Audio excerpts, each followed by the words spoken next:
Have I stopped squeaking? Did I stop sounding like a dog toy? Did I stop sounding like... I don't know. I'm tired, chat. Why did I just get bigger? There we go. Hello, everyone. Welcome to the stream. Squeak, squeak. No, you still sound like a dog toy to me. Hello, Uma. Hello, Mimic. Hello, Winter. Hello, Gilliel. Hello, Daniel. Hello.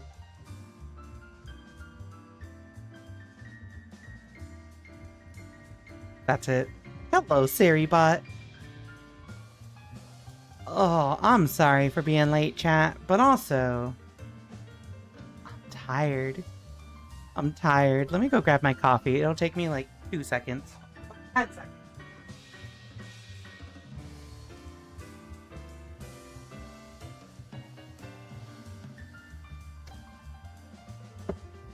Yeah. Anyway. Hello everyone. We are late tonight. And, so, there's been this thing happening. Not like a thing, but it's just that, like, for maybe like the last 2 or 3 weeks, I just have been getting, like, extremely tired after I work. I'll end my work shift and I'm just like, I don't want to do anything. I work from home. So, my work basically is I sit at my desk for 9 hours on a computer, which is also the same desk I use for my personal computer, this computer that I'm streaming at. So, for whatever reason, the past few weeks, I'll work my full shift, and it's just like, as soon as 6 o'clock comes around and it's like, I'm free, I'm like, I just want to lay in bed. I just want to lay in bed and like read something on my phone or read a book or something. And half the time it's been really hard to stay awake. It's because I've done a really good job of not laying in my bed otherwise. So now when I lay in bed, my body is conditioned for like, it's Mimier time. Oh, I don't like this. Hold on. I don't like this. Hold on. I don't like this.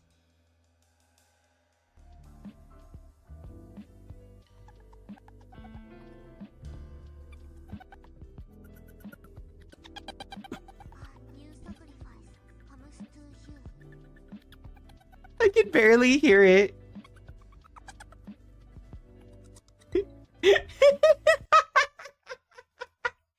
Oh, I can barely hear it, but it was really funny. Oh my god. Like in the water, yeah. Anyway, so I actually did like it's let me hear Winter's. Damn, Winter really said my clipping is built different.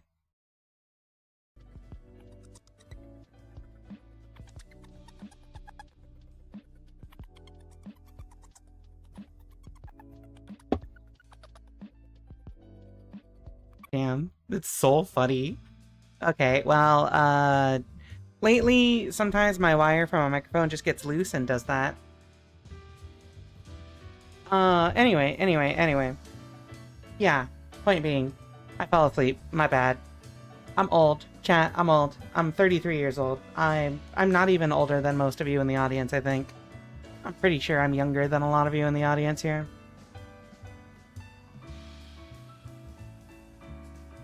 But I'm chronically tired. I don't sleep very well. I probably sleep 5 to 6 hours a night. You know, normal things. Why are you zooming in so much? You want chat? No, here we go. This is the stream now. Anyway, okay. 5 to 6 is an exaggeration. Maybe like 6 to 7. If I can get a solid 7 hours of sleep, I'm good. That's optimal for me. I However, if I get less than 6 hours, I'm miserable. Some of need to turn the thermometer down. How is it this hot at 1 a.m.? I've had the AC on pretty much non-stop recently. Yeah, it's getting hotter. Thank you. Climate. Bigger Rika theory. Last night I streamed and had someone 8 years younger than me beg me to commission them. Oh. Beg you? See, Gilliel, you get to see now, you got to experience my life. Younger women younger people begging you for things. And you having to be like, no, go away. Alright, hold on. I'm gonna do something very important, chat. Twitch.tv/Gilliel. Where is Twitch.tv/Gilliel? Yo, Ape Escape? Wait, that's 5 years ago. You streamed 5 years ago? Oh, I'm already following you on Twitch, actually. Did my VOD not save last night? I think so. You might have it to not save, because that is a thing that you can edit. Okay, that's better. You're better, Mimic. Anyway, yeah, actually, it was really funny. So, like, I did my shift. I dragged myself through a few last hours of work. And how do I say? I was watching Mimic play Final Fantasy IX. I watched her finish it, and I just remember like signing off work while she's going through the end credit sequence, and I just go lay down and start reading something while I hear it in the background. And I remember very specifically dozing off, and then hearing the words on stream sounds. I'm like, oh fuck, let me go drag myself over to the PC and do that. And then going back to bed, and I think I fell asleep after that. That cat was really vibrating. I'll vibrate you. Also, hello, Strange Noise. Welcome to the stream. Wait, Winter, you have 100 books? Let's go. Oh, there it is. Chat, hold on. Actually, I have the most books. Do you? Were you on the top of the leaderboard earlier? Let's see. Top books. Yeah, Winter, Tiny Satan, Gilliel, Mimic, Big Fat, Hectic Sketch, Mytha, Freakus, Egg Yolk Jellyfish, Lilywon, Pseudonym. Damn, that's hype. Alright, chat. Alright. So that actually makes me think. I forgot because I was testing these, but I don't think I ever shared the updated music, right? A little while back, I had commissioned a BGM theme song, you know? And like, I haven't played it yet, just because I'm like, oh, you play Toho Jazz. So, this what you're hearing now, wait. This, what you're hearing now, is the old music, right? This is the classic Rika Readman theme. You'll hear it on the YouTube videos. I can't hear it myself. Let me just double check. Hear it on the YouTube videos. Yeah. You'll hear it on the YouTube videos. Stop repeating! I paused you! I miss hearing this song every time you play Zero Escape. So, like, the main thing is, I always feel like people don't want to hear, like, the same song on loop for 30 to 45 minutes while I chat. But at the same time, I watch other streamers, other friends who do it, and it doesn't ever seem like a problem, and I'm just like, maybe I should bring it back. So anyway, this is the old song, right? This is the old one. The new one has a very different vibe, but that's okay, because that's what we were going for. The new one is a lot more chill and low-key. It's very... how to say? Well, chill and low-key. If the song is well designed for looping, it really isn't a problem. Me, when I'm playing Dead by Day... Dead by Daylight? My fault. I can't hear the word looping without thinking of Dead by Daylight. I don't even like that game. Yeah, that's like the main thing, is the first song that I had did not loop very well. This one loops a little better. When you're listening to the talking, the music is just a mood setter. Yeah, baby, you want me to set the mood? I don't know where that came from. I'm sorry. Sometimes my urge to say stupid jokes should keep itself quiet. Yeah, thank you. Rika, have you seen the new FNAF DLC for Dead by Daylight? Yeah, I have. It is weird if there's some sort of harsh break or very distinctive point in the song. Yeah. Man, I think this is fine. Oh, I feel like I triggered the lesbians in chat. I love Springtrap. I have no opinion whatsoever on Five Nights at Freddy's, right? Jesus fucking FNAF. I have no opinion. The extent of my experience with it is like, I used to live with a youngling. I used to live with a youngster who really, really liked Five Nights at Freddy's. It was a hyperfixation for a while. And I'm just like, oh, that's pretty cool. I'm happy for you. What do I have ringing in my ears? I never got into it. I never understood. Can I send you a 2.5-hour playthrough of the new FNAF game that just released? Why is it 2.5? Hold on. My response to that. My honest response to that.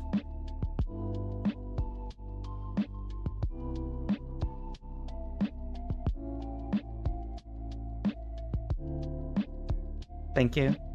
Thank you for the assist there. I have no interest whatsoever in Five Nights at Freddy's, I'm sorry. I could say, yes, you can send it to me. I will most likely not click it. All that keeps popping up on my anything is that stupid song, My Name is Edwin, I Made the Mimic. Who's Edwin? What's the mimic? Other than Mismatch Mimic. Oh, the streamer who did that playthrough uses Plink all the time. If you see... Hey, Hectic Sketcher, welcome to the stream. Hello, hello. It's a Five Nights at Freddy's thing? Ah. If you see something less than 2 hours on a FNAF game, Rika, someone was speedrunning. Okay, I have a confession. I know nothing about Five Nights at Freddy's, but I did watch a Markiplier videos of him playing through that one game that has like the Rockstar Freddy. The like looks like he belongs in a 70s hair metal band Freddy. Glam rock? Yeah, glam rock. Yeah. I don't know anything about it. I like Markiplier, my fault. Hello everybody, my name is Markiplier, and welcome to Cock and Ball Torture with Sakia Izayoi. Sorry, it's Yuka Kazumi, sorry. The only opinion is that the dude who makes it is like, what if J.K. Rowling was an American guy? Yeah. That's another reason why I've never had an interest in looking it up. Like, if you grew up with Harry Potter, and it's your childhood, and a core part of your, like, foundational media, I don't hold that against you. I'm just never going to engage you on that media. As long as you don't engage me with it, I won't engage you with it. And that's the same way I feel about Five Nights at Freddy's. Don't ever talk to me about Five Nights at Freddy's so I never have to think about Scott Cawthon. I lied. I do know something about Five Nights at Freddy's, and it's that Scott Cawthon is like an extremely, you know, he's like the Chick-fil-A of indie game developers, except Five Nights at Freddy grew big enough that I don't think it's considered indie anymore. So hello, Hectic Sketcher, welcome to the stream. Either it's speedrun or it's a video done in parts? Yeah.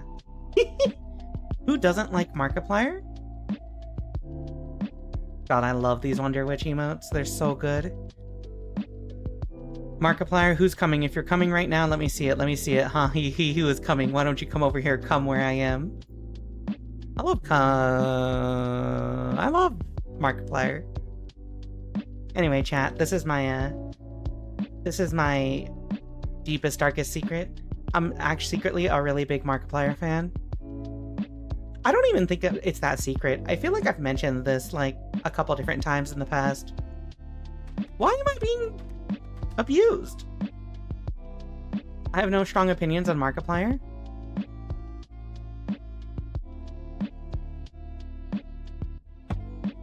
That was for the other thing? Oh, okay, fair enough. We all have a weird white guy we like to watch on— Okay, he's not white though, he's Korean. It's okay. He's better than a white man. No offense to— mild offense to some of you in chat. Mild offense. It's fine. It's fine. I really didn't know that. Yeah, he has done videos talking about like his mom, his like hanging out with his Korean mom and like learning the language when he goes to visit her and stuff, I think. But yeah, but you know, gigantic content creator, entertainer who appeals to children and everyone, mass appeal. You probably don't hear a lot about his culture. Loosely mentioned. I legit barely know anything about him beyond like he makes videos. Yeah, exactly. Yeah, he even tried to. Some offense taken. Listen, Mimic. It's okay. I forgive you. Hey, we still all have a weird white man, not Markiplier, we like to watch. Okay, so like, when it comes to YouTubers I like to watch, it's like Markiplier, and then there's this one YouTuber named Manly Badass Hero. He does a lot of like indie horror games, visual novels,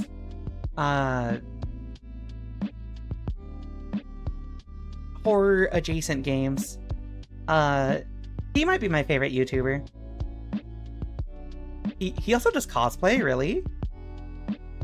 I just remember— no, never mind. Yeah, him. Actually, secretly, when there was a time in my life when I had started streaming and I wasn't having like— no, it was around the time that I decided to quit doing fighting game stuff. It was, I don't want to do fighting games anymore, and I want to do like visual novels and horror games and stuff, right?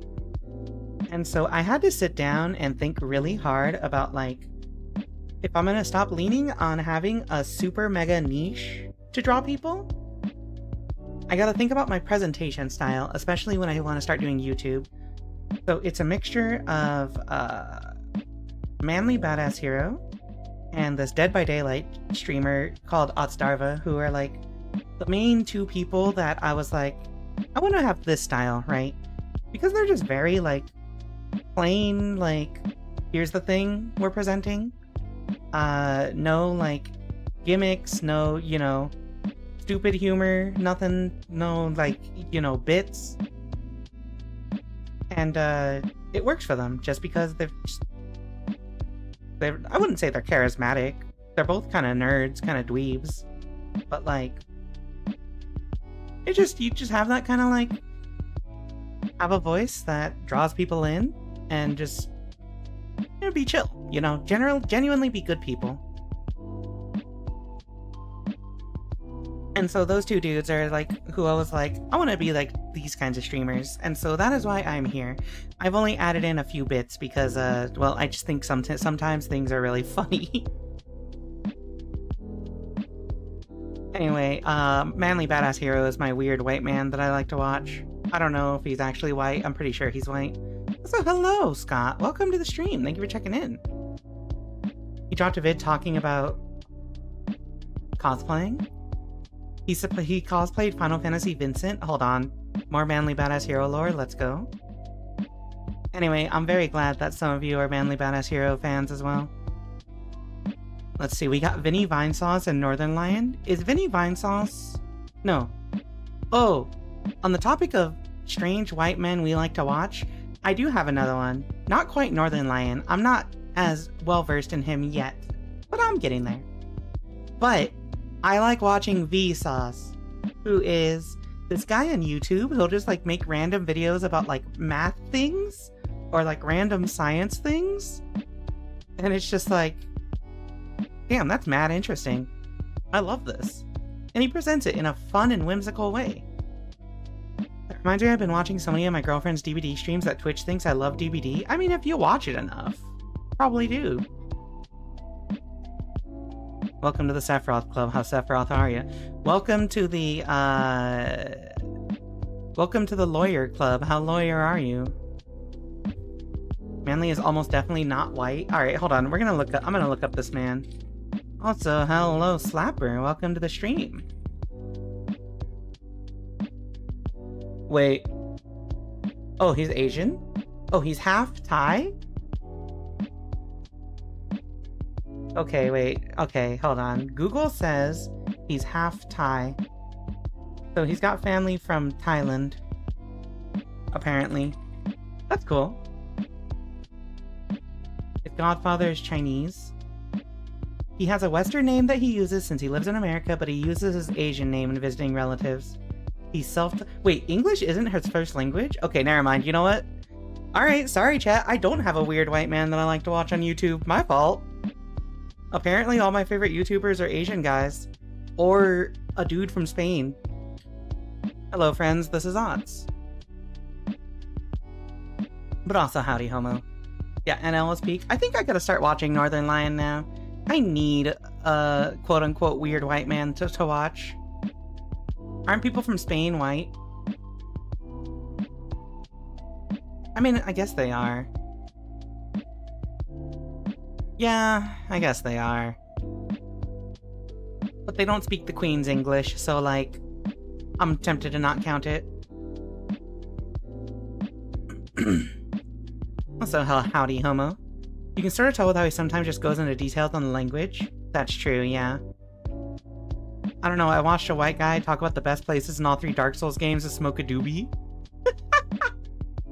God. Dark Souls has been such a fun experience to stream, honestly. This is another thing. Is those YouTubers I mentioned I like watching have such a good way of like talking to themselves when there's downtime and just like telling random stories and shit. And that's something I try to do. And that's something that I've been enjoying streaming Dark Souls because of that. Because it gives me an avenue to just yap about random bullshit in the middle, like when we're like trying to do like when we're doing like the walk of shame back to a boss room or something. Dark Souls is a good stream game. I don't know what to do when we finish Dark Souls 3. Because we're gonna finish Dark Souls 2, and then we're gonna do Bloodborne, and then we're gonna do Dark Souls 3, and after that, I don't know what to do. I reckon I'll probably be able to finish those early into next year, and it's just like, damn, now what do I milk for content? French people also don't speak the Queen's English? That's true, huh? Alright, I guess people from Spain are white. Sorry, Otstarva. Goon Cave seems to get mentioned every single Dark Souls stream. Well, y'all bring it up. Liza P. I should do Liza P, honestly. I'm like halfway through my second playthrough, and that game is still fun. But also New Game Plus is extremely difficult for some reason, so like, I might just do a fresh playthrough if we do that. I've been watching a few small indie Japanese Mahjong VTubers at 5 in the morning. Also, hello an hour after 10. Welcome to the stream. Also, chat. How do you... What's your patience for listening to the same track over and over again? I've had this playing for like 15 minutes? 20 minutes? What's the vibe? Are we good? Is this not gonna drive you crazy when you have to listen to it for an hour straight? You gotta do the Somnium Files? Yeah, but that's gonna take... Oh my god, I just realized. I'm probably not gonna be able to do Somnium Files until next year after we finish Ace Attorney. I don't notice it. Okay! Okay! Yay! Last time I just ended up speaking about history for hours. That is true. There's gonna be 3 whole games at the end of next month. Perfection. That's what we're gonna do. We're gonna milk Somnium File. Oh my god. Chat, do you remember when we were doing Virtue's Last Reward? And that game was so fucking long that I literally had to be doing 3 streams a week for it? And it still took us a couple months to get through it? Do you remember that? Do you remember when I became the VLR streamer?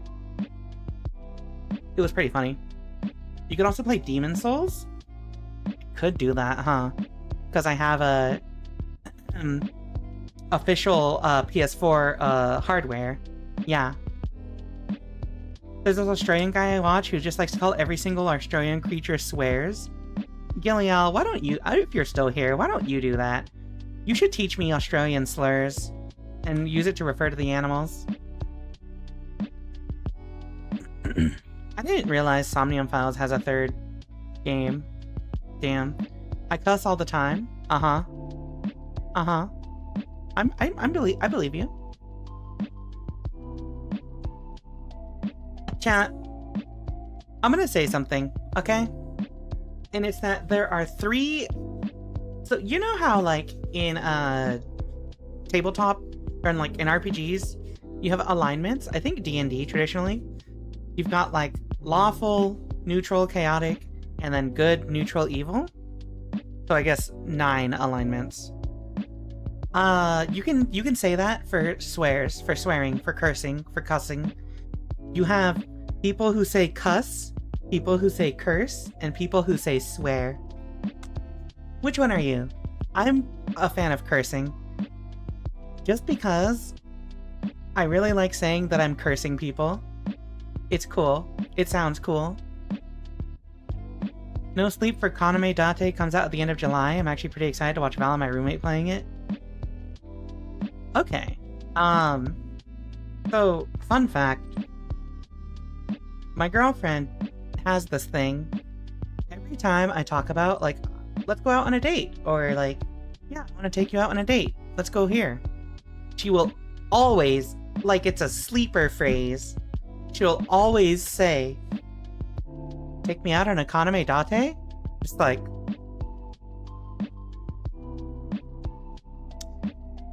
I don't play that shit. I'll always remember a 20-minute lecture from my high school English teacher about different meanings of the words swear, cuss, vulgarity. Wait, I wanna see that lecture. That sounds great, actually. Never heard someone in England call it cursing. Maybe it's an American thing. It might be an American thing. Chat, I'm almost done with my coffee, which means, I am bright-eyed and bushy-tailed and ready to see, yaoi lawyers. I reckon we got like another minute and a half on chatting before we go to the game. Thank you for sending me the dog, Scott. I love this dog.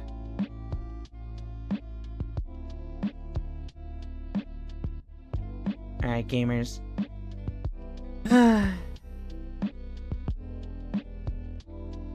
Has Edgeworth appeared yet?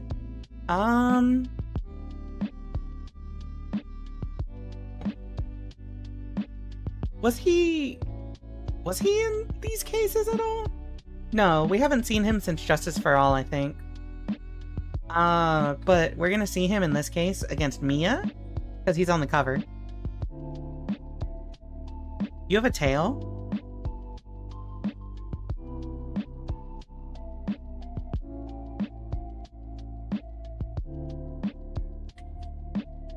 No.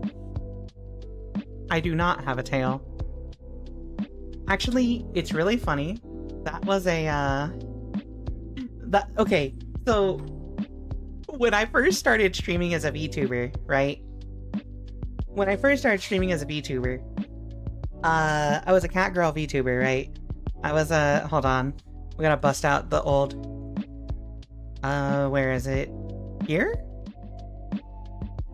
Yeah, cat girl, right? Meow. Fucking meow. So this is a funny recurring bit because, people would always ask, are you a furry? And I had to be like, no, I'm not a furry. I don't have a tail. But then sometimes I would hint, yeah, I got a tail. But then sometimes it'd also be like, no, there's no tail. Schrodinger's cat tail. You never... Why? Why do you have a volume-powered sword? Listen, it's a bat, and also, I fucked it up. I fucked up the rigging, the trigger on that. Where is it? How do I get rid of this? Oh, right, the eyebrows. It's a bat, though. We're removing that. I like that the sword is fading out of existence. And my stream crashed because my internet is shitting itself. No! Anyway, yeah, so... my model has a tail? Are you a furry, Winter?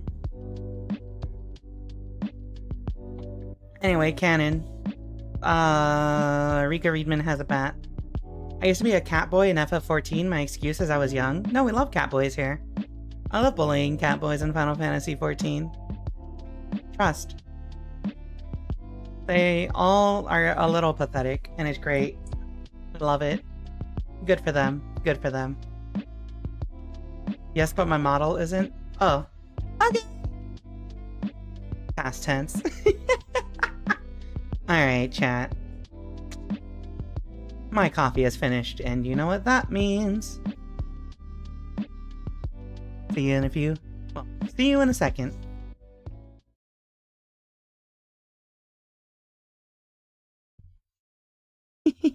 Yeah, bat. Where the fuck is my game capture? Also, I don't remember.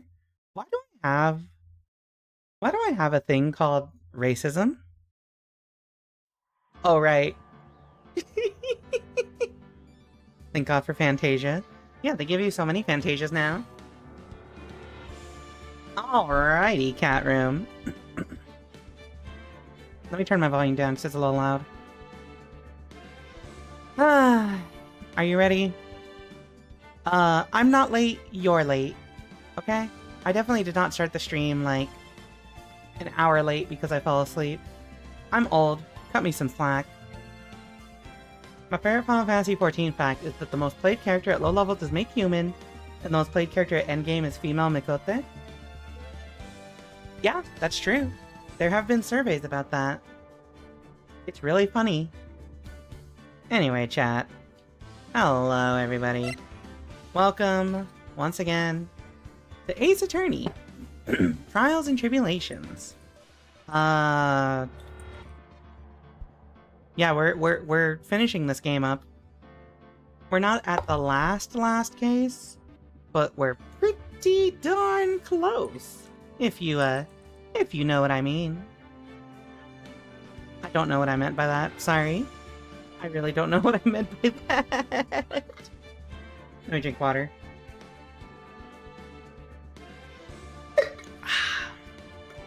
So,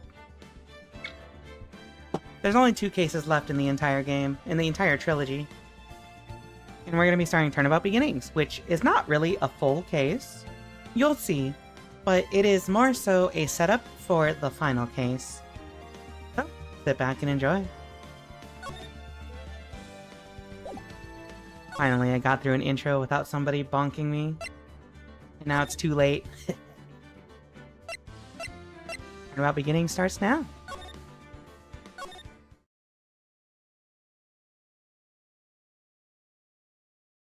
The girl. Let her go!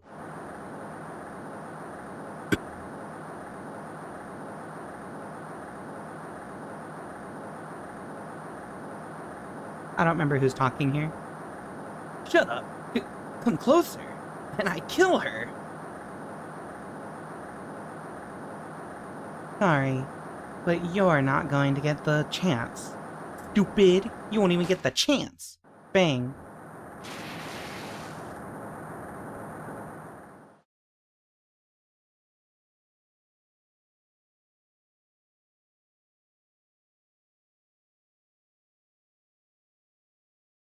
I'm reading through the file of an old court case. It was the first case of my longtime mentor, Mia Fey. Fugitive data.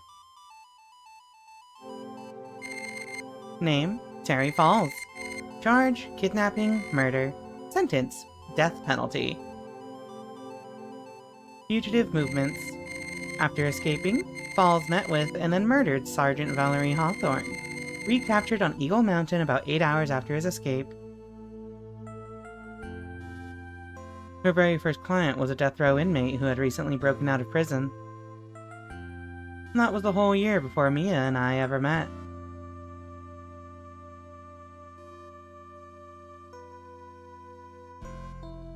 Six years earlier, Mia Fey, first trial.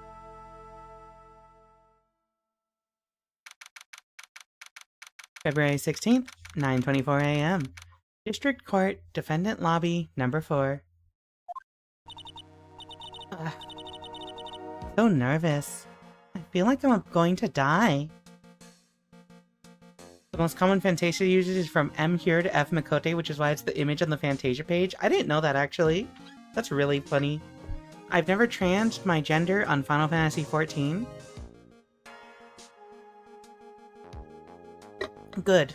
Final Fantasy XIV needs more male characters. I always find the come closer and all X weird when the person has a gun. Yeah, I've got a gun. Why would I come closer? I'm zoning you out, stupid.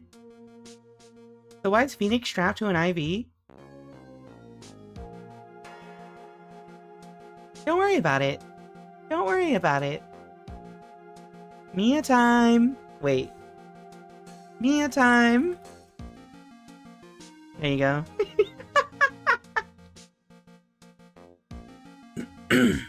Hi, Freakus. Thank you for checking in. I'm so nervous. I feel like I'm gonna die. I never should have accepted this case. Eek! Good morning. Don't be so jumpy, Mia. I didn't do nothing. I swear. I didn't kill nobody. Here he falls. My first client. Sentenced to death 5 years ago, and now, a prison escapee. Just relax, Mia. Make small talk and try to relax him. So, why did you escape anyway? I'm sorry. I'm sorry. I didn't do nothing. I didn't kill nobody. I never lie. I didn't escape from nowhere. But Mr. Falls, the police just recaptured you 2 days ago. Sorry. I told a little lie. Chat. Look at him. He's so cute. Look at him. He's crying. He's just a little guy. Yeah, his dental health has to be horrible. I'll be honest, I think he killed somebody. He would never do anything wrong. Do you think someone would look up at you with eyes like that and lie to you about being a murderer? Never. Cute people never lie, chat. Just like me. I would never lie to you. Anyway, I don't have a follow-up for this bit. I'm sorry. Sorry, I told a little lie. Oh boy.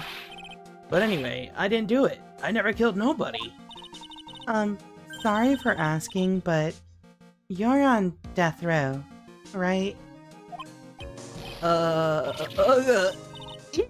I'm really, really sorry. They sentenced me to die 5 years ago, but I was tricked, I tell you.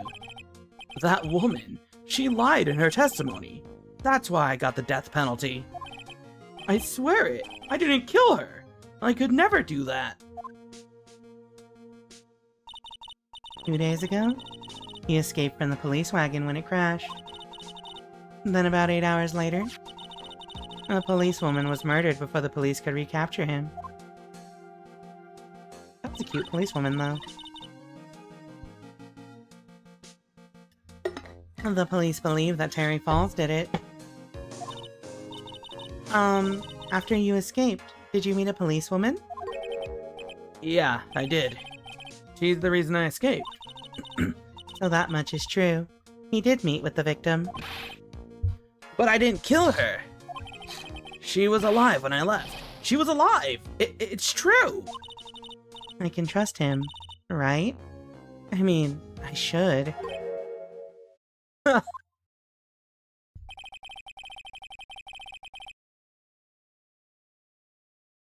I forgot. I forgot, chat. Sorry.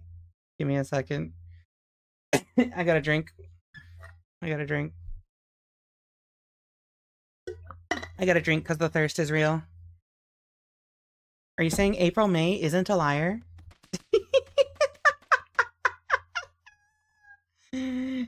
No, it's fine. April May lies, but she's not that cute. She just has nice boobs. I wish I could do a pity face like that. Have you tried being framed for murder? Yeah, the memories come flooding back.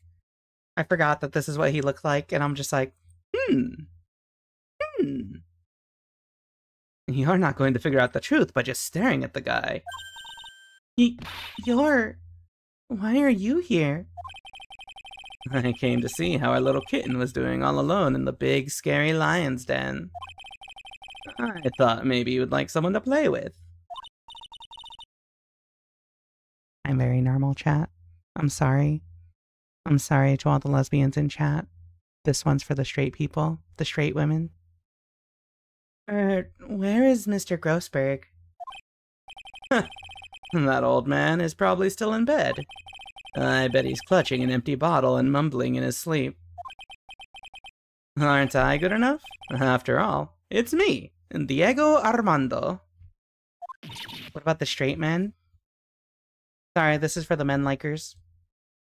I didn't say... So, Diego Armando, the finest attorney at Grossberg Law Offices, is here for me? No. You've got it all wrong. Today, you're the finest. After all, it took an amazing amount of guts to take this case. Imagine, an escaped death row convict for a first client. Yeah, thanks. I sure wish I could get out of it, though. Relax. I just heard some good news. The prosecutor for today is fresh out of his diapers as well. Wait, really? However, unlike a certain somebody who I won't mention, he's earned the reputation as a genius since the beginning of his law career. Genius? Well, it's about time to head in, kitten. Sharpen those claws of yours. It's go time. Is this a flashback? Yeah, this is a flashback. This is 6 years ago. This is Mia's first case.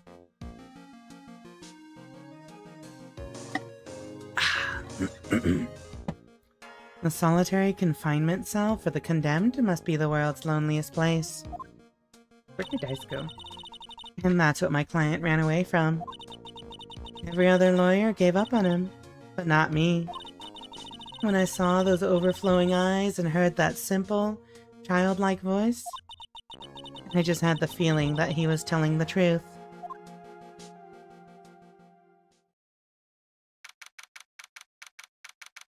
February 16th, 10 a.m. District Court, courtroom number 4. Damn, that vibrant red suit is so good.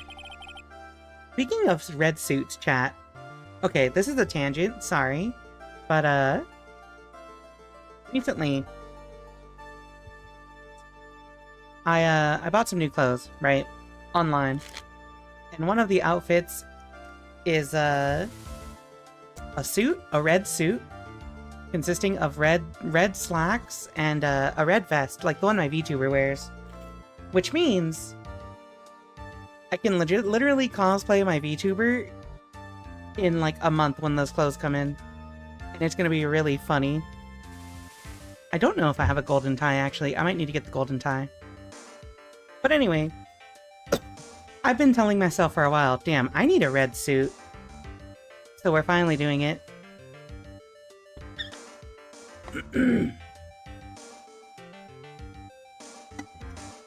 Alright.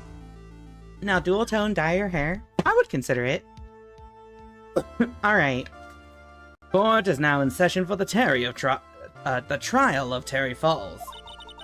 The defense is ready, Your Honor. The prosecution has been ready for a while, Your Honor. I understand the lawyers for both sides are newcomers. Yes, Your Honor. I'm Mia Fey. Miles Edgeworth, Your Honor. So you're the new prosecutor everyone is talking about, eh? They say you joined the prosecutor's office at quite an early age. At 20, Your Honor. I guess our little kitten hasn't earned herself much of a reputation yet, huh? Come on, Mia. You can't lose. Not to someone younger than you. Young people running a trial. I'm not too sure how I feel about that. Now then, the defendant in this case is currently a felon on death row. 2 days ago, he escaped from a police wagon. Is that correct? Precisely. But the defendant is not on trial for escaping prison. On the day that the defendant escaped, a policewoman was murdered. So we're here to determine if Mr. Falls was responsible for her death? You got it, kitten. Well then, Mr. Edgeworth, let's hear your opening statement. Yes, Your Honor. It was 5 years ago. The defendant, Terry Falls, was sentenced to death in this very court.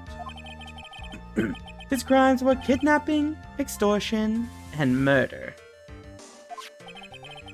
That girl he threw off the bridge was only 14 years old. A truly horrible crime. I remember it well. There was no decisive evidence, so the trial was long and protracted. Correct. But in the end, what finally decided the case was a certain witness's testimony. The witness's testimony?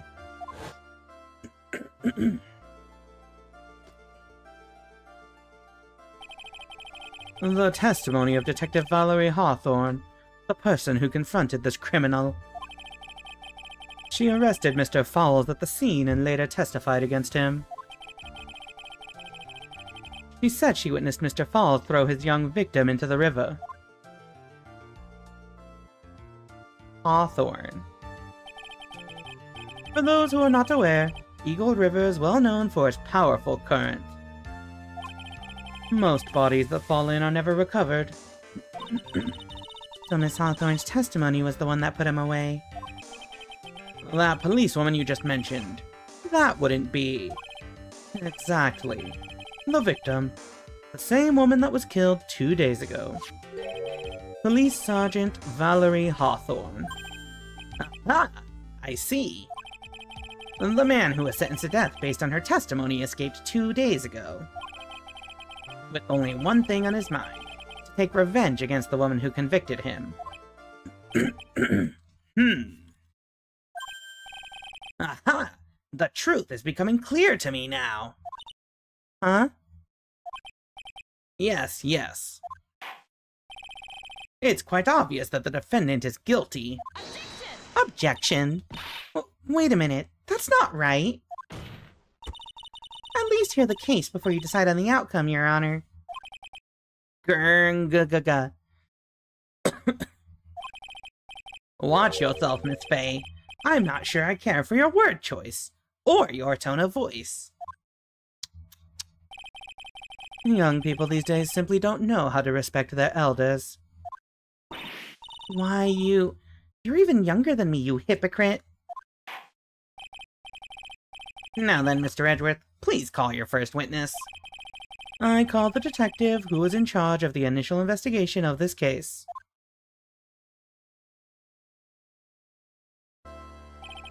He's wearing a Columbo suit! He's wearing a Columbo suit, chat! He's got a Columbo suit! Well, coat. He's got a Columbo coat on, and you love to see that. This judge might be worse than the other judge, or the old man judge. Don't worry about it. All of them are as bad at their jobs as they are at keeping their hair. That's mean. I love their younger designs, though. I like how they keep them, like, subtly different, except for Edgeworth, who's just wildly different.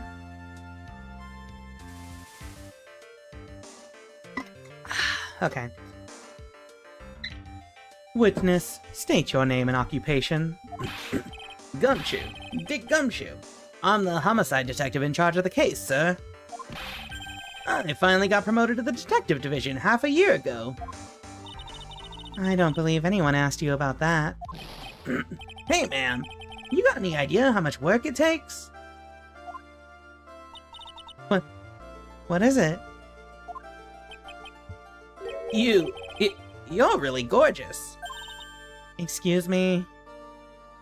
This disgusted look is so funny. No, seriously. My heart, it's aching for you. He has no riz. Detective, pull yourself together and try to be professional.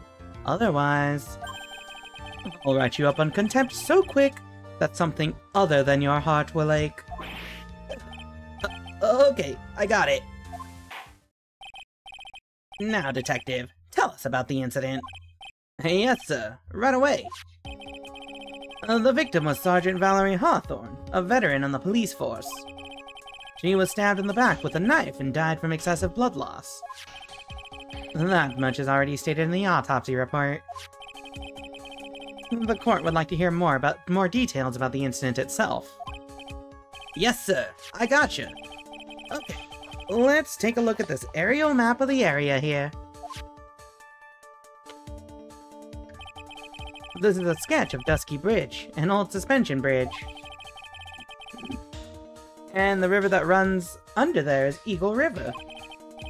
The victim and the defendant met there, on top of the bridge. After stabbing her in the back, the killer carried the victim back to his car. How would you... He was recaptured at a police checkpoint as he was trying to make his getaway, sir. I see. Dusky Bridge map added to the court record. Was the victim's blood found on the bridge? The victim, Sergeant Valerie Hawthorne, was wearing a thick coat, sir. Unfortunately, no traces of blood were found on the bridge. Mr. Edgeworth, I warn you that I absolutely despise conjecture. If there was no blood on the bridge, then you have no proof that they even met there. Your Honor.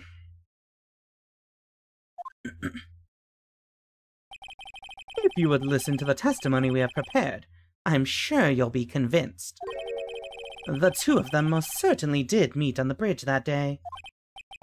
Why, Mr. Edgeworth? I'm not sure I like you wagging your finger at me as though I were some hoser. Detective, proceed with your testimony. Yes, sir. Here we go, Mia. Hang on. Rika? I miss Grandpa Judge. The Canadian judge seems a lot more judgmental, yeah. I did miss Edgeworth, though, for sure. Okay, now, listen carefully, kitten. One little mistake, and this guy will drink you for morning tea. Trust me, and get ready. Why does he look so pretty? Summary of the incident. On the day of the incident, an unknown person phoned the sergeant and asked to meet. Sergeant Hawthorne went to Dusky Bridge at the designated time and met with Mr. Falls. And that's where she was brutally murdered, sir. The criminal stuffed her body into his car trunk and tried to make a getaway. Mr. Falls was arrested at a police checkpoint we set up at the base of the mountain.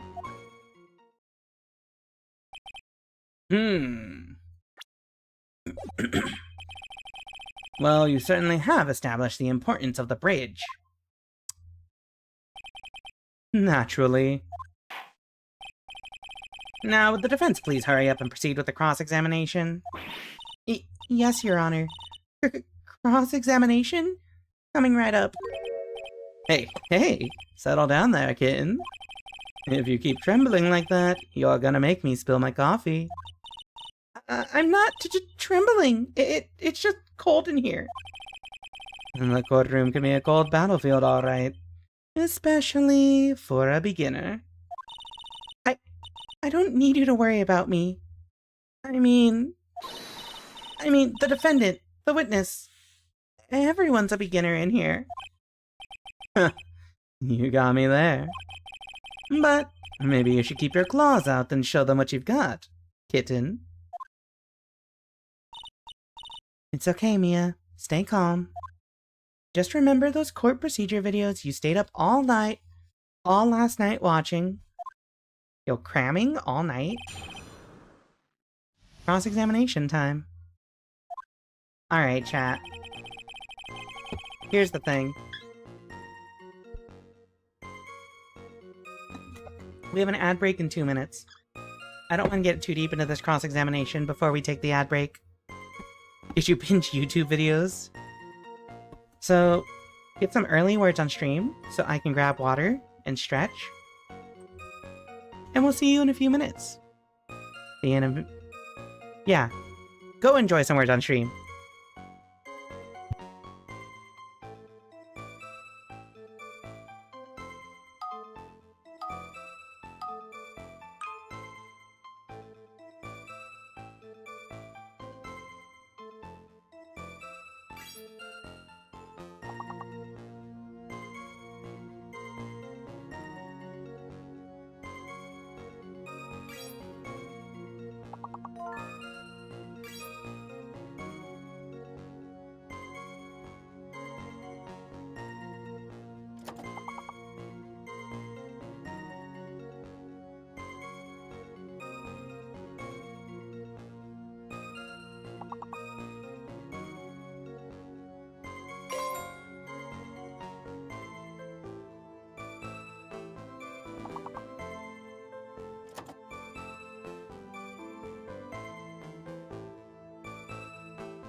Damn.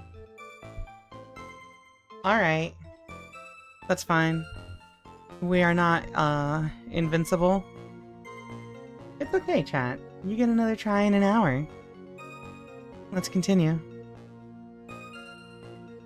Alright, so we got Gumshoe's testimony. On the day of the... Wait. I just realized the ad break is still going for another 20 seconds. My fault. Hectic Sketcher, I'm so glad you understand. I'm so glad you understood. Alright, we're gonna continue in 5 seconds. Also welcome in, Hug and Bug. Alright. Let's continue. Today I learned Zealot has an A.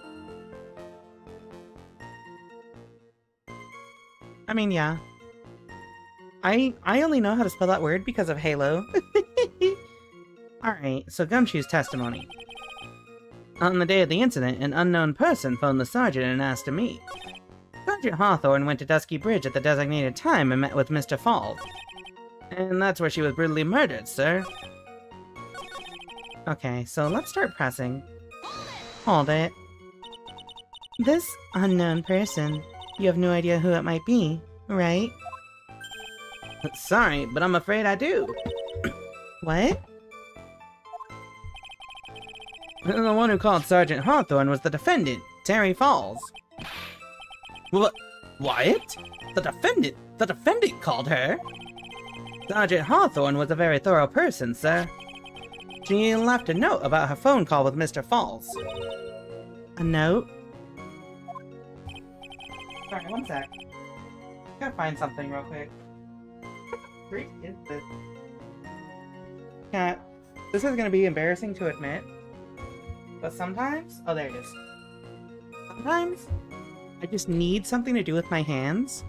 So I will grab a deck, either a Yu-Gi-Oh deck or a Magic deck, and just, like, shuffle it and, like, play with the cards and stuff while I'm doing these streams. So forgive me. Anyway. Yeah, a top secret memo that she left in her desk. Victim's note added to the court record. Oh, wait, so this is the note from Terry? According to this note, it seems the one who called her to the bridge was, indeed, the defendant, Terry Falls. Whose bright idea was it to keep that note from me? Looks like the judge is even more sure of his verdict now. Listen up. Never ask a question if you don't already know the answer. It's that detective's fault. He's the one that said unknown person. Hey now, don't make that face at me. I just said it that way because the prosecutor told me to.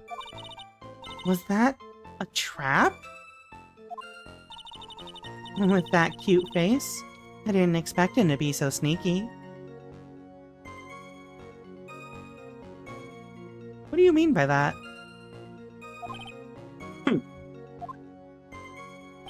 What Yu-Gi-Oh deck do you have? I have an Infernity deck. As far as physical cards go, I have an Infernity deck from like 2012 or 13. It's not good. I have you on low volume while playing a game, but I swear I heard you say sometimes I'll grab a dick, and I was really confused until you mentioned Yu-Gi-Oh! Yeah, I love grabbing dicks. Well, no. Dick was singular. He does have a very cute face. Lawn chair. Sergeant Hawthorne went to Dusky Bridge at the designated time and met with Mr. Falls. Okay, hold on. What is this note? Can I read it? February 14th, 1:21 p.m. Falls, 4:30 p.m. at that bridge. Wear white scarf for identification. Talk to Dahlia. Tell her this time, the whole truth must come out.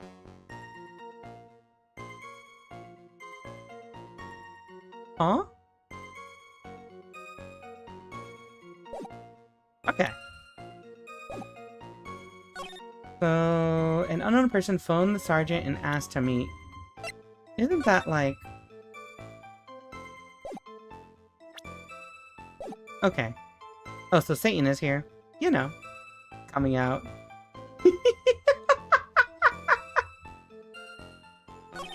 Sergeant Hawthorne went to Dusky Bridge at the designated time and met with Mr. Falls. Hold it. A bridge up in the mountains? But why meet there? Oops. Because it is a very important place to the defendant. That's why. What do you mean by that? If you remember 5 years ago, the defendant kidnapped a young girl. He was chased onto a bridge, and it was there that he killed his hostage. And the place where all of this occurred is, of course, Dusky Bridge. The very place where Sergeant Hawthorne arrested and handcuffed Mr. Falls. Returning to the scene of the crime. How nostalgic. Okay. So... that makes sense. Yeah. I'm so sorry, I have terrible self-control. No, see. This is the funny part. Y'all clip me saying this out-of-pocket shit? That's just more clips for me to use later. It's a win-win situation.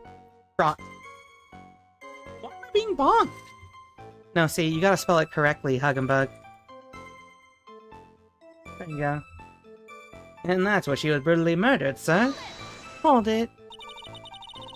Was the body of the victim discovered right away? Yeah, we were really on the ball. We found the criminal within 1 hour of the murder.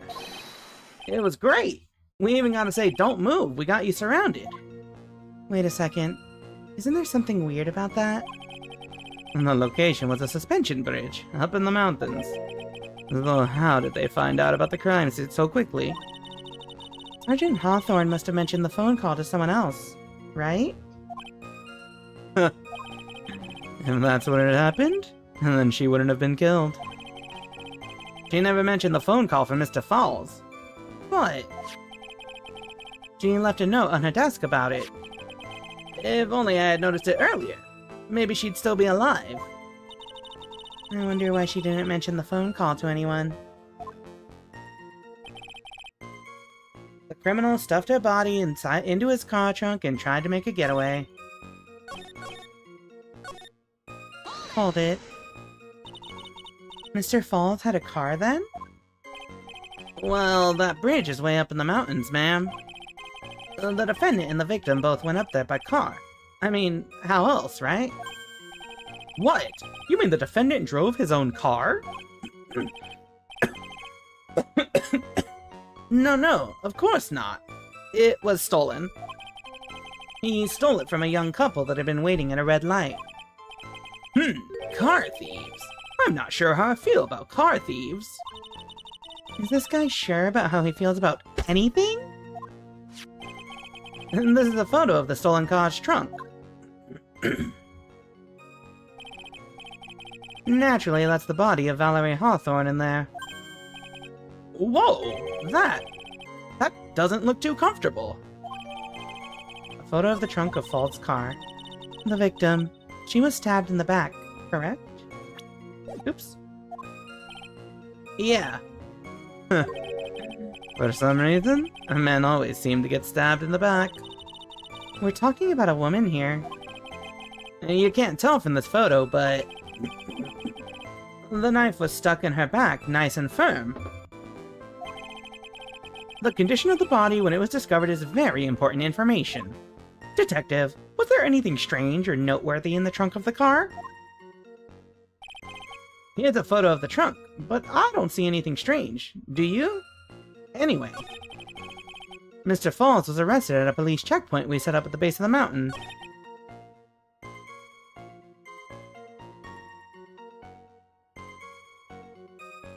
Is there something strange?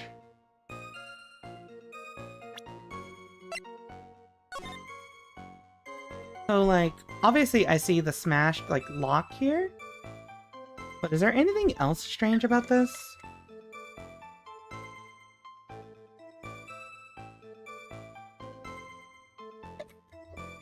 I feel like that's the main thing. If this car was stolen...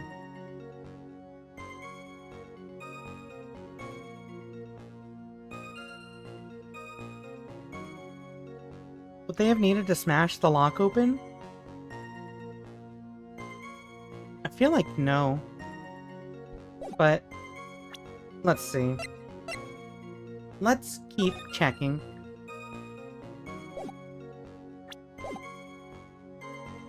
Oh, let's press this actually. Hold it. What did the defendant have to say about this photo? What he always says, man. I didn't do it. I didn't do nothing. And that's all he says. Nothing? I wouldn't say he did nothing. At the very least, we know he stole a car. It's just what he always says, Your Honor. And then he always says, "Oh, sorry. I told a little lie." Or something like that. Well, in any case, it seems he was caught and arrested. Precisely. Mr. Falls was arrested at a police checkpoint we set up at the base of the mountain. Hold it. That certainly is some impressive police work. Well, no, actually, it was way too close for comfort. We set up that checkpoint just after 5 p.m. We figured that Mr. Falls might just try to run. What do you mean it was too close for comfort? The two of them arranged to meet at 4:30 p.m. And it takes approximately 30 minutes to go from the bridge to the checkpoint. That was kinda close. Any later and Mr. Falls could have slipped right by. Listen up, kitten. There's a big trap waiting for you in that testimony. A trap? Walk into it carelessly, and it'll leave more than just a flesh wound. Fun, huh? No, it's not! Well, if you want to have any chance at all, you'd better get some more information. And if you're going to get caught in the trap, it's best to get caught early. You can always look for contradictions afterwards. The ever-famous contradictions. I sure hope I can find some of those. Contradictions, huh? Are there really any? I mean, I'm sure we can find one. Rika have arrived. Hello, Backslap. Welcome to the stream. So, stuffed her body into his car trunk and tried to make a getaway. Here's a photo. So, died from blood loss between 4 and 5 p.m.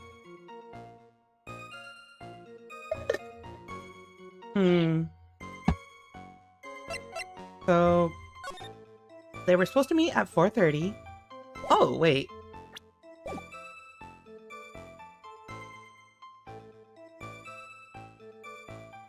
There's something missing.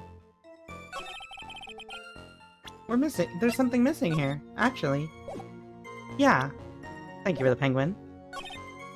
I don't see anything strange, do you? I see something strange. Where's your scarf? Objection! Witness!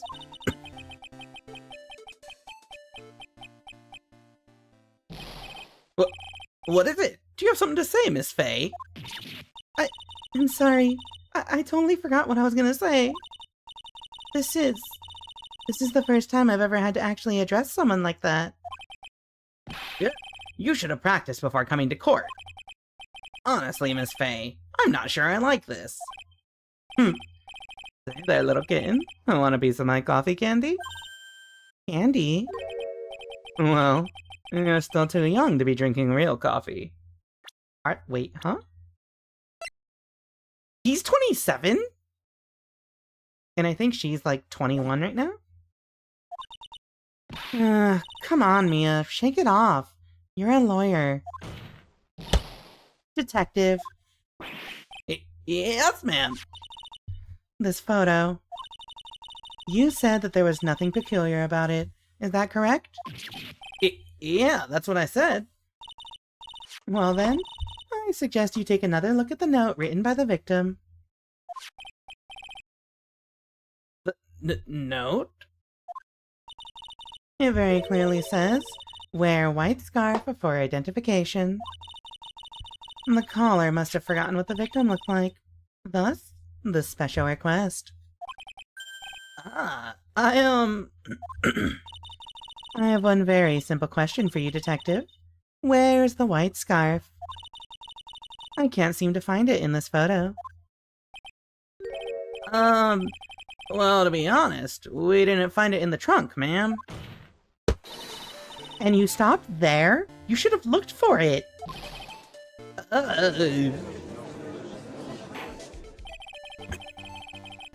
The caller told her to wear it to identify herself, so I'd expect she did just that. Well, Mr. Edgeworth, what do you have to say about this? I see the defense is a little lacking. Oops. The scarf you're searching so desperately for. Is it this one, perchance? That's not a white scarf. Where did you find that, sir? On Dusky Bridge. I was there first and decided to conduct my own investigation. What? Why didn't you tell me? I made a decision to keep all pieces of evidence in my personal satchel. It's the safest place I know. That hotshot sure has a flair for the dramatic. It's not exactly white as the caller requested, but as you can see, it's close enough for what it was intended for. It looks like it spent some time in the mud. Not surprising. It was drizzling on the mountain that day. Prosecutor Edgeworth. He was intentionally hiding that scarf the whole time. The court will accept the scarf into evidence. Scarf added to the court record. Now if the attorney for the defense has finished embarrassing herself, I'd like to move on with the testimony. That is all right with you, isn't it, Miss Fay? Boy, would I like to wrap this scarf around his smarmy little neck. Very good. Now we're done with this mud-covered scarf business. The prosecution moves to establish conclusively, and with hard evidence, that Miss Hawthorne and Mr. Falls did indeed meet on the bridge that day. Further, we will show exactly what occurred there. That sounds quite promising. I can't wait to hear all about it. Everything is moving at his whim. Don't forget, kitten. There's a reason why everyone considers this kid a genius. A genius, huh? Witness testimony. Events on Dusky Bridge. Anyway, yeah, the system is mad fucked up. It makes no sense sometimes. Hold on. Something was said. Two things were said. I've read too many fanfics about Mia and Diego. My partner greatly disapproves of this ship. I have listened to your partner talk about Diego Armando face to face. I understand. I understand where the hatred comes from. Me? I'm built different. Sometimes you want the challenge. I can fix him. I guarantee you I could fix him. Sometimes Armando just says random things. He's perfect for Rika. So, it's actually really funny. I think I've talked about this before.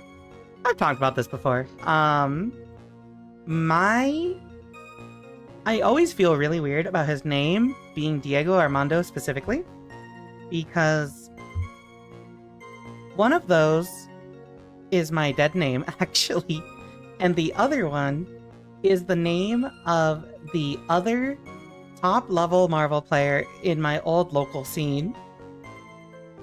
So you combine our old first names, and it's Diego Armando, and I'm just like, they should have picked a different name for him. I cannot get into it as much thinking about his name. Who do you think Diego means? He's definitely a Ken player, but like one of those Ken players who's like, I am the best at this game, and if you don't play perfectly like this... Oh, in Marvel 3, he's definitely a Magneto Doom Phoenix player. He's one of those like really smug Magneto Doom Phoenix players. I feel like this anytime I find a character with my dead name. Yeah. It's like, damn, this man would be perfect and I could thirst for him without any hang-ups if you just had a different name, you know? Just change your name. Just change your name. It's fine. Just change your name. You know? Just change your name. Rika wants a manipulative older man confirmed? Yes, I do. Listen. You can't have a bunch of younger women constantly talking about being into me and not expect me to have the same treatment towards older men. It's just the law of life. So F-Champ, yeah, Diego Armando definitely has that, like, F-Champ asshole attitude. He already did change his name. Yeah, that's why I only ever call him Godot. Because I feel so weird about his name being what it is, that I'm just like, nah, Godot. You know how it is. Alright, let's continue.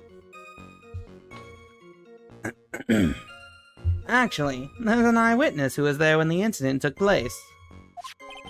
This photo was accidentally taken by the witness. It shows the Vic wearing the scarf, sir.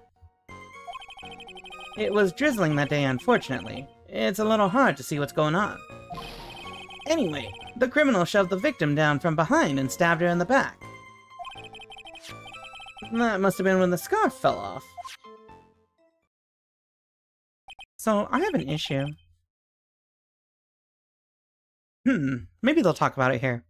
Looking at this photo, you really get the sense that this bridge is very high up. There's about a 40-foot drop from the bridge to the Eagle River down below. Mr. Edgeworth, who took this photo anyway? Let's just say that it was a well-intentioned third party. Aha! A potential witness! So why isn't this person in the courtroom? Well, they said they absolutely did not want to testify. The person in question is very delicate, Your Honor.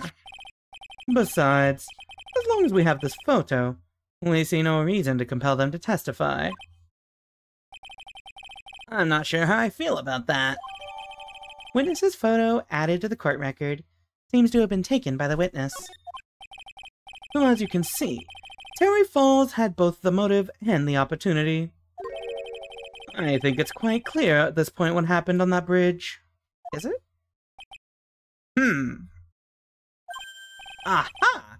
The truth is becoming clear to me now. Huh? Yes, it's quite obvious. He's clearly guilty. Stop trying to condemn this man. Not again. That's not fair.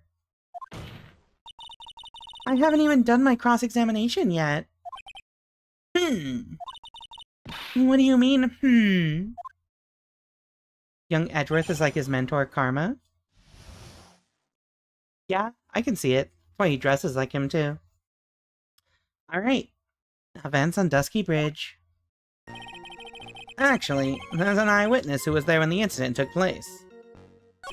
This photo was accidentally taken by the witness. It was drizzling, it's a little hard to see what's going on. The criminal shoved the victim down from behind and stabbed her in the back. How? How would you shove her from behind? If they're facing each other. Karma was more vicious. While also just kind of being shit at his job.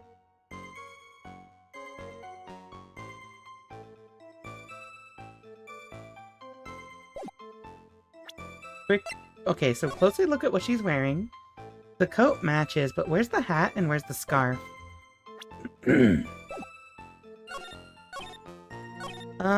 Okay, let's press this. I need to see, because there's something... This brings up something. If he shows up first, and she shows up afterwards, that would imply... If this is where the car is, his car... Wait. Ow! If the bridge is broken here, we're gonna assume he got there first, which means he would already be on the bridge when she gets there afterwards. And that's the only way that he would get her cornered like that. Or that, no, he would be the one cornered right here. So that means the picture was taken from around here?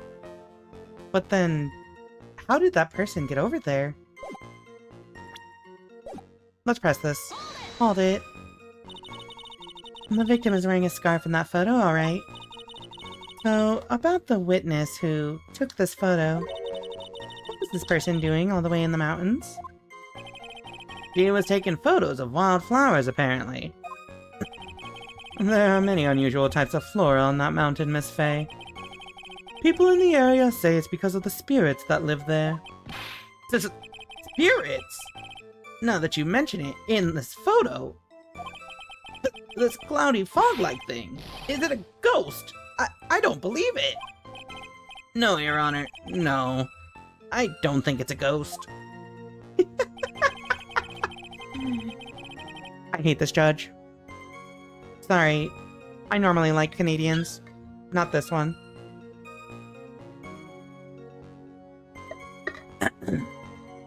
Okay, so that doesn't say anything. Okay, let's press this, because how would Terry have gotten behind her if they're face to face like this? Don't worry, he gets worse. Oh my god.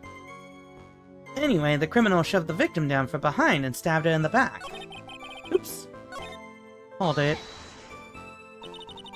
Is that part of the witness's testimony as well? Oops. Of course it is. He pushed the victim hard in the back and she fell down right on her stomach. I remember that happening once myself. It was really brutal. Are you talking about seeing someone get pushed? Or were you the one getting pushed?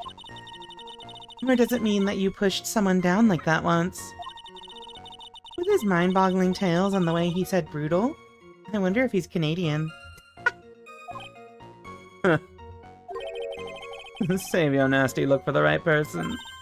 Huh? Take a look. Poor baby.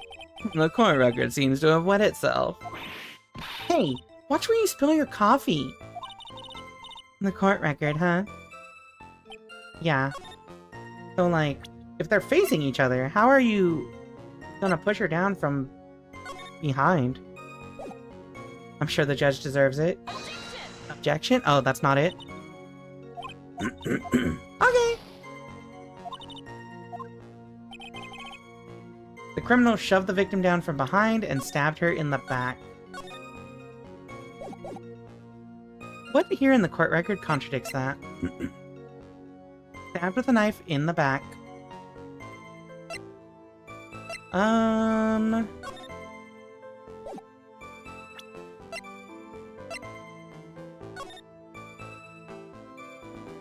Wouldn't she be really dirty?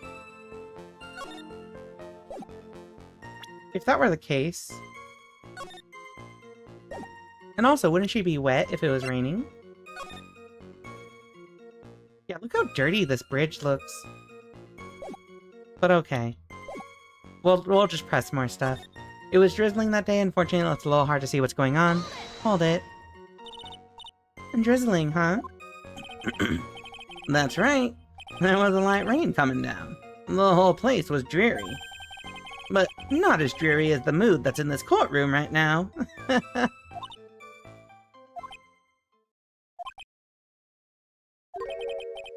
Looks like a cold front just moved in. In any case. The point is that the area was quite damp. There was even some fog. I even slipped and fell while I was on the bridge. It was really something. What do you mean by that? Criminal shoved the victim down from behind. There's an eyewitness who was there. Let's press this. Can you tell me about the eyewitness?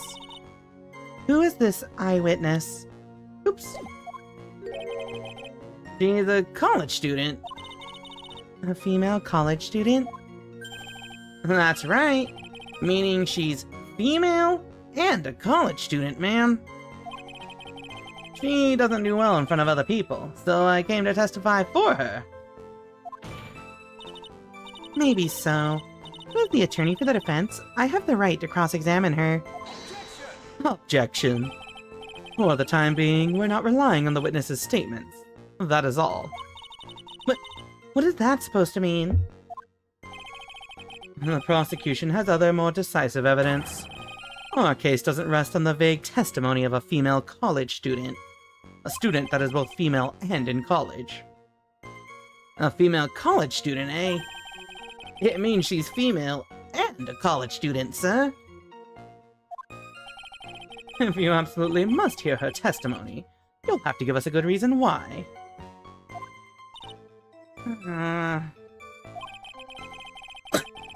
Please tell us about the more decisive evidence in question. This photo was accidentally taken by the witness. It shows the Vic wearing the scarf, sir. Hey Looney, welcome to the stream. Okay, so That must have been when the scarf fell off. hold it. So in other words, there was a struggle between the criminal and the victim, huh? Oops. That's what the witness said. Well, it looks like she didn't remember about the scarf. But from what she said, it sounded like a pretty violent fight, ma'am. The area was wet from rain. The bridge was probably wet, too.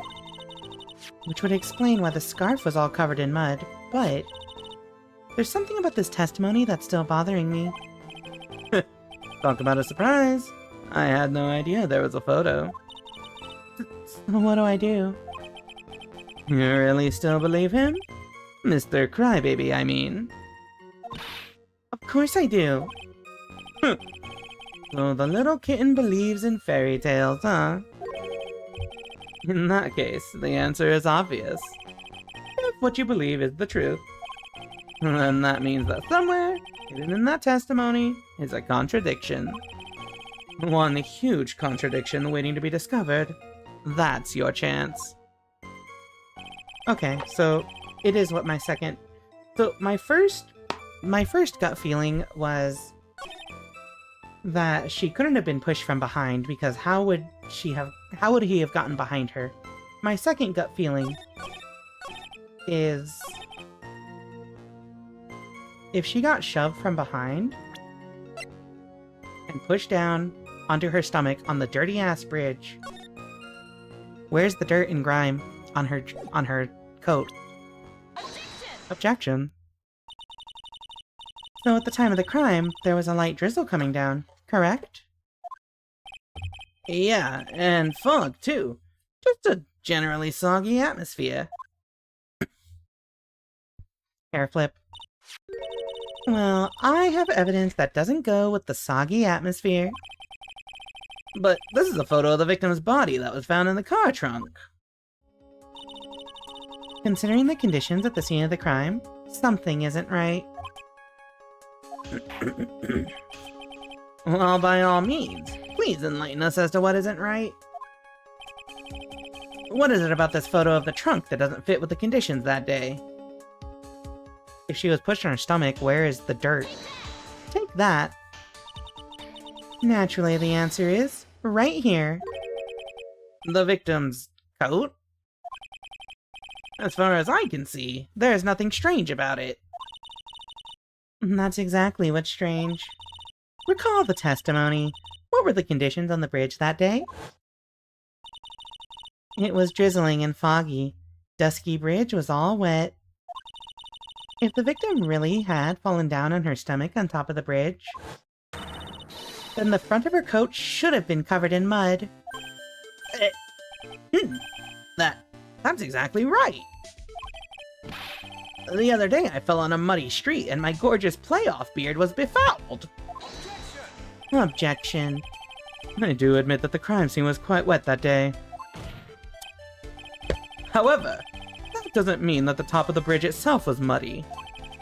If Your Honor had fallen in the shower instead of on a muddy street, your glorious hockey beard pride of the legal league would be wet but not muddy. Fortunately, I have yet to test that. Still, your point is well taken. Can you prove that the surface of the bridge was muddy that day?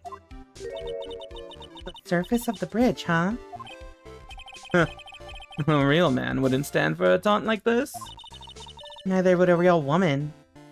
Honestly, my favorite thing is that he's just he keeps calling her kitten, but also he keeps telling her to man up, basically, and I think that's really funny. Very cute. How do we feel about young Mia's scarf? It's pretty good. I like it. It's so good, yeah. Of course I can. Here is the evidence that proves the surface of the bridge was muddy. Like the scarf, probably? Yeah. Why would the scarf be muddy, but none of the other stuff? Yeah, if it was found on the bridge. Take that. The evidence is this scarf. It should be obvious. It should be. If the scarf fell onto the bridge and got this muddy, it means that the bridge was obviously covered in mud. Ugh. No, I can't be outwitted by this novice bimbo!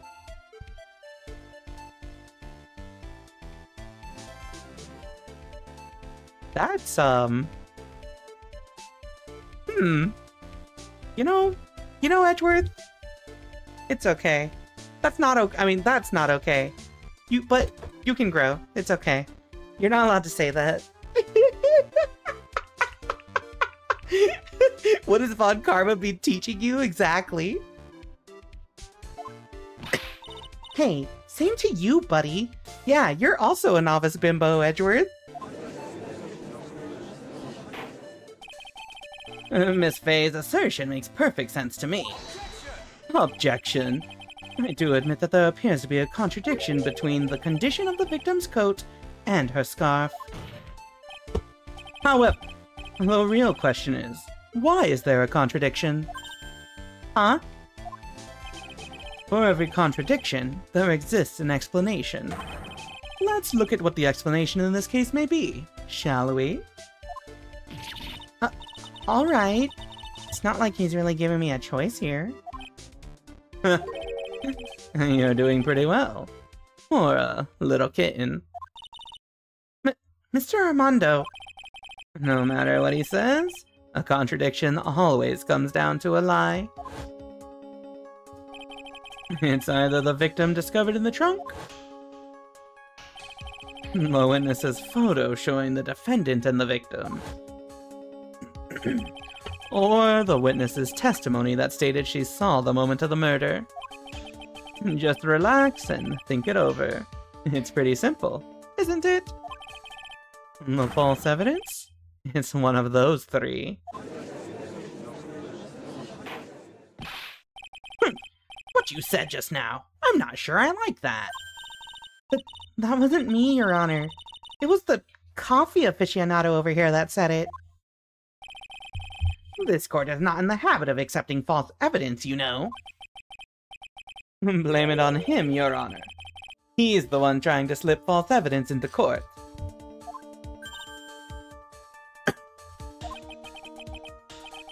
But we won't let him. We'll expose his evidence as a flimsy scam it really is. Yes. The false evidence in this case is the... Who took the photo?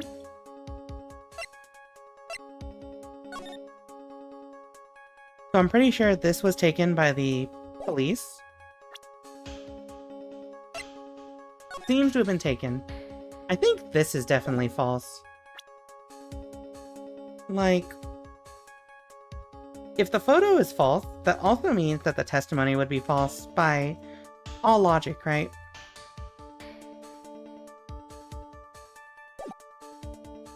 I definitely don't think it's the body in the trunk. Edgeworth is unimpressed with how unbimbofied you still are. Get on his level. Hello, Metagame Face. Welcome to the stream.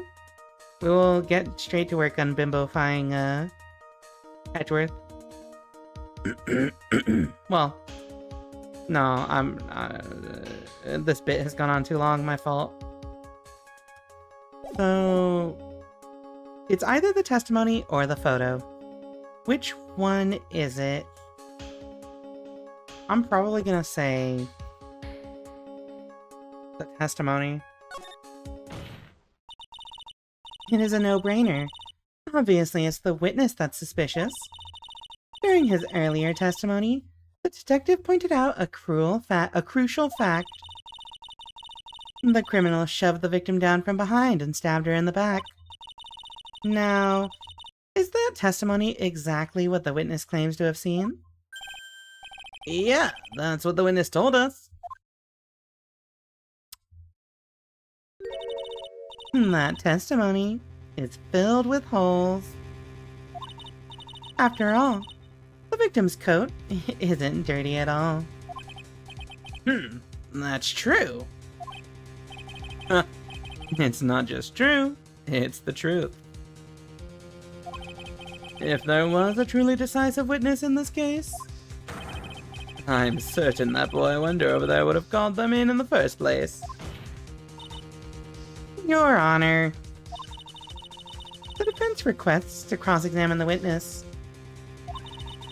The testimony presented so far is not only vague, but contradictory as well.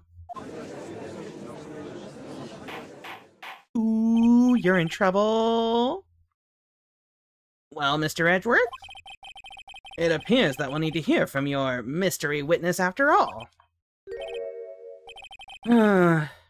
You should brace yourself for the brutal truth. Your Honor, the prosecution has no intention of hiding the witness from the court. We are prepared to present our witness at any time.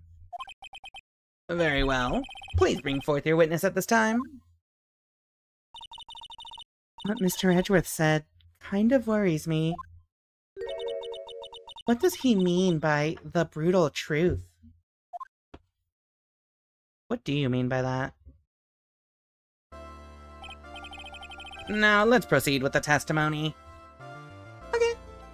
Francisco phone calls Edgeworth. Hey, so I saw you're on TV. Why'd that come out of your mouth?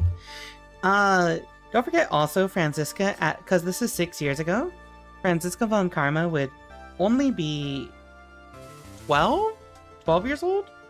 Because I think she's 18 in the main story. So, while I do believe Francisca would threaten that, it's also really funny to think about 20-something-year-old Edgeworth being threatened by a 12-year-old and probably actually being scared. Oh, he's actually just 20 years old. I'm curious how this case goes without breaking the timelines until Phoenix Edgeworth has been getting away with this shit. My theory is that we probably actually just lose this case no matter what. Or it gets ended in some, like, I don't know, some, like, inconclusive ending, you know? At least that's my opinion. That's my early theory. If it can happen to Phoenix with pearls, then Edgeworth is just as prone to being bullyable. Yeah, actually, that is true. They probably both get bullied, which is really funny. That's basically what the Wait, are the investigation games... Do they have a lot of Francisca? I'm actually, like, really curious because I always want to be like, I want to see more of like Francisca and Edgeworth's like relationship. Oh, she's maybe 13. She could also be 13, yeah. 12 or 13, but still, she's very young compared to him. Alright. They have cases with young Francisca and Edgeworth. Oh my god, I'm so glad that we're gonna play investigations then. Good. My understanding is they got young Francisca. Okay. Alright. New testimony coming up. Now, let's proceed with the testimony. Mr. Edgeworth, please go right ahead. Thank you, Your Honor. The prosecution summons the woman who saw the events that day with her very own eyes. This is it, Mia. The battle begins here.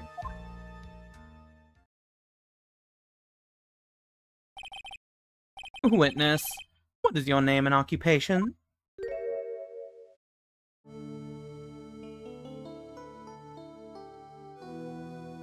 Wait. Everyone is so silent that I can hear their hearts going pitter-patter. Oops. Oh! When I look at you, how can I put it? You look as scrumptious as a double-double in a dozen donut holes. What do you mean by that? What do you mean by that, old man? What do you mean by that? I told you he gets worse. I feel like I want to hurry up and hand down a verdict just to have a bite. What do you mean by that? What do you mean? Hey, not so fast. As I said before, this witness is very sensitive and delicate. I would ask the court to please exercise care when addressing her. Yes, indeed. Thank you, Mr. Edgeworth. You are a true gentleman. Miss Fay, you could learn a lot from this man. If he's such a gentleman, he sure doesn't act like one to me. Sir? Yes, my dear. This is my first time, so I'm sure I'll make a lot of mistakes. Anyway, I just wanted to say I'm sorry for all the trouble I might cause. Not at all. It's no trouble at all. Now then, may we please have your name and occupation? My name is, Melissa Foster. No, it is. No, the fuck it isn't. I'm a college student, a freshman in the literature department. Oops. You were on the scene when the unfortunate event occurred, correct? And you were the one who took this photo. Is that accurate? What? How can you be so mean? Now see here. What are you doing, shoving that in her face like that? Huh? But it's just a photograph. It's not like it's something dangerous. Next time I'll be forced to penalize you. Uh-oh. I don't like the turn this has taken. Is she staring at me? And you would be? Huh? I'm the defense attorney. My name is Mia Fey. I see. So, you are... Now then, young lady, could you please give us your testimony? Yes, Your Honor. I'll do my best. Look at this photograph. Every time I do, it makes me want to beat up this child. The witness's photograph. I was using my camera to take some pictures of wildflowers. Then, I noticed there were two people standing up on the suspension bridge. Suddenly, they just started fighting. That's when I hurried and took the photo that shows the crucial moment. And right after that, I called the police. By the way, where were you standing when the incident occurred? I believe the map would be of help here. I was standing right over here.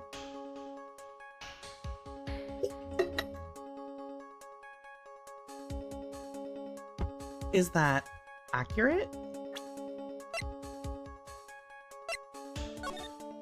So there's the rock. Why was she on the other side of the... on this side of the bridge? I was standing in a beautiful field surrounded by tall cliffs. So you took the photo from that location, eh? I brought the camera I was using at the time, just like Mr. Edgeworth asked me to. Oh, what a cute camera. Just like its owner. I'm watching you. Melissa Foster took the witness's photo with this, a small but powerful model. Alright then, Miss Fay. Time for your cross-examination. But I warn you, make the witness cry again and you'll feel the wrath of my gavel. Okay. Alright. This is the most rigged case ever, but you know what? It's fine. It's fine, we'll deal with it. I was using my camera. I noticed there were two people standing on the suspension bridge. Suddenly they just started fighting. I took the photo, and right after that I called the police. Okay, so... bridge located 40 feet above Eagle River. So, if she's standing here, she would have had this angle, and she would have only been able to see them here. Which then means, from that angle, that puts Terry Falls on the left, and quote-unquote, what's her name? Valerie Hawthorne on the right.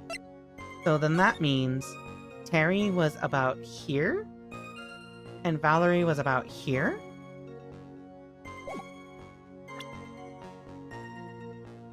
That's how that works. Small but powerful model. I may ask your name, Dahlia cries, bitch, what did I say? She does seem like a girl that can cry on command, 100%. Falls, 4:30 PM at that bridge, wear white scarf for identification. Talk to Dahlia, tell her this time the whole truth must come out. Okay.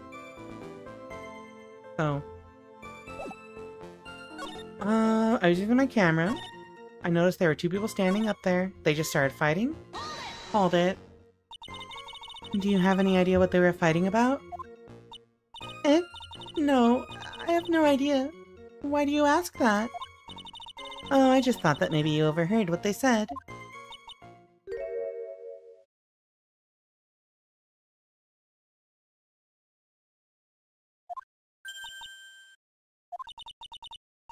I would never eavesdrop. I've got more class than that. That's right, Miss Faye. Don't drag the witness down to your level. That's why I hurried and took the photo that shows the crucial moment. Hold it. Why did you take a photo? Well, the two of them were really going at it. Ever since I was a little girl, I always wanted to be a news reporter. I guess that part of me just kind of took over. Smells like a lie to me. Yes, I understand completely. Even now I can't completely abandon my boyhood dreams. I still use my grandson to test my comedy routines on. So you wanted to be a comedian, huh? Not that it has any bearing on this. All I could do was to use my camera. So I took the photo of the crucial moment and gave it to the police.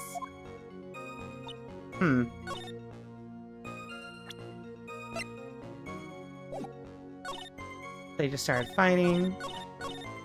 After that, I called the police. Hold it. You called the police? Yo, hi Mira. Thanks for stopping by. Good luck in bracket. I would never eavesdrop, so instead I just covertly take photos. Exactly. You called the police? Yes, because it looked to me like the murderer was going to try to escape. We were already moving before the call even came in. Thanks to the victim's note, we had already started our operation. Oops.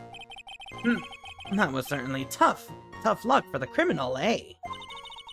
If Terry Falls isn't the criminal, then there must be something strange in that girl's testimony. Be careful, kitten. That girl has the judge wrapped right around her little finger. You're going to have a tough time poking holes in that testimony of hers. You're gonna have to come up with something really good, Mia. I took the photo that shows the crucial moment. So that would be this photo, right?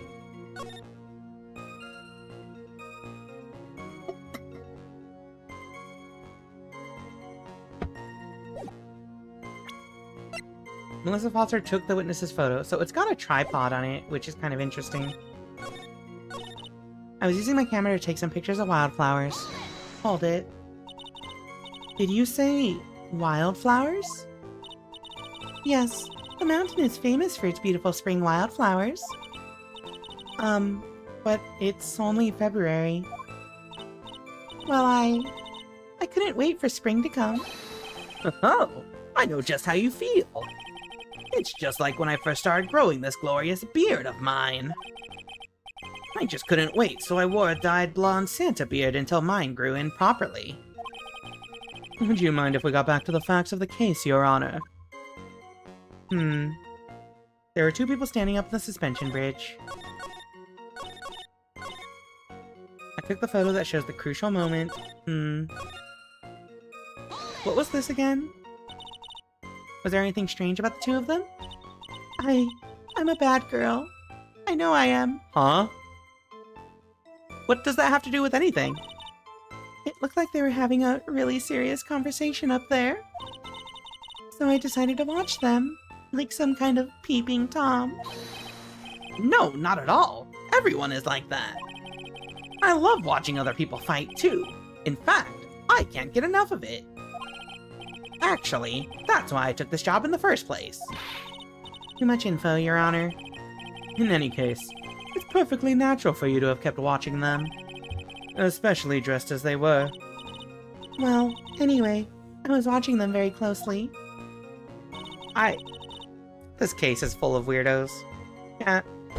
We've got an ad break starting in 30 seconds.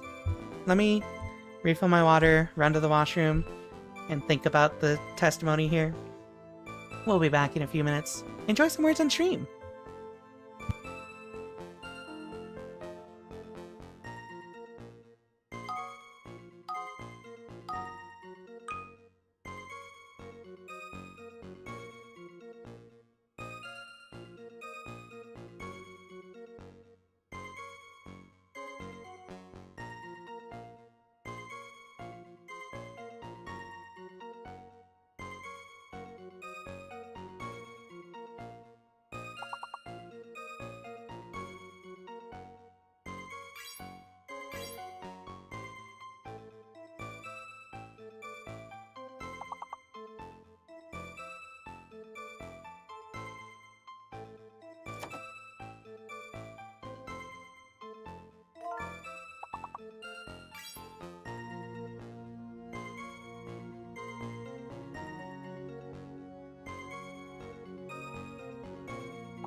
Alright, chat. Let's continue. Wait. Alright. So.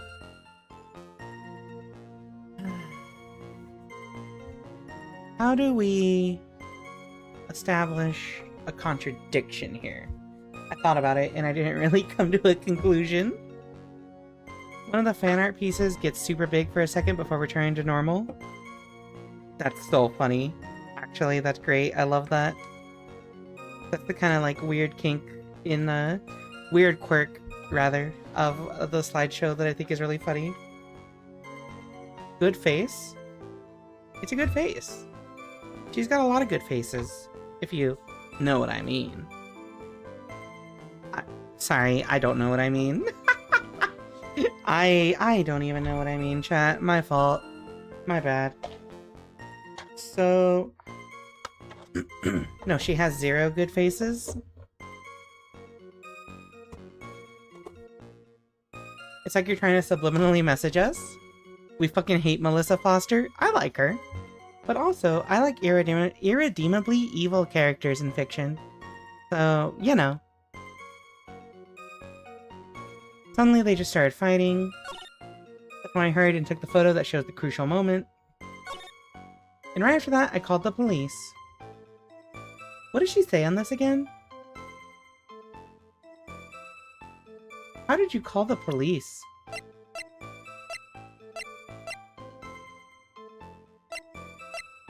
Located at 40 feet above Eagle River. I've read A Face You Shouldn't Show. I don't know what that is. What do you mean? She's just some college student who happened to witness the crime? Fair enough. She would turn into a blood sport if she could. I know what you mean about faces. Okay, so...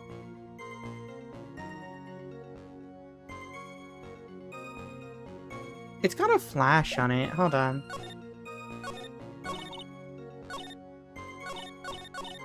I hurried and took the photo that shows the crucial moment. What did she say here? Why did you take a photo? Well, the two of them are really going at it. Ever since I was a little girl, I always wanted to be a news reporter. I guess that part of me just kind of took over. Sounds like a lie to me. Yes, I understand completely. I can't completely abandon my boyhood dreams. All I could do was to use my camera. I took the photo of the crucial moment and gave it to the police.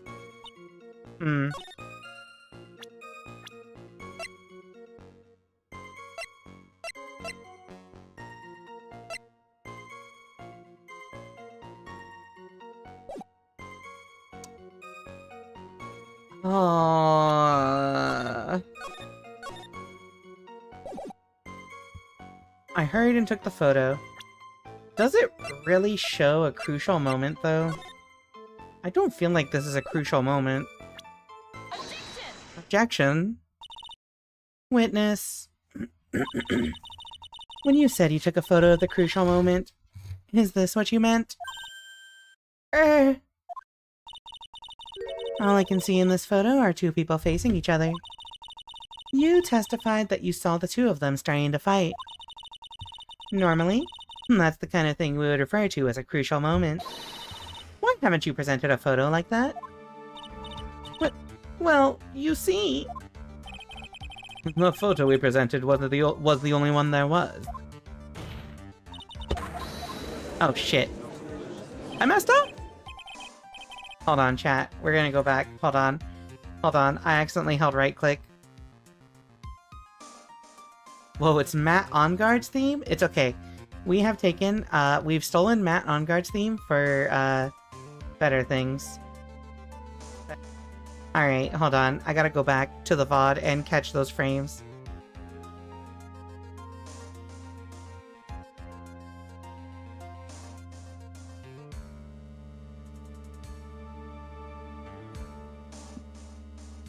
Alright, here we go, here we go, here we go. All I can see in this photo are two people facing each other. You testified that you saw the two of them starting to fight. Is this... oh yeah, this is the VOD.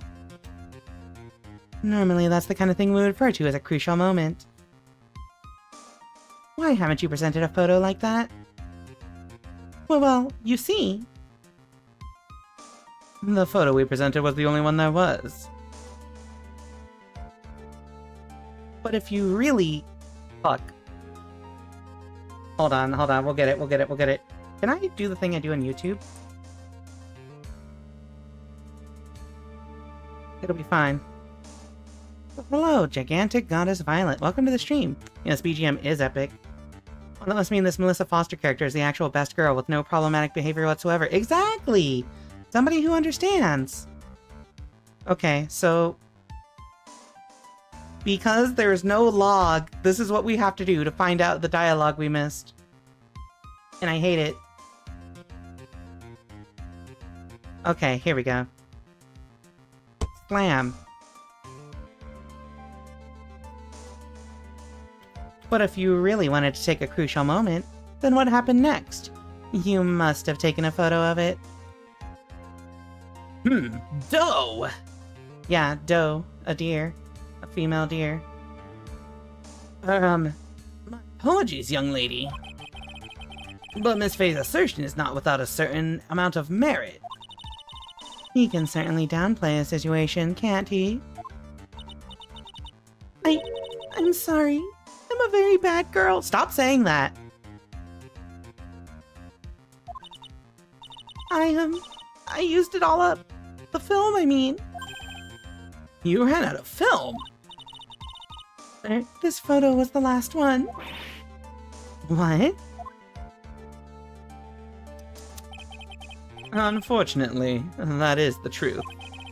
I personally examined all of the photographs she took of that day. All the other photos are of the witness herself, playing among the wildflowers.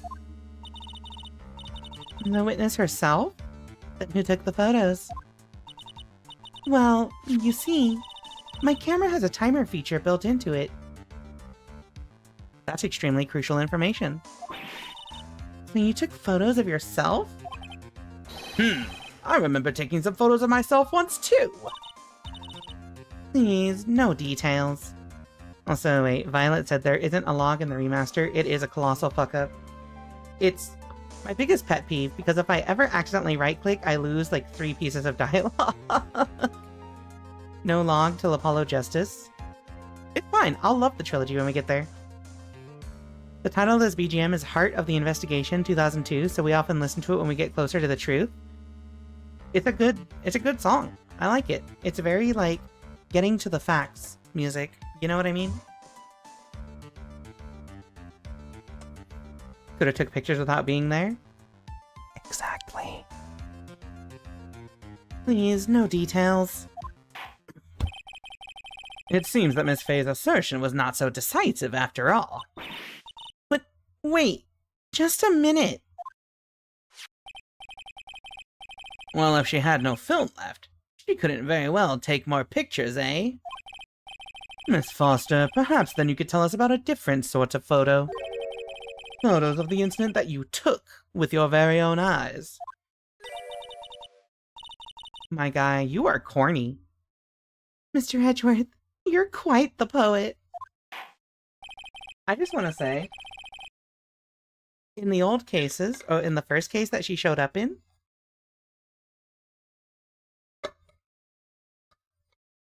everyone seemed to fall for her shit, right? All the men in the case were like, I love this girl. She's adorable. I appreciate that Edgeworth does not do that. He's still kind of slimy, but like, he's not fawning all over her. Which is further proof of my theory that Ace Attorney is yaoi. We've never met Melissa Foster before? Alright, buddy.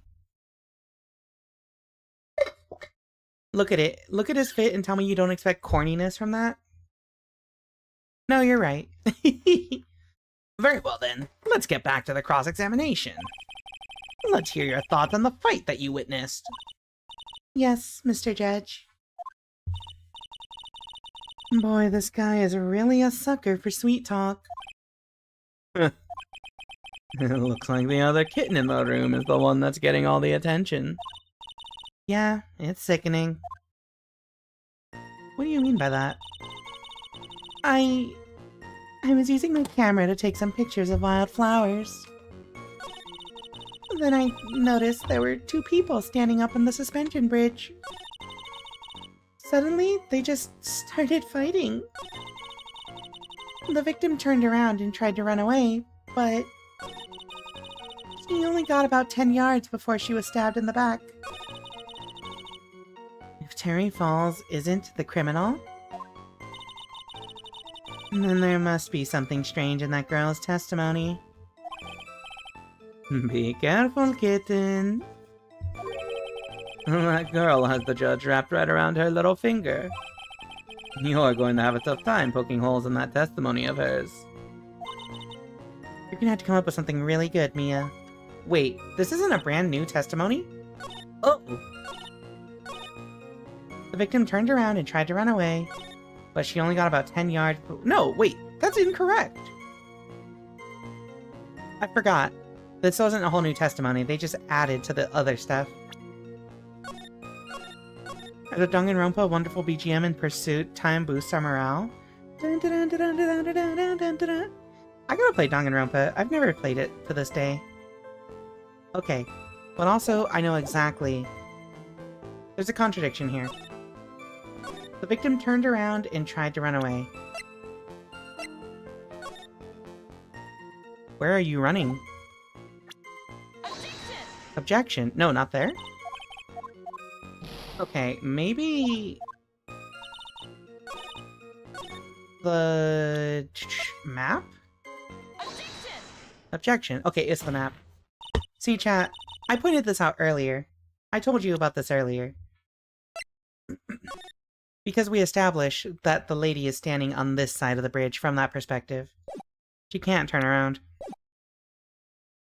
I'm surprised you went with Zero Escape before Danganronpa. I feel like most people do it the other way around. The thing about that is...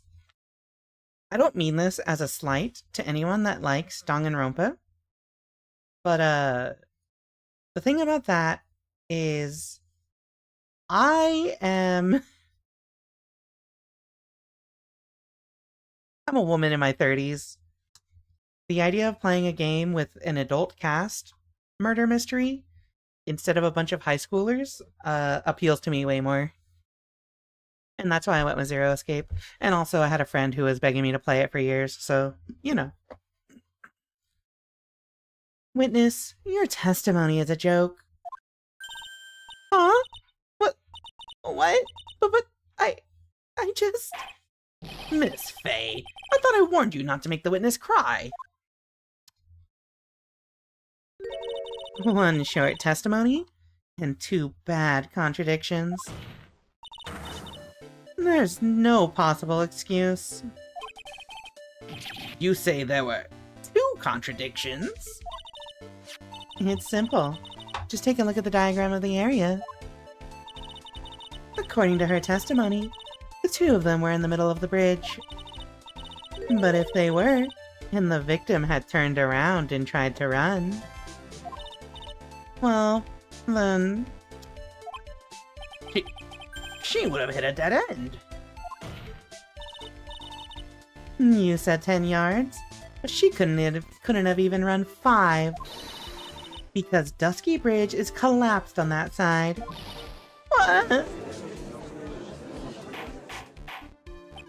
What does this all mean? It's very simple, Your Honor.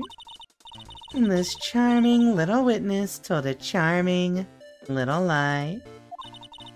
That's all there is to it.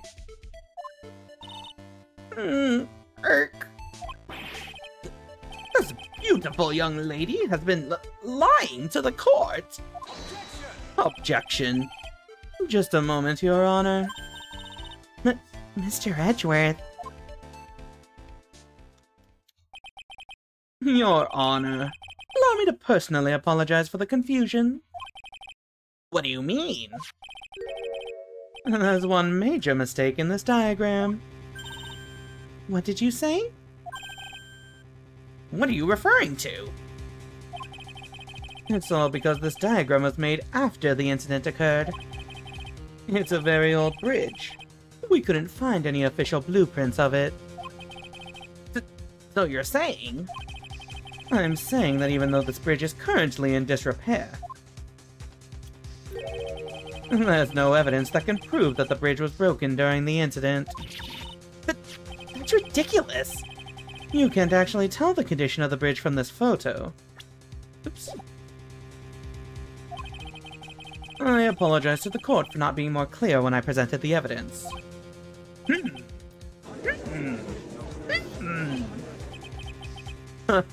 That guy is good. Huh? What do you mean? He planned it from the beginning. He's a genius, alright. That diagram of the bridge was his insurance policy. What? Coward? Well, Miss Faye, it seems you've once again made a reckless accusation. Shut the Chat. I want the old senile judge. I hate this guy. This dude sucks. Boo! Get off the bench! I'm so sorry. I should have been more careful myself. No. It wasn't your fault at all. Now then, shall we go on with the trial? I'd like to establish once and for all what it was that the witness actually saw. Indeed. All right, young lady. May I ask you to please proceed with your testimony?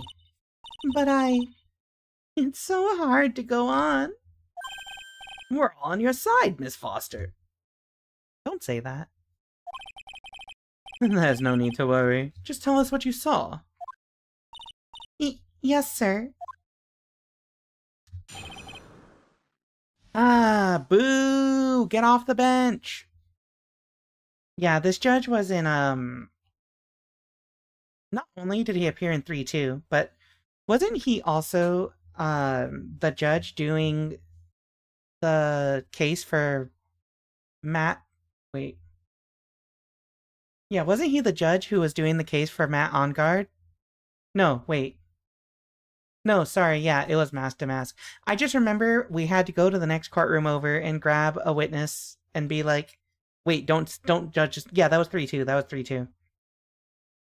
I don't remember if that also happened in 2-5?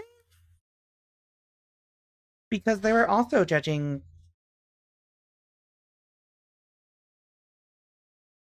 I don't think it happened in 2-5. It was 3-2. Sorry, we've been doing this for so long that all the cases are starting to meld together in my head. He was about to look at me a guilty for robbery? That's right. After this, he was no longer trusted with murder cases. Good.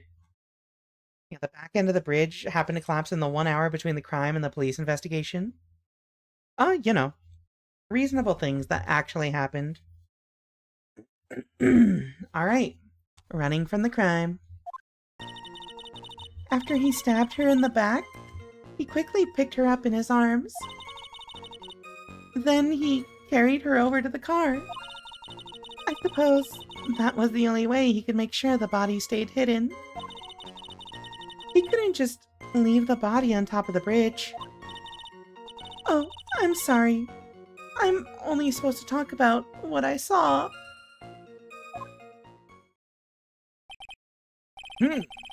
Witnessing such violence must have been difficult. Yes, sir. I'm still shaken up. If he accepts this testimony as it is, we're finished. Don't say that. Oh well, maybe I'll stop off at my favorite cafe on the way home. They make a really great mocha latte. This trial isn't over yet. That's what I like to hear. Alright, Miss Faye, your cross-examination, if you please. Contradiction is staring you right in the face, Mia. Go on the attack. Is it staring you right in the face? After he stabbed her in the back, he quickly picked her up in his arms. Did he?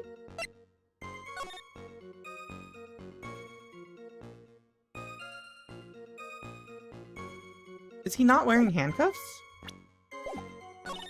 He carried her over to the car. That was the only way he could make sure the body stayed hidden. He couldn't just leave the body on top of the bridge. He quickly picked her up in his arms. Hold it. Are you saying that the victim didn't fall down on the bridge? Actually, maybe she did fall. Of course she didn't fall down on the bridge.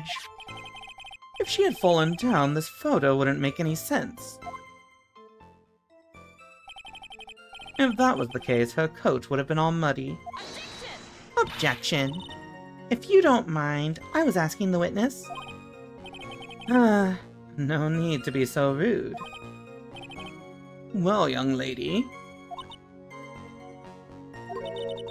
Of course she didn't fall down. The man in the prison uniform grabbed her before she could. One step too slow. And then what did the defendant do after that? He grabbed her?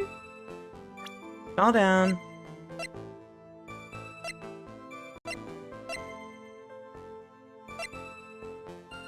Is Terry Falls wearing handcuffs all the time?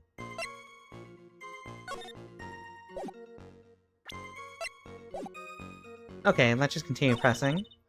He carried her over to the car. Hold it. You personally witnessed that? Oops. Yes. Did anything strange happen when he did that? Well, I don't know if you'd call it strange or not. But that's when the victim's scarf fell off. You mean this scarf? The words match what we found at the scene. I don't see any problem. Yeah, he is carrying around his big ball. I suppose that was the only way he could make sure the body stayed hidden. Hold it. You mean the defendant carried the body all by himself? I deserve this. Yes. Considering the size of the defendant, I don't think it would be difficult. Yes, but let's remember they were on a narrow bridge that was ready to collapse. Is it even possible for him to have carried a dead body on a bridge like that? Objection. Well, the fact of the matter is that he did. That kind of talk is just silly. Wait, it's wrong? Hold on. 15 things. Oh, the math doesn't work anymore. Because I changed the price. Now it's 50% off. 7.5 extra for free. The math isn't mathing. Exactly. Okay.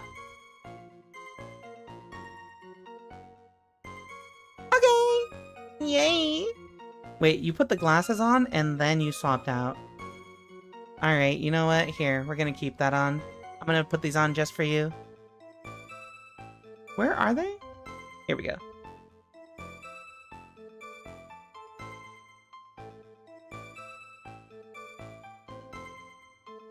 There you go. Secret menu redeem. Alright. That kind of talk is just silly. Wow. Why did he get so emotional all of a sudden? Miss Faye, if you think there's some other possibility, please share it with the rest of us. Okay. So, what was it again? I got distracted. You mean the defendant carried the body all by himself? Considering the size of the defendant, it wouldn't be difficult. They were on a narrow bridge ready to collapse. Is it possible for him to carry a dead body on a bridge like that?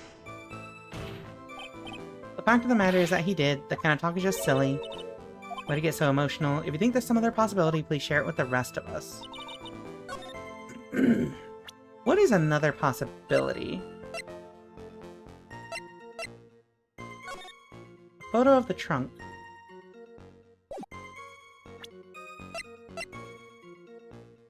I don't think we have the information to see what the other possibility is.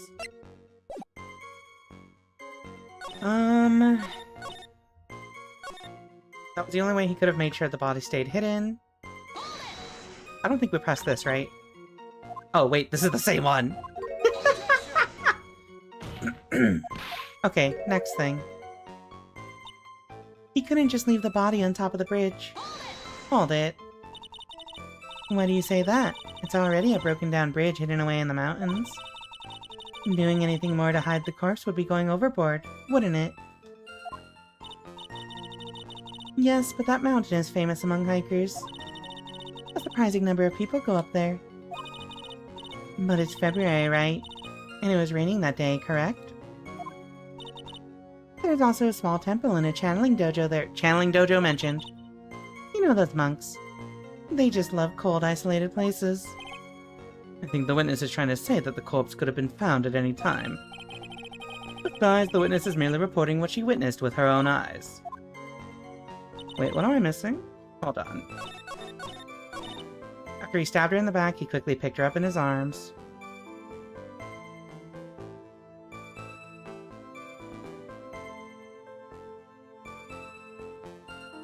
Is that it? Her crying face is so good. Stabbed her in the back, he quickly picked her up in his arms. That checks out. He carried her over to the car. That was the only way he could make sure the body stayed hidden.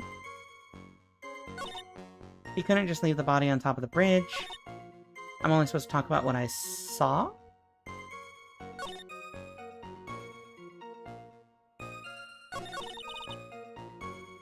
I think I'm missing it. Hold on. So... he carried her... Oh, wait. How would you have seen that? Well, she could see him walk behind the rock, right? Because he could stab her here, pick her up, and then walk over here, and then the rest of the testimony is her assumption that he went to the car. But I guess he wouldn't have... she wouldn't have been able to confirm it, but, like, it's reasonable to assume that. Then he carried her... Actually, no, wait. Is that enough of a contradiction? Is that really what we're gonna bet our contradiction on? Hold on. Let's save. Let's just try that. He carried her over to the car. Objection? No, not that. Maybe the map?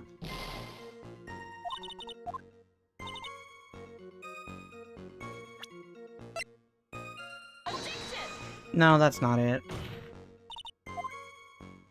I'm not seeing the obvious. I'm not seeing it. Yeah, I got help to spare. He carried her over. That was the only way he could make sure the body stayed hidden. He couldn't just leave the body on top of the bridge. I mean, he could, but... died from blood loss.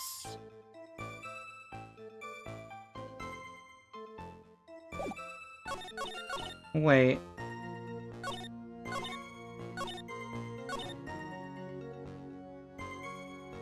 I'm only supposed to talk about what I saw. Let's press this. Can I say what I think it is? Yeah, let me finish pressing things. It'll probably become apparent if I just press things more.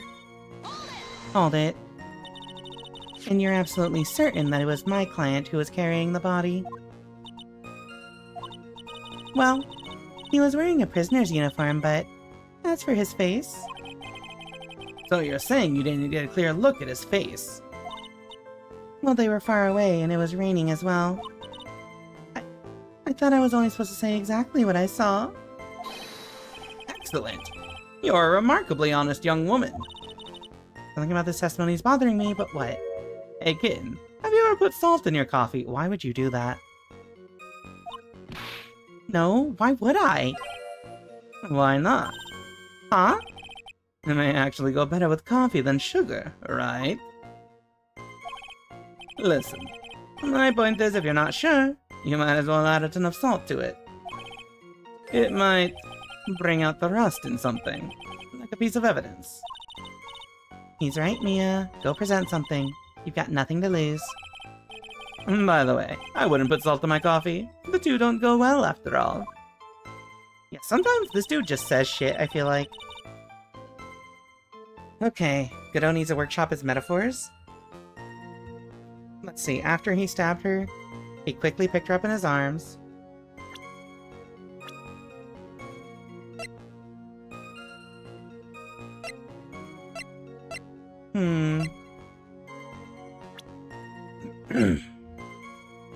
Stabbed with a knife in the back.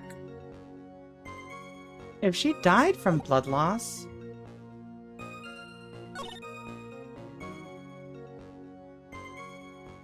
Well, we don't have any proof. Like, my first thought is he would have blood all over his, like, hands and body. But we don't really have proof that he didn't have it. There's no photo or anything showing him that without blood. So it's the only way he could make sure the body stayed hidden. You guys are, like, in a remote mountain. You could definitely keep the body hidden any number of ways. He couldn't just leave the body on top of the bridge. There probably wouldn't have been much on his body. Yeah, that's actually what bothers me. Eh? No, that's not it. Alright, hold on, we gotta reload. Chat, am I stupid? Chat, I might be stupid, hold on.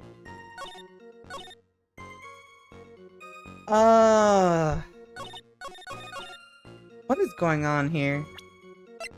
So... White scarf. That's not it. What's the contradiction here?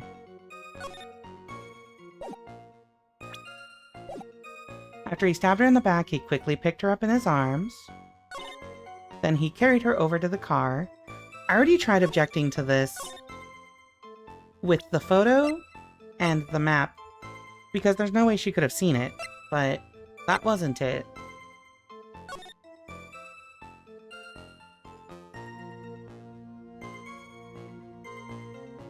Is something with this photo? I don't think so. He couldn't just leave the body on top of the bridge. Let's press this. Why do you say that? It's already a broken down bridge hidden away in the mountains.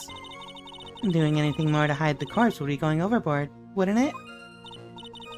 Yes, but that mountain is famous among hikers. A surprising number of people go up there. But it's February, right? And it was raining that day, correct? There's also a small temple and a channeling dojo. They love cold places. The corpse could have been found at any time.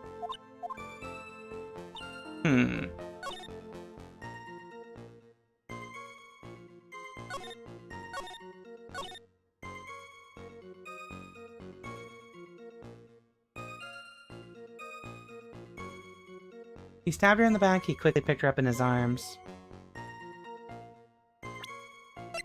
I mean, one, we don't have a knife. I mean, well, okay. So the autopsy report says there was a knife. He didn't have a knife.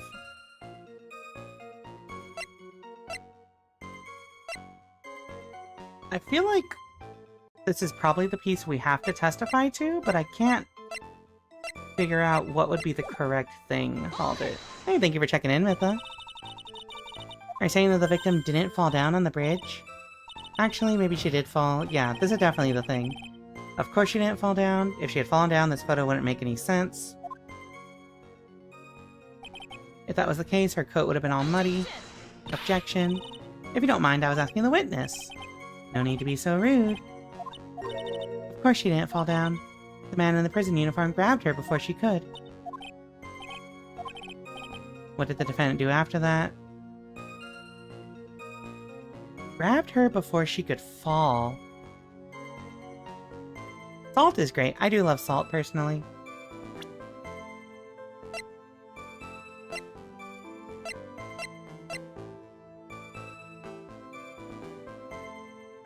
So,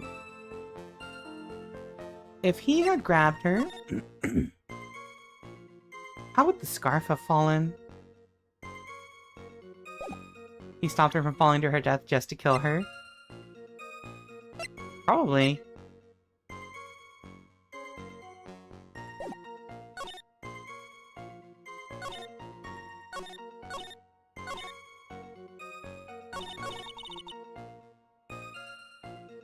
Alright, chat. Tell me your theories. I'm like, I can see some of the issues with this, but I'm not sure What piece of evidence directly contradicts when there's a perfectly good river right there? I mean, they did say you could find a body there. His hands are full? Are his hands full? Because, like, we don't have a way to prove that he had stuff in his hands. We can't clearly see, like, he looks like he's got his hands handcuffed. But it doesn't show it, right? We can't see that his hands are full. Which is the problem. This isn't decisive evidence to disprove it because of that.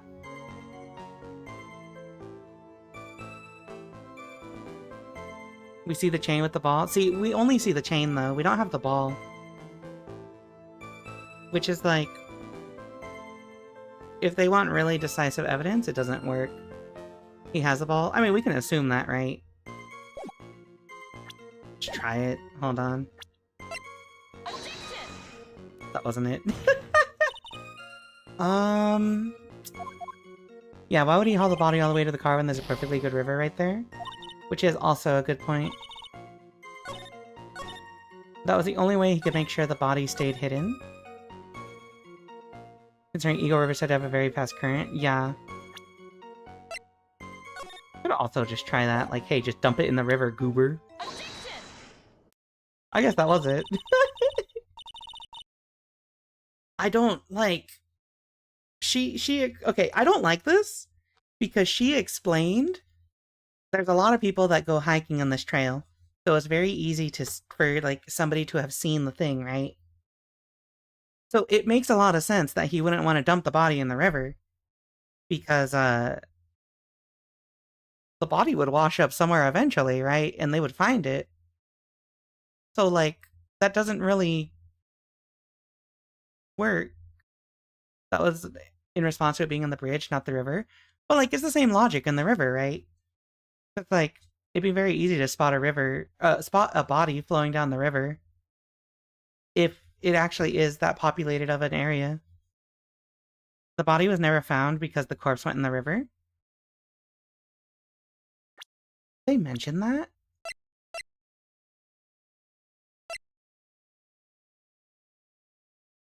Hold on. Do we have a thing telling us about the old case? They did?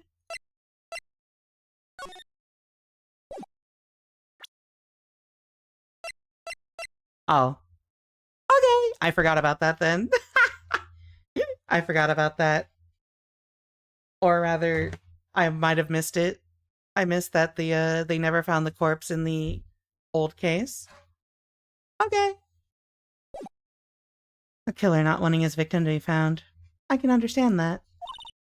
However, the idea of moving the body for that purpose is clearly odd. There was a much easier way to make sure the body wasn't found. You were busy thirsting for Godot? No, yeah, actually. See, I have a good excuse. Y'all understand. We don't even have a body. I mean, for this case we do, but I guess it's relevant to the case 5 years ago, which... we don't have any materials on it, so I don't know how we're gonna reference it without evidence, but... we'll see what happens. We'll see what happens. Well, what is it? Take another look at the map of the area and you'll see how. There's a river right below the bridge. Earlier, Mr. Edgeworth pointed out something interesting about the river. For those who are not aware, Eagle River is well known for its powerful current. Most bodies that fall in are never recovered. Oh, wait. I guess there he said it. Ah. In the kidnapping case 5 years ago, the victim's body was carried away and never found. In the trial. Yeah, I just missed it, I guess.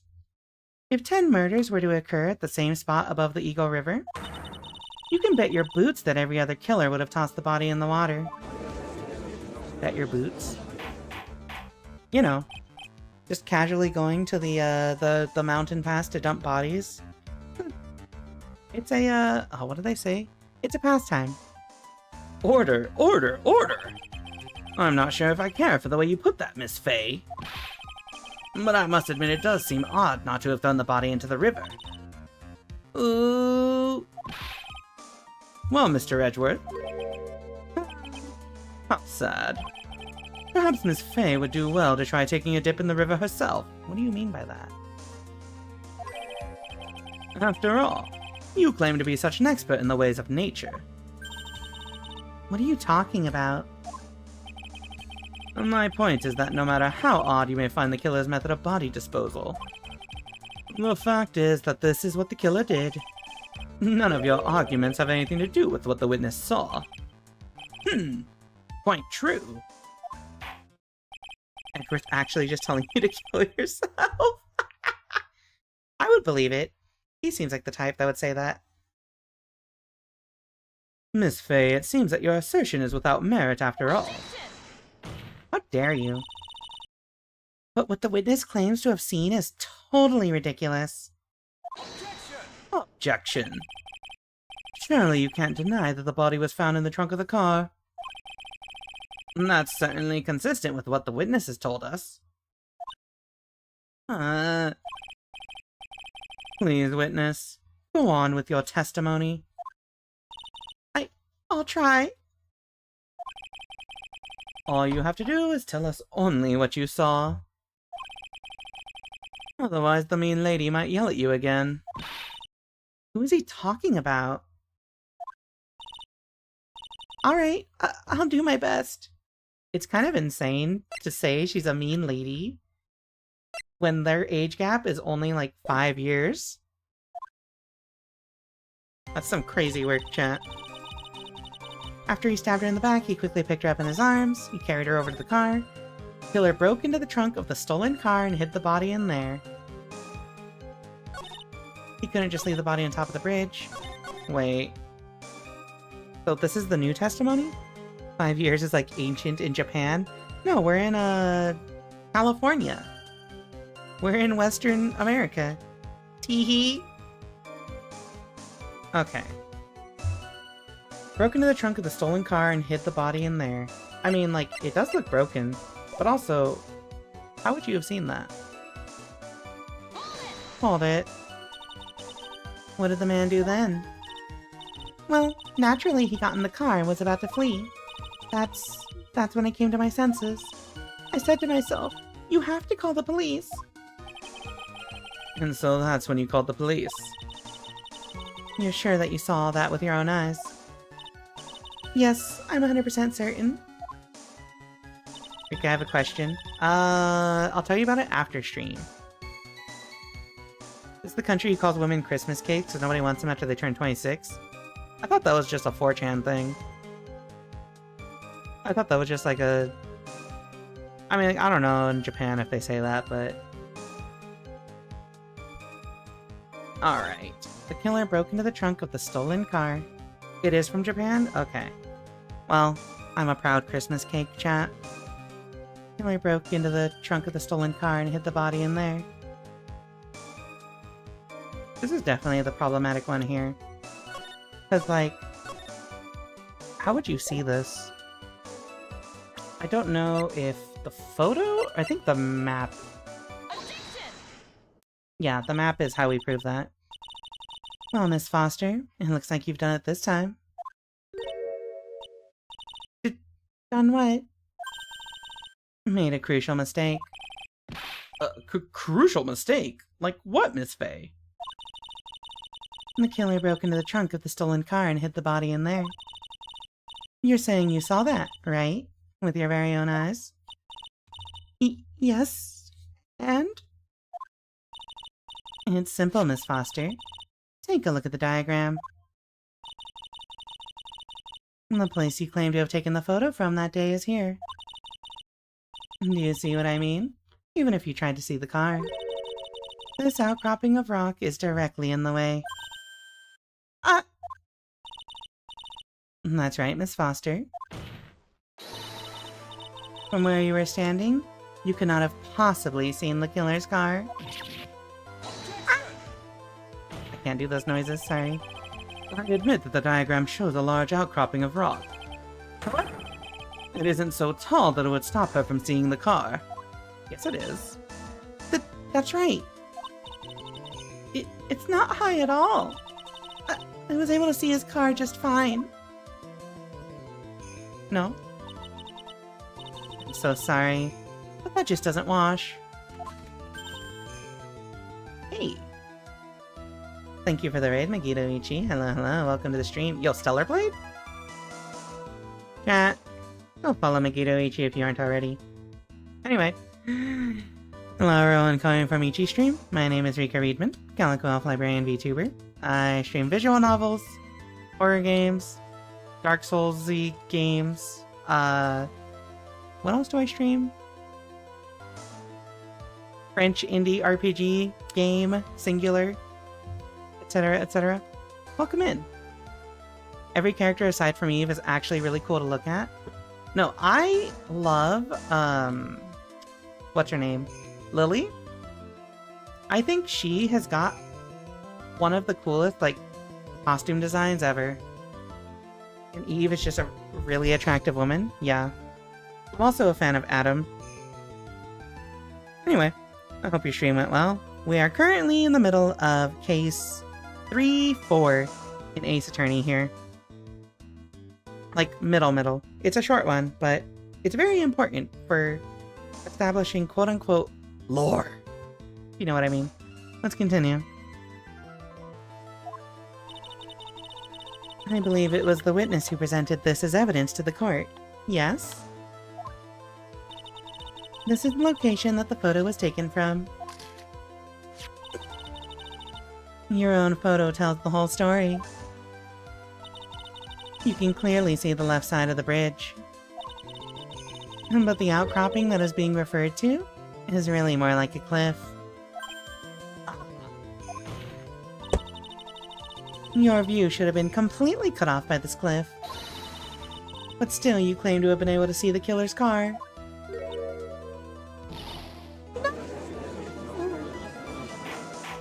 Playing with the Latam dub has cursed the chat with the headcanon that Adam is a Hispanic brother trapped in a future punk K-drama. Honestly, that's real. I feel that. I love that, actually. Order! Order in the court! What is the meaning of all this ballyhoo? What? What is ballyhoo? Yeah, it does. It's got a noise gate on it. My fault.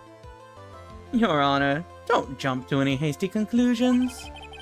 The fact that the escapee fled in a stolen car was reported on the news. After witnessing a murder, I'm sure you can appreciate that the witness was very upset. Can you learn these words to become a Canadian? Oh my god, let me start on that right away. She must have heard about the stolen car and convinced herself that she saw it. Objection. But she was repeatedly warned before starting her testimony. She was told to testify only about what she saw with her own eyes. Oh! Mr. Judge? What is it? I think I must have remembered things wrong. Hold it. Hey, wait a minute. You can't just say that. Objection. Miss Faye, no one on the face of the planet is perfect. Yes indeed. Quite true. You know what they say. You know what that means. To err is human, to forgive divine. I'm inclined to give the benefit of the doubt to our witness here. What? That's not fair! Save the tears for later, kitten. Mr. Armando. Don't look back until the trial is over. Now is the time to go forward. But that wasn't fair! Okay, kitten, you need to relax. Then, you need to remember the other kitten's testimony. The killer broke into the trunk of the stolen car and hid the body in there. So tell me, how did she know that? How did she know that he broke into the trunk? Aha! Well, Miss Foster, until you can explain how you knew that, you're going to have a lot of very suspicious people on this side of the courtroom. Well, witness, Well, I'm certain that he broke into the trunk. Because there were marks left on the trunk lid. I'm certain they were scratch marks from when he broke into it. What? Let me see that photo.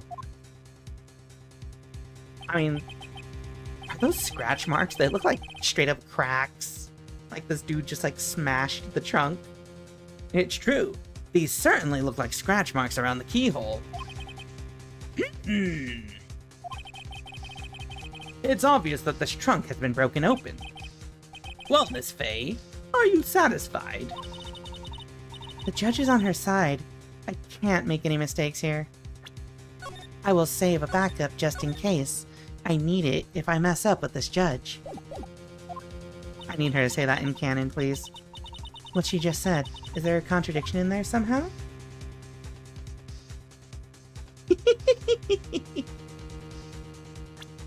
It doesn't work. Melissa Foster. It looks like you finally betrayed yourself. What? You said you were in a field taking photos of wildflowers. But even so, you knew about the scratches. The question is when? When did you get a chance to see those scratches? Yeah, I better violate the time stream, exactly. Finally. I finally got her. I'm getting pretty tired of waiting over here. Then perhaps it would be faster if Miss Faye explained herself. Your Honor, there's only one possible explanation. The reason the witness had seen the scratches was...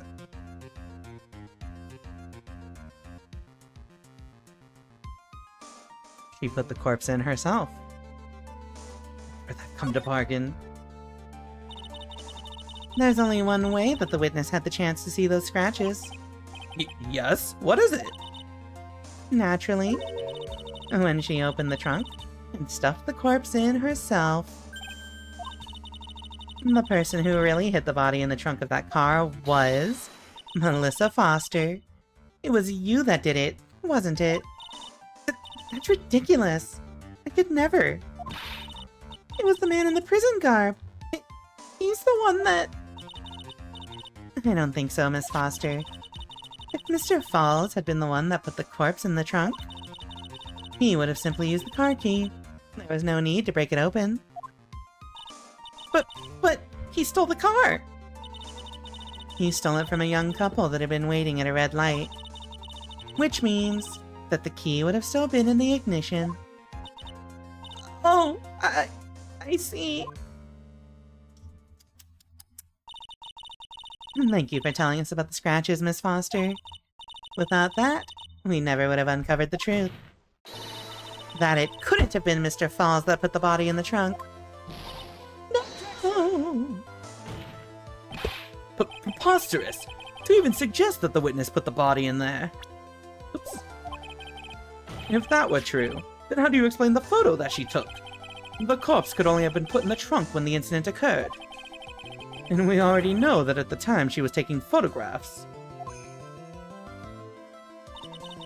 Now's your chance, Mia. Finish this thing. On the contrary, I'm not so certain about that anymore, Mr. Edgeworth. And there's no need to think too deeply about it. What I'm saying is the shutter for this may not have been pushed by Miss Foster herself. Cat. We know exactly what we gotta present here. However, it's an ad break, and I'd rather get this out of the way now before we get deeper into this. So, let's come back in a few minutes, enjoy words on stream.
Alright, chat. Now that you are done getting scammed by words on stream, let's continue.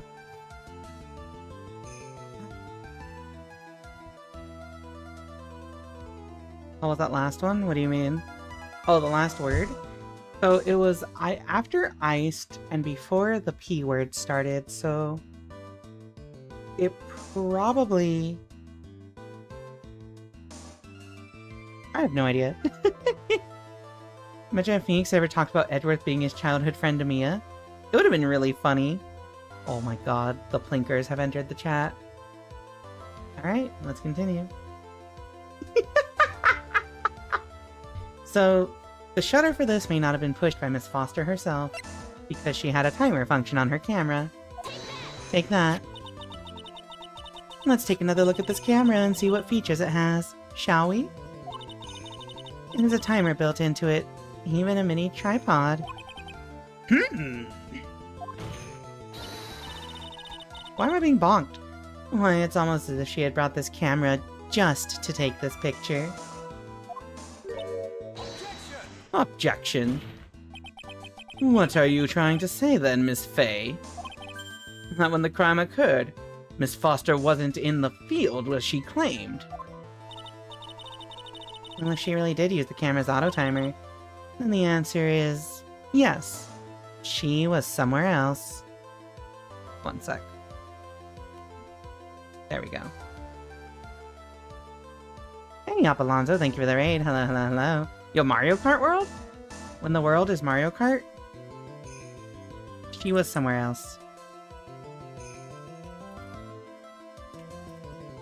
Chat, go follow me up, Alonzo. How was your stream? How was Mario Kart? Welcome to the Stream Raiders. My name is Rika Readman, Gallic Wolf Librarian VTuber. I stream visual novels, horror games, Dark Souls, murder mysteries, I guess. Honestly, chat, we gotta do one of those, true crime streams, right? We gotta, go over one of those true crime cases. I gotta channel my inner, I gotta channel all the white women I've ever dated in my life and go on a rant about true crime TV or something. I wanted to give my viewers a surprise since I have had a Switch 2 for over a week now. Let's go. I love Switches. Gotta be my favorite handheld device. Anyway. Thank you so much for the raid. If you gotta do your post-raid stuff, feel free to wind down, go rest up. This blink is affected by mood lighting. Cappy is the name of some dumb French hat. Is it a cool French hat? Cappy. No, that's cool. That's not dumb. That's cool. Please don't. True crime is forbidden? Enjoy AA? We will. Not look silly. You look silly. And the answer is yes. She was somewhere else. Exactly. She was not in the field. Would the defense please explain further? Listen, this is a crucial point. Where was Miss Foster when the incident occurred? In answering that question, we'll also make clear Miss Foster's true identity. Well then, please answer this question.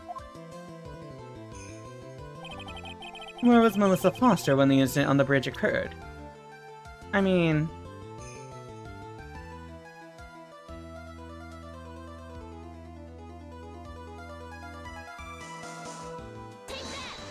Take that. If she had a timer on her camera, it only makes sense that she needs to be elsewhere to take advantage of that. And what's a better place than pretending to be the victim? Naturally, the witness is right here. But that's where the victim, Miss Hawthorne, was standing.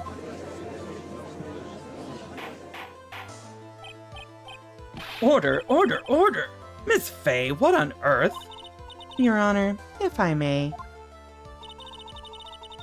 After parting with the victim on the bridge, the defendant fled by car. But this would mean that there was no time to put the victim in the trunk. In other words, If someone put the body in the trunk, it could only have been before the defendant met the victim. Oops. Objection. How asinine. I love how younger Edgeworth just lets loose with these words. Asinine, bimbo. What else did he say? He said something else out of pocket earlier. I like young Edgeworth. How asinine. Of course Mr. Falls met with the victim. And the only person with the opportunity to have put the victim in the trunk is the same man that killed her, Terry Falls. Objection. Is asinine out of pocket? He said ass in court. You still don't understand, do you, Mr. Edgeworth? By the time the witness's photo was taken, the victim was already dead. The person in the photo was not Valerie Hawthorne. Objection. What? I've never heard anything more ridiculous in my entire life. Then who exactly is the victim in this photo? It's obvious, isn't it? It's your own witness. What? Investigation stream soon? Yeah, as soon as we finish Ace Attorney Trilogy, we're moving on to investigations. It's the only possible explanation. The woman that Mr. Falls met on the bridge that day was not Valerie Hawthorne. It was you, Melissa Foster. Me?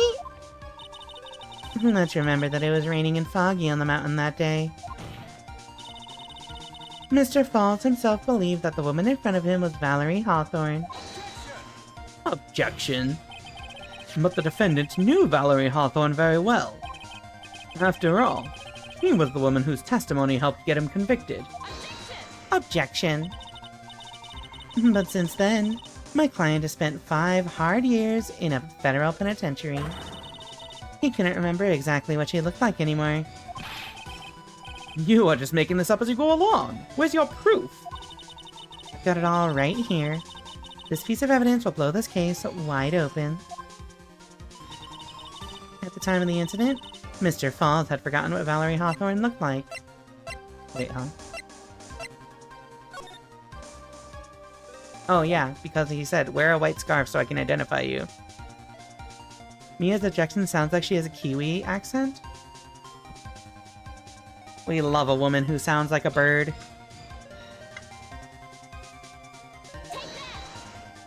Take that. Take that! You know what she makes me think of? Like Cammy, but yeah, less British. Mr. Falls had forgotten the victim's face. That's why he needed some piece of identification. Namely, this muddy scarf. It was Mr. Falls who requested that she wear the scarf to identify herself. That's already been proven by the note the victim left. In other words, as long as you were wearing a scarf like he asked, anyone could have pretended to be Valerie Hawthorne. Well, what do you have to say to that, Melissa Foster? No. Oh, she faded into out of existence. Rip Bozo. Pack watch. Wrap it up. Where's Miss Foster? She's collecting herself in the lobby.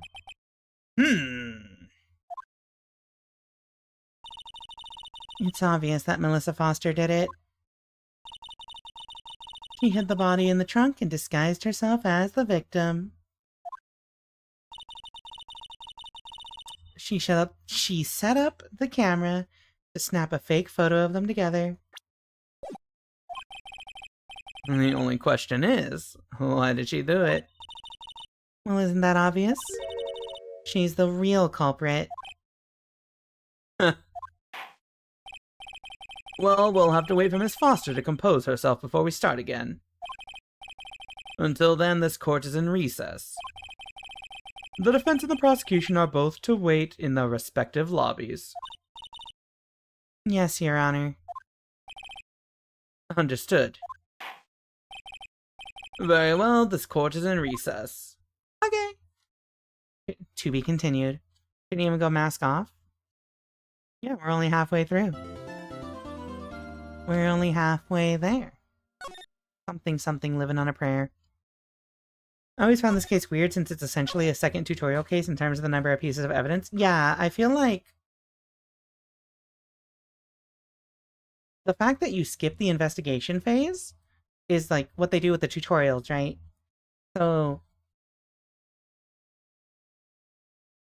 like, it really does feel like a tutorial. It's Mia's tutorial. Yeah.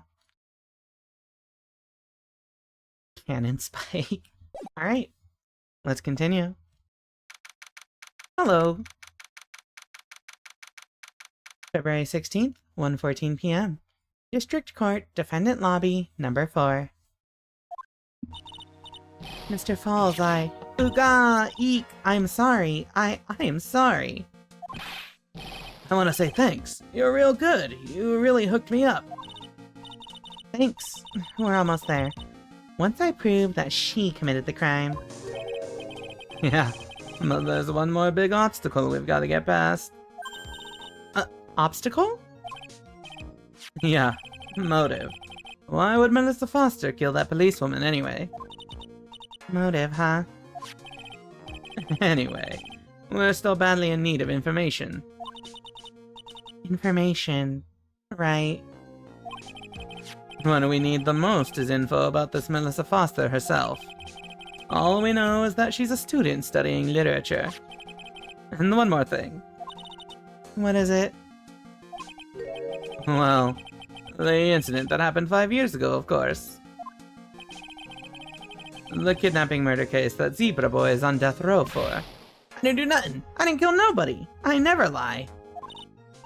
Mr. Falls, in that case, tell us more about it. About what happened 5 years ago. Okay. The difference in his demeanor before and his demeanor now is like that clip of that random anime that has the dude like looking really stupid and then he just leans forward in his chair and locks in or straightens up. It's so funny. Okay, I trust you. That day, 5 years ago, I dream of it. Every day.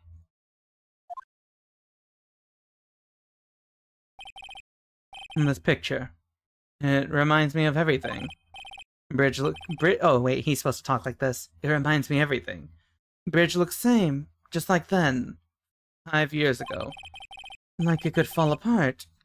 Fall apart any minute. So it's been broken like that for at least 5 years. Sorry, buddy, but you sound like the one that could fall apart at any minute. It's true. I did kidnap her. 5 years ago. I kidnapped my girlfriend, Dahlia Hawthorne. Your girlfriend? Huh? Hey, hold on there. Did you say Hawthorne? The victim's last name? Dahlia Hawthorne. Valerie's little sister. But what? Are you serious?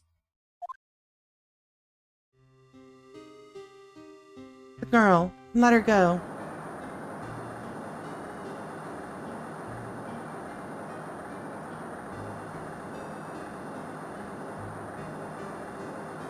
Shut up.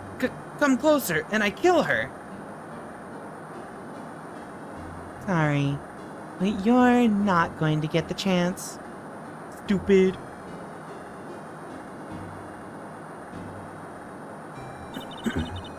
The detective back then was Valerie Hawthorne.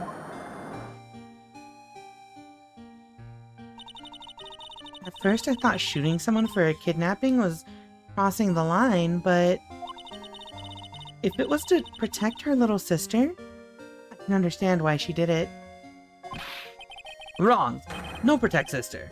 Valerie betray me. Betray us. What do you mean she betrayed you? Everything. All lies. All make-believe. Kidnapping, too. Make-believe kidnapping? Dahlia, my girlfriend. My love.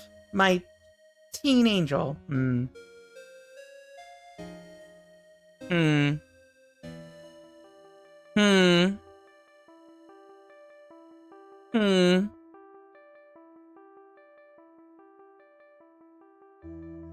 Flashbacks to the circus case.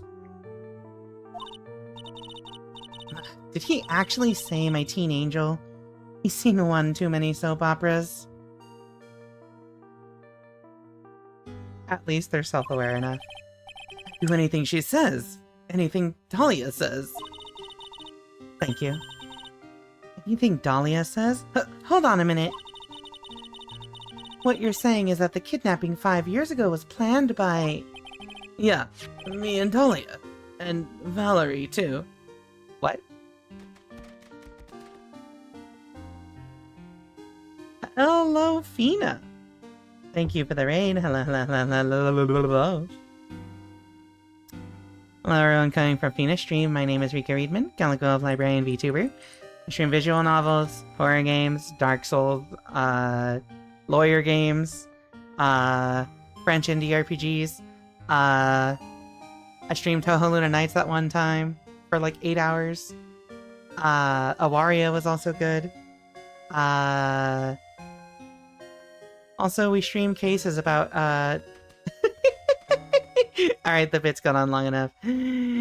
Have a good night, Winter. Sleep well. Oh, and Celeste that one time. We're never gonna finish Celeste, by the way. There's just too much other stuff that I want to stream, you know? Anyway, thank you for the raid. If y'all got a, how do I say? Yeah, I hope Somnium Files was good. I've never played it. I want to stream it, but it's probably gonna have to wait till next year when I'm done with Ace Attorney.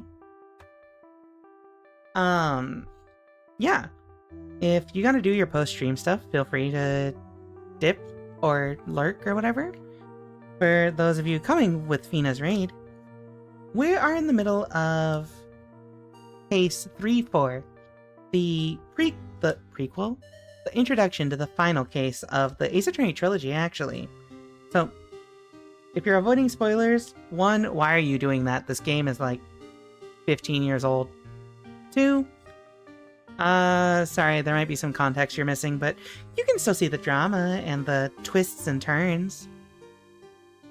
Vacation time, I get back to see my girlfriends. I get to see my girlfriends tomorrow. Let's go. We'll love seeing our loved ones. I understand. I'm excited for you. No, she rage quit. I would never rage quit Celeste. It's not worth rage quitting. It's not as hard as Dark Souls. Ace Attorney currently holding Rika at gunpoint along with Limbus. No. Remember on Discord I mentioned that we're not doing Limbus anymore? Because my PC doesn't handle it that well for whatever reason? I'm free from Limbus. From Cringemas Company. I'm just kidding. I still play it on my own time.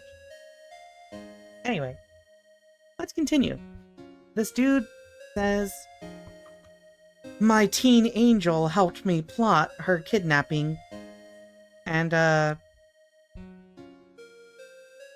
just saying. I'm judging you harshly. Yeah, me and Dahlia. And Valerie, too.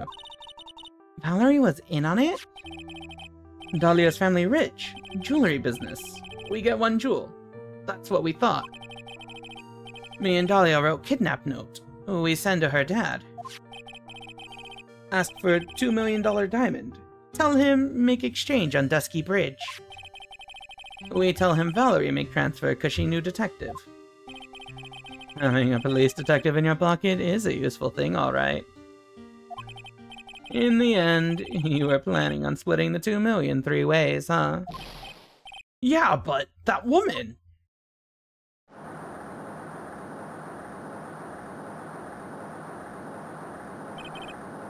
That woman, Valerie, she'd do it for real. She shoot at me for real. Me and Dahlia. Bang. I was shot in arm. Dahlia, she jump in river.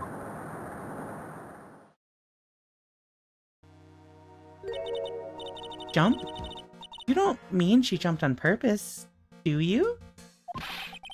I couldn't do it. I could never push her. Anyway, I blacked out. Wake up with police all over. And that's when they decided to give you the death sentence. I couldn't believe it. That woman, she betrayed me.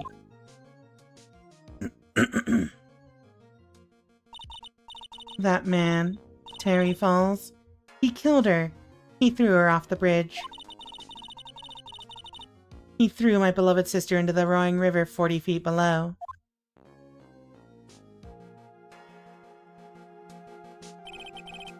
These 5 years. All I wonder is, why? Why? Why did she lie? That's all I want to know.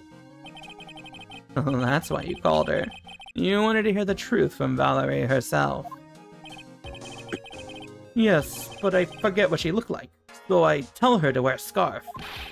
I don't want to hurt her. Just ask why. Why? Why did you lie? Why did you betray me? I just want to hear an answer come from her mouth. That's all. Well, that's why. That's why you made a crazy escape like that. Just one thing, zebra boy. My senses are tingling all over. Tell me, Mr. Falls, where is it? Huh? Where's... what? Come on now, kitten. The ransom. The $2 million diamond. Remember that now? Did you give it back to Pops? Did the police take it? I don't know. Huh? You don't know? No, really. I don't know. It's gone. With Dahlia. With... Dahlia?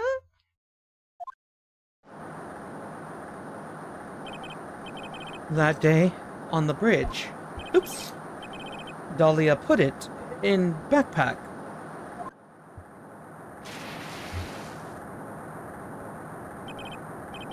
Now gone with Dahlia. Gone forever. Into Eagle River. Damn, this little girl's rich. It disappeared with Dahlia, huh? Wait a minute. You can come back in now. We're about ready to go. Mr. Falls, just one more question. When you said with Dahlia, do you mean the diamond is still missing? Along with the body of Dahlia Hawthorne? Never found her. My sweet Dahlia. You never found her. Swallowed by river. Gone. Dahlia, my teen angel. Don't ever make me say that shit again, Terry. Your teen angel? How old was she, anyway? Just 14. 14? I guess you were robbing cradles before diamonds. She plans a fake kidnapping and disappears into the river with a rock worth $2 million. Man, oh man. Angels these days. Falls takes the fall and gets a one-way ticket to death row. Is Dahlia Hawthorne an angel? Or is she really It's time, kitten. It looks like we have a few more aces up our sleeve now. You bet. A $2 million gem. Lost to Eagle River 5 years ago. Yeah, she's 19 right now. Which also, if we convert that to the modern time, she's 25? 24, 25? The training wheels come off now, Mia. You've got to strike while the iron is hot. That's one of my rules. Remember it. People have done almost 200-foot dives into water. I'm trying to do that. That sounds sick. She was an angel. She was a Shin Megami Tensei angel.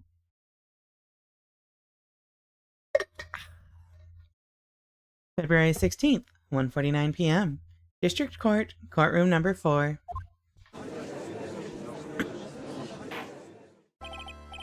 Now then, let's continue with the trial of Mr. Terry Falls. Witness, are you feeling better? Yes, Your Honor. I'll try my best. Smile. You're a brave young lady. Not this again. I can understand a defense lawyer wanting to get her client off the hook. However, to try to pin the crime on an innocent student is... What are you talking about? My witness is not the person on trial here. She's an innocent bystander who witnessed a violent crime. That's all. What possible reason would a girl like this have for murdering a policewoman? It's certainly hard to imagine this woman as a murderer. Her motive, huh? I figured that's what I had to establish next. Well, Miss Faye, do you have any evidence of a motive? A gigantic-ass fucking gem? Yes, of course. I think. You're still acting as tame as a kitten. Kitten. Mr. Armando. Oops. Listen, a lawyer is someone who smiles no matter how bad it gets. Smiling on the outside while your guts are twisted in knots is the mark of a pro. Sorry.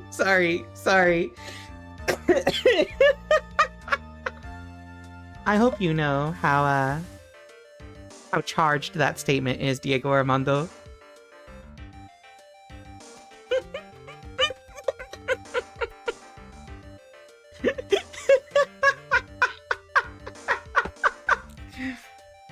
No, he's right though. Smiling on the outside.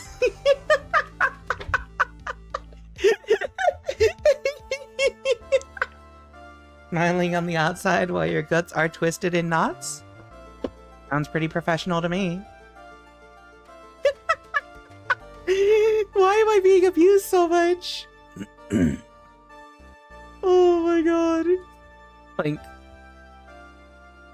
Smiling on the outside, what? Oh, I already said that. I can't say it again. Sorry, I won't be able to keep a straight face. Maybe so, but I wish you would quit grinning at me like that. That's technically sexual harassment. Excuse me. May I speak, Mr. Judge? Of course. Mr. Judge is ready anytime you like. I'd like to say something. Some people here are suspicious of me, right? And that's why... I at least wanted you, Mr. Judge, to know that it's not true. I see. You're such an honest and upstanding young lady. It looks like this witness is a real professional. What do you mean? Look at that 100-watt smile. Just when things are darkest for her, click, she lights her right up. Very well then, let's hear what the witness has to say. Are they dating? I don't think they're dating. At this point. I know... I feel like it was mentioned or implied earlier that they had been dating in the tutorial case, but like, I think at this point they're not. I'm not sure. Melissa Foster's history. I don't know many people who call their SO sir, ma'am, unironically. You know, I've been called ma'am quite a few times by, you know. I don't know if it's canon or not, but everyone I've ever seen is like, yeah, they're totally no, they're fucking. They're definitely fucking. I don't care if it's canon or not. Oh, they're fucking. Rika TMI? Huh? I didn't name names, it's fine. All I said is I've dated people who have called me ma'am. That's not TMI. TMI would be like... Well, I can't say it because it'd be TMI. I was out of the country until the year before last. Until I entered college, I had never even been to Eagle Mountain before. And I certainly don't have any reason for wanting to hurt a police officer. Holding a grudge and killing the officer who testified against you 5 years ago? Or kidnapping a poor girl? I just think the defendant is a terrible, horrible monster. God. The deflect is so real. Out of the country, eh? Precisely. Furthermore, she has no possible motive for committing murder. Indeed. You're up the bat, kitten. Sharpen those claws and put on your best smile. You bet. Somehow, I have to tie her to this case. Hello, Rika. You've probably given your opinion on it, but what is your opinion of Blonde Judge?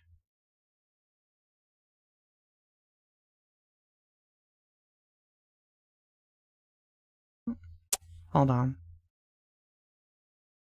I want him dead. I need him gone. We need to get this man fired, disbarred, and preferably in a ditch. That's my opinion. Hello, Mr. Top 10 List. Welcome to the stream. Melissa Foster's history. Alright, I'm just gonna say real quick, hold on. Aggressively Canadian. $2 million uses a ransom. So technically, we haven't established that she's Dahlia, even though we know she's Dahlia. But we haven't established it yet, so like... Have we? Yeah, we haven't established it yet. I was out of the country, I'd never been to Eagle Mountain before. Certainly don't have any reason for wanting to hurt a police officer. Holding a grudge and killing the officer can never... I just think defends a terrible, horrible monster.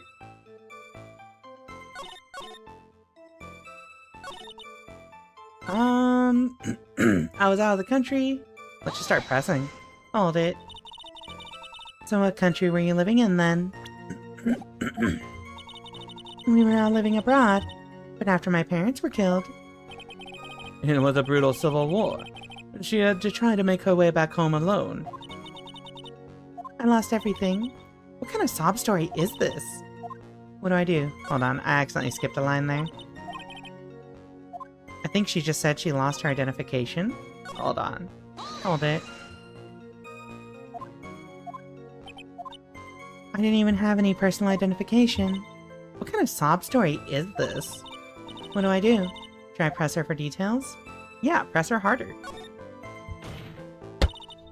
Witness, answer my question. I'll even repeat it for you. What country were you in? Objection. Your Honor, this line of questioning is childish. What country she was in and how many languages she may speak are irrelevant here.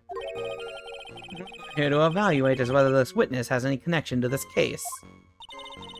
I've lived abroad ever since I was a little girl. That's why I could never have known Mr. Falls or Detective Hawthorne. Yes, I think we've established that point. Yes, indeed. Well then, shall we add what you've just stated to the official testimony? Yes, please, Mr. Judge. I didn't know either the victim or the defendant.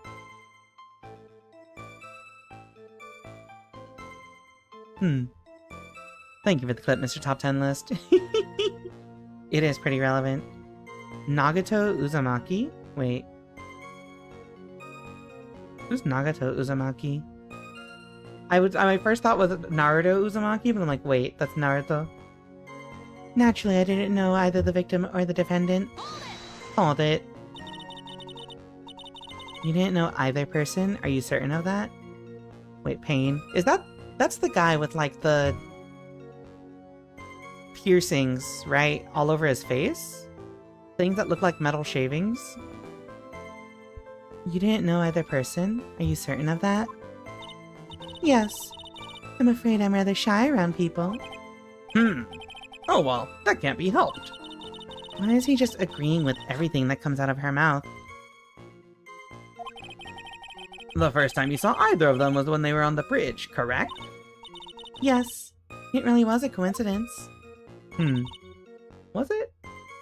Was it a coincidence? Bridge unchanged for 5 years.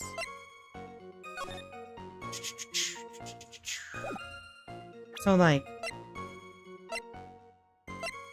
I have to remember that we don't... On the record, we don't know that she's Dahlia yet, so...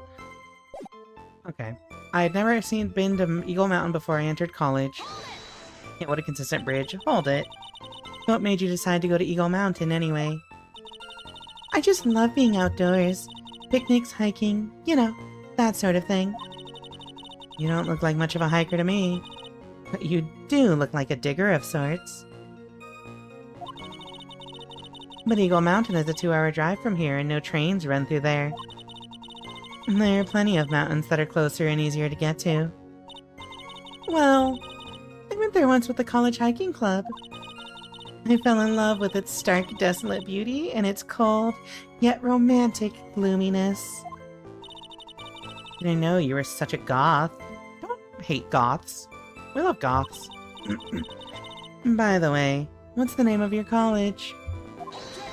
Objection. The prosecution objects to any question that involves the witness's private life. All that matters is that she is a material witness to the crime. To a crime. The witness doesn't need to respond to questions that are clearly malicious in intent. Thank you. She's really gone too far. Miss Faye, you're treading on thin ice here. I hardly said anything. Talk about sensitive.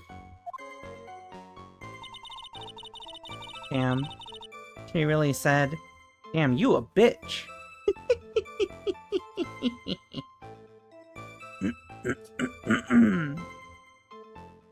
And I certainly don't have any reason for wanting to hurt a police officer. Holding a grudge and killing the officer who testified against you 5 years ago? Or kidnapping a poor girl? Oh wait, hold on. I was supposed to press that. Fuck! I keep missing. Hold it. Perhaps, but your behavior that day was very suspicious. Not only have you contradicted yourself here in court, but you know things you shouldn't. For example, the scratches on the trunk of the car. Well, that's... Objection. Unfortunately, Miss Faye, your last statement proves nothing. Oh, really? And why is that? The witness came to the police station once to identify the suspect. It's entirely possible that, at that time, an officer showed her this photo. What? Why? Why would an officer? I don't think that... That seems like a rather serious mistake. That's the oldest trick in the prosecutor's book. That's not fair. That wicked inmate. I'll never be able to forget that horrible day. Holding a grudge and killing the officer who testified against you 5 years ago.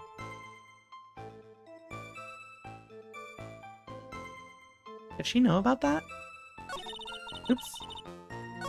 Well, I guess we did go over that. Hold it. A grudge? Why would the officer need to show her the photo if she took it? Oh no, she didn't take that photo. She took the bridge photo, but not the trunk photo.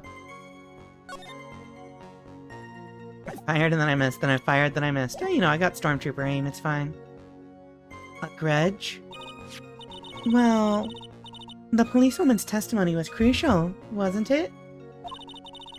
Crucial in getting the defendant sentenced to death. Yes. And that's precisely why he harbored such deep anger against her. So much anger that he forgot his own guilt. Objection. My client has always maintained that he's innocent of those charges. He seems rather forgetful. Your client, I mean. Not only did he forget about what he did, but he forgot the poor policewoman as well. What do you mean by that? Your client, he forgot what the detective looked like, right? It's too bad for her that he didn't forget about her testimony as well. Well, she's right about that. Mr. Falls is kind of forgetful. Press harder. You said he forgot what the detective looked like. What did you mean by that? Well, he couldn't tell who she was without some kind of identification, right? We did use that as evidence earlier. Quite right. That's why the victim was wearing a scarf as identification. Why, if I had been wearing a white scarf that day, then he probably would have tried to kill me.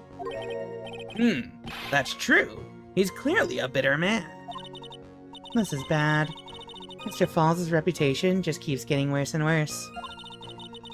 Sometimes it's best not to poke too deep. What should I do with that last statement? Have it added. Your Honor, what the witness said just now was tremendously important. I'd like it added to the official testimony. The prosecution has no objection. After all, the defendant is a killer and a mentally unbalanced one at that. That's ableist. Just because he doesn't talk in complete sentences. Man. That testimony only helps to further prove the point. Prove that point. No, that's not why I... Enough. Witness, if you would. My pleasure, Mr. Judge. I guess I'm lucky I wasn't wearing a white scarf. That's such a specific thing to say. But also, like...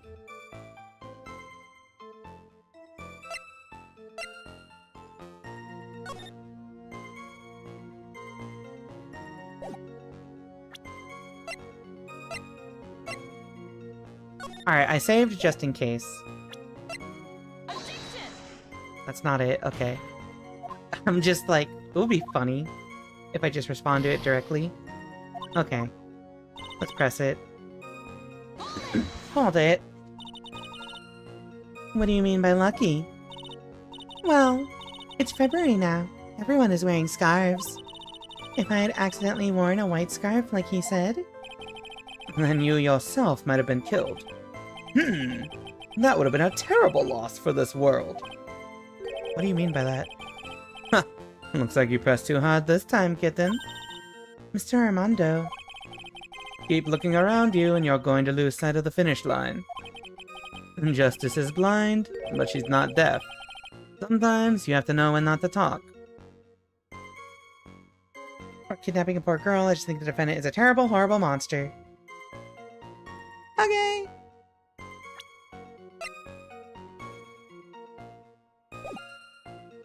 Hold it. You knew about that incident? Oops. But weren't you out of the country until the year before last? Well, I saw a report about the escaped convict on the news. They had an in-depth report about his whole history. So you were still living abroad 5 years ago, right? Yes. I can't let her get away with these lies. Listen to me. She's neck deep in this whole thing. Somehow, you're just gonna have to get her to show the court her true self. Okay, so... I feel like the other thing, if it's not the photo, maybe the scarf. We did save, so it's time. Objection. Fuck, now I have to do the rest of this case on 2 pips. Witness, I want you to look at this photo you took. I presented the photo. I presented the photo, chat. I presented the photo. You can't use the photo to explain. I'm gonna...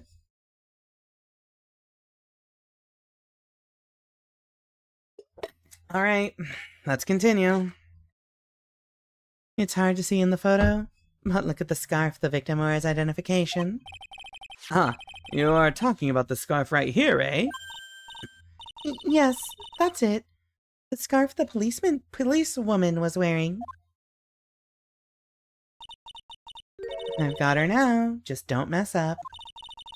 But that's strange. In your testimony, you stated the following.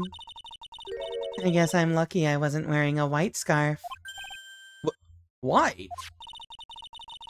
This is the scarf you identified as belonging to the victim. But it certainly doesn't look white to me. Oh! Oh! Objection! Well, it was foggy that day, and it was raining as well. It's not surprising that she mistook it for white. Me when I, Never mind. Sorry, but not this time. The witness just confirmed that this was the victim's scarf.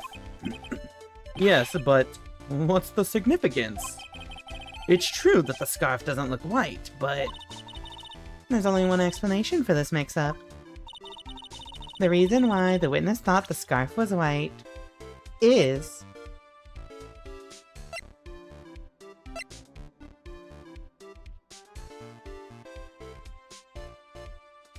I mean, like...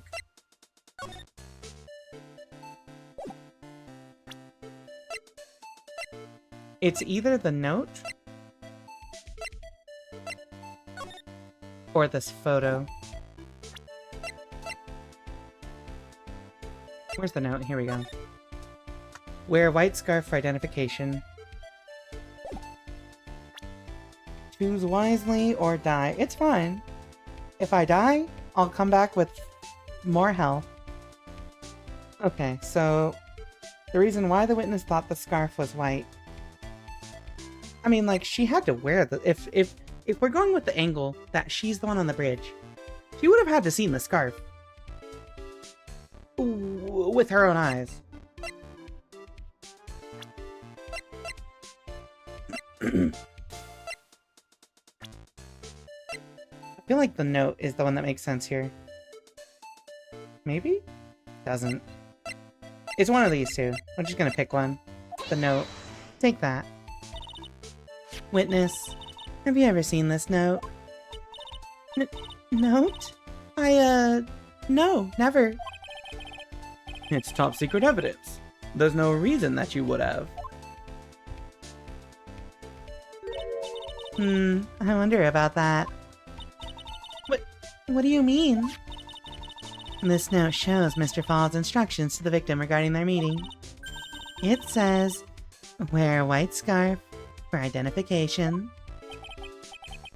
Was she in here when that was explained? White scarf? Ah! Witness, you knew what this note said. And it's because you knew that you slipped up and mistakenly said white scarf. I'm pretty sure she was here because I'm pretty sure we used it for an objection earlier. But suspension of disbelief. And it's because you knew that you slipped up and mistakenly said white scarf. Oh, it was with gumshoe. Okay. Well, Miss Foster. No.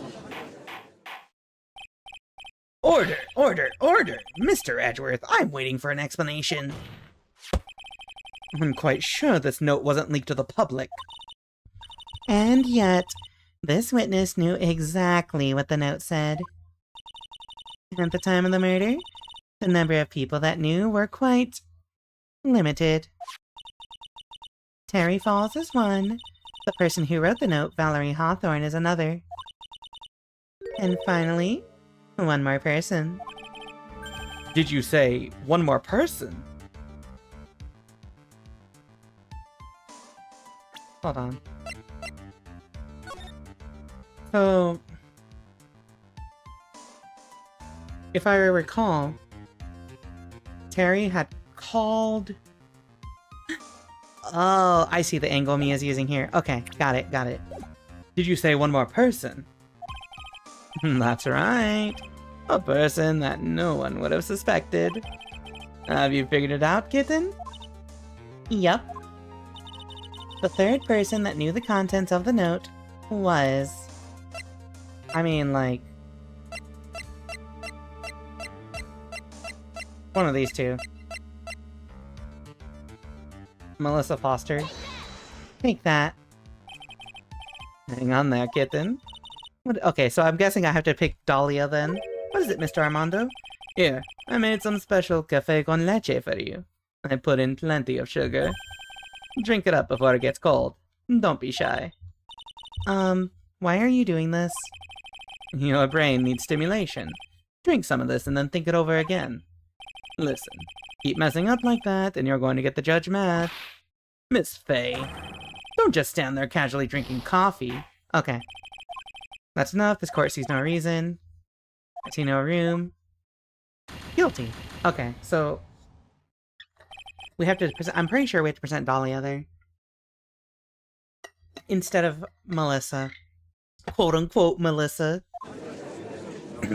Yeah, I love that Godot was just like, I'm just giving you this to you because you're stupid. It's like you know those old like Snickers commercials that are, oh my god, we're so far back. Those old Snickers commercials that are like, you're not you when you're hungry. That's what you're not smart when you're sugar deprived. Okay, so I guess I'm lucky I wasn't wearing a white scarf. We gotta redo this. It wasn't on the record that Melissa equals Dahlia. Yeah, that's why I'm like, it feels like a 50-50, right? Because either one of them could be a route to exposing that she is Dahlia, but I guess I very specifically have to answer Dahlia there. Alright, here you go, scarf. We can just skip through this because we already know it all. Or we already did it. Oh no, it said Dahlia, not Melissa. I mean, yeah, but they're both the same person, so it's like... Plus more health, yeah. Honestly, that's the best part of this. Is it's more health. The reason why the witness thought the scarf was white is the note. Take that. The way it froze with the frame of his eyes half open is so funny.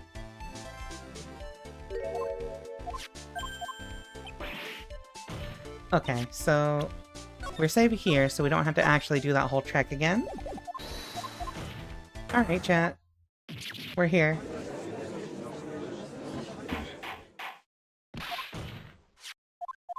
Blah blah, blah blah blah blah blah. One more person. A person no one would have suspected. The third person that knew the contents of the note was Dahlia Hawthorne. Take that. And that person is Dahlia Hawthorne. Dahlia Hawthorne? I've never heard that name before. Look at the victim's note. This is what it says. Talk to Dahlia. Tell her this time. Tell her this time. There's her name, right there. What's this? So who is this person? It's Dahlia Hawthorne. Miss Faye must be desperate if she's trying to bring the dead back to life. The dead? Dahlia Hawthorne was the victim's deceased younger sister. She was killed in a crime 5 years ago. Killed in a crime? You don't mean... Yes, she was kidnapped and killed by Terry Falls. Objection. You said she was killed, but was she really? What are you implying? Of course, people thought she had died 5 years ago, when she fell off Dusky Bridge and was lost in the Eagle River. However, her corpse was never found. Objection. She was declared legally dead 5 years ago. As far as the law is concerned, Dahlia Hawthorne is officially dead. Objection. But the fact remains that her body was never recovered. Dahlia Hawthorne was 14 years old 5 years ago. If she were still alive, she would be 19 now. Melissa Foster? I believe that's the same age you are. Objection! Even you couldn't!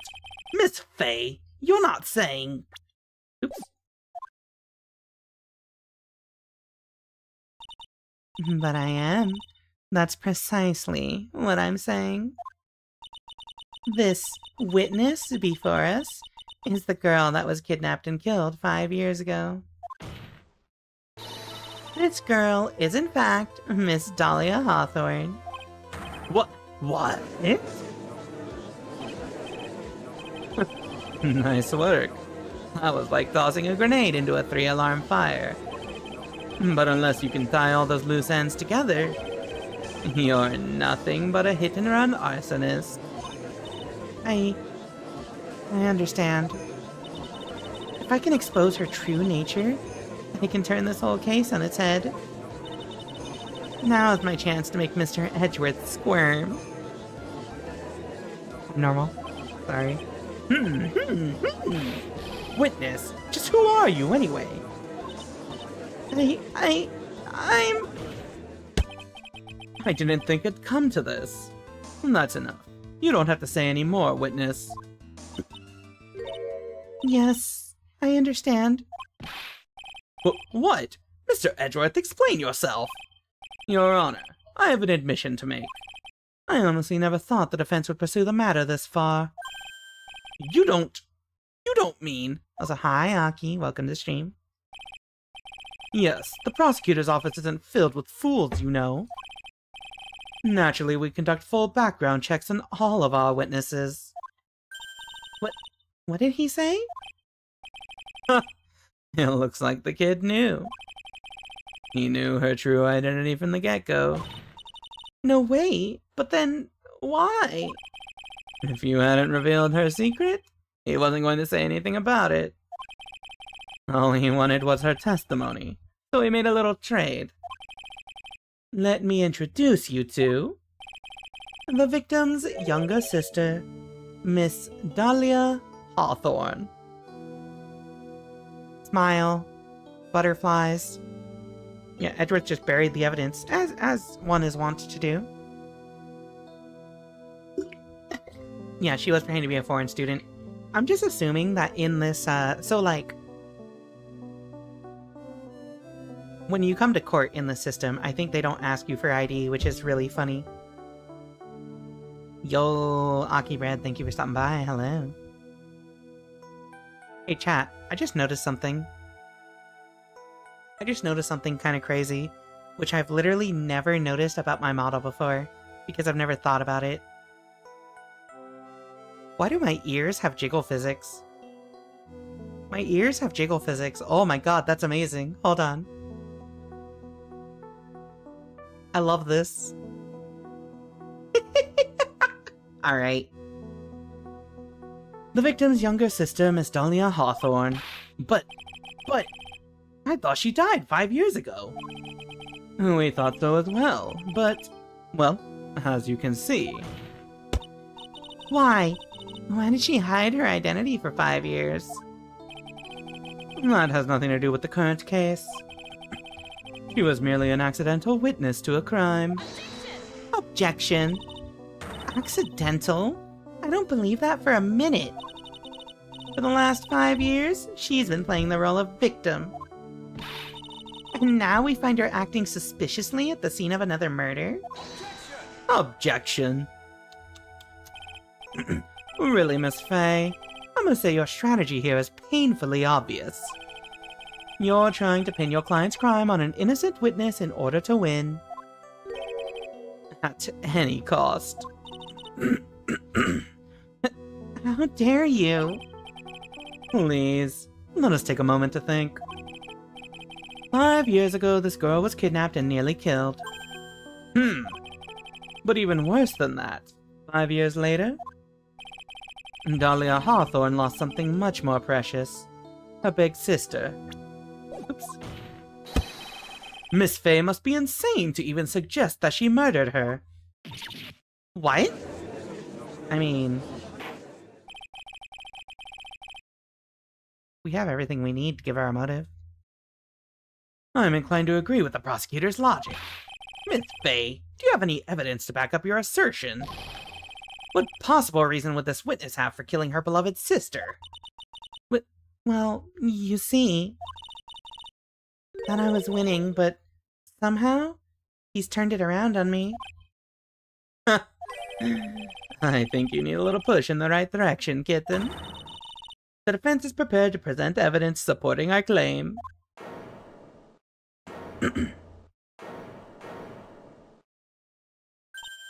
That wasn't me. It was this guy. This crazy coffee addict. Objection.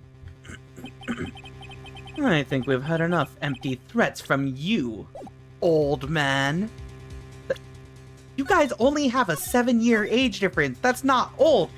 He is not even in his 30s yet. He's 27 years old. What do you mean, old man? What makes you think they're empty, boy? Because your protege looks like she's sweating bullets. I am sweating bullets. You think you're in a tough spot, huh? Of course, aren't I? No, you've just arrived at the moment of truth. That's all. Whether you win or lose, that's up to you. Up to me? Oh, the rashness of youth. How charming. This coming from someone younger than me. Now then, let's not waste any more time. Miss Faye, what motive would this witness have for murdering her own sister, Valerie Hawthorne? And that right there is the perfect time to stop for an ad break. See y'all in a few minutes. Enjoy some words on stream.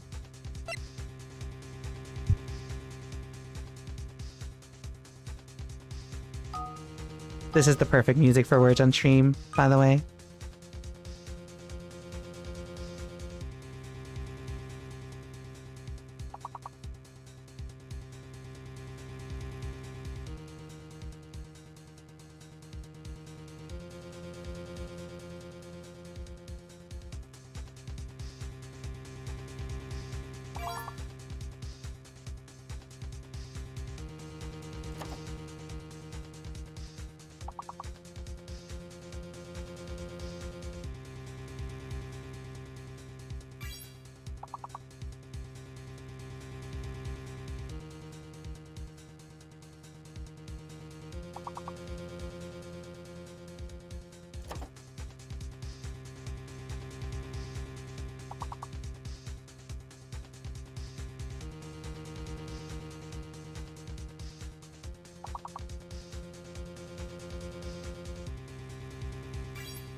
Alright, chat, it's fine.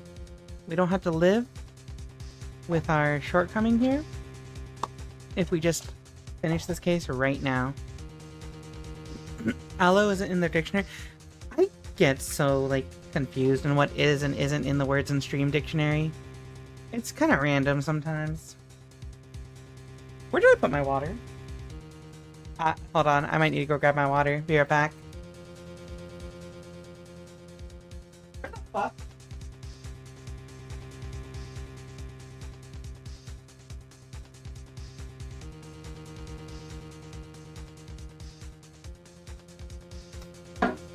Okay, apparently I left it in the kitchen. My fault.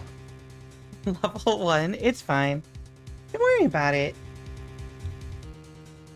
Alrighty, chat room. Let us proceed. Let us continue. Let us get to the end of this case. See it through to the end. Alright. It was kind of rough for level 1.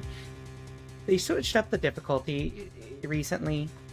So now sometimes you get crazy words at level 1. Anyway, what motive would this witness have for murdering her own sister? $2 million. Take that. What do you mean I'm wrong? What is this? Is this the defense's idea of a joke? If so, I certainly don't get the punchline. Well, Miss Faye? Oh, that was the rashness of youth. The rashness of youth? What is your point in furthering such a stereotype? Huh? That witness stayed hidden for 5 years, kitten. And there must be a good reason for that. Somehow, it must involve Valerie Hawthorne. Okay, one more time, Mia. Gotta read the court record more carefully this time. Let's not waste any more time. What motive would this witness have for murdering her own sister? Oh, it'll probably be this. Yeah, actually, it would be this. 'Cause she didn't want to be exposed. Take that. The story starts after Terry Falls escaped. He called Valerie and told her he wanted to meet. This is the note she left. It says, talk to Dahlia. Tell her this time the whole truth must come out. Valerie Hawthorne gave Dahlia a warning. She told her she was going to reveal to the world the whole truth. The whole truth? There was a dangerously important secret between Valerie and Dahlia.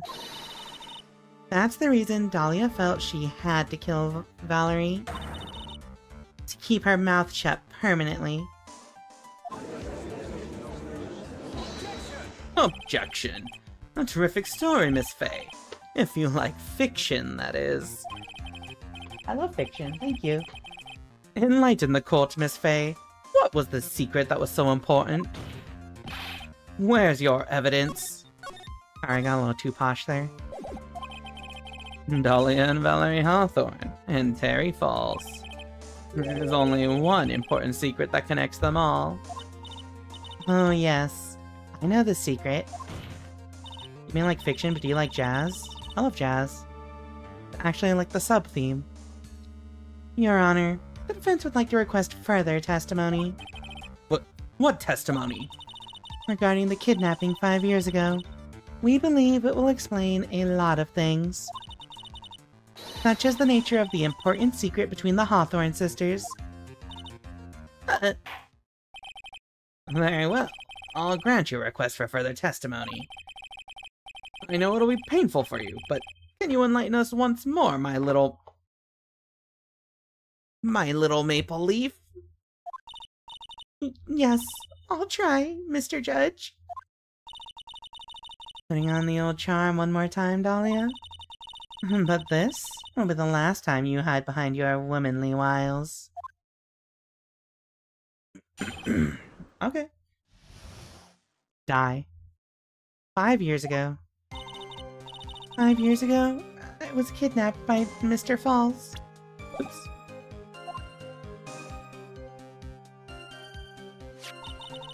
The ransom price was a raw diamond.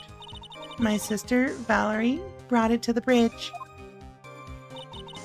After she made the exchange, she shot Mr. Falls in the arm.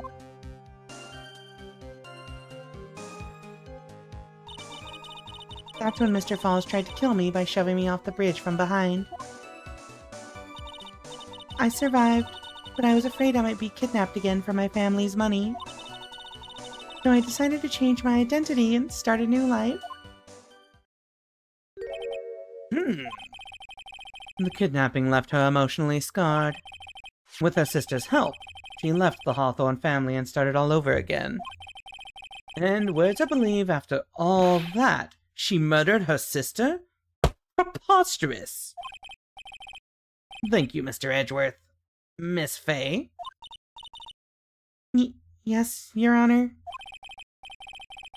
As you've heard, the witness is still traumatized from the kidnapping. I'll ask you again to be extremely gentle in your cross-examination. Mr. Edgeworth got the jump on me again. If we're not allowed to fight, then let's twist some arms. Listen up. We've still got that info. That ace up our sleeve. What info? Come on, kitten. Don't say you've forgotten already. The fact that the kidnapping 5 years ago was staged. That's right. It was a fake kidnapping. Terry Falls told us that in the lobby. I do anything she says. Anything Dahlia says. What you're saying is that the kidnapping 5 years ago was planned by... Yeah, me and Dahlia. And Valerie, too. Yes, that's it. The fake kidnapping is your best shot, Maya. That's her secret. Okay, yay. Cross-examination. Oh, it's so funny doing the climax of this on 1 pip of health. It ups the tension, chat. I was kidnapped by Mr. Falls. The ransom piece was a raw diamond. Okay. After she made the exchange, she shot Mr. Falls in the arm. That's when Mr. Falls tried to kill me. I survived. So, it's the moment of truth for this witness, too. Once the truth about this staged kidnapping comes out, everyone in the court will know how much of a Jezebel she really is. Just gotta prove that kidnapping was a hoax. Okay, so the first part of this that doesn't line up with what Falls said is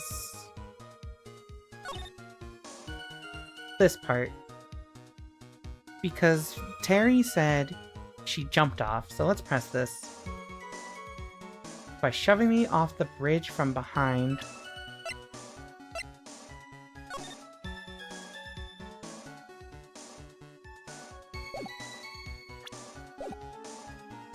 Hold it.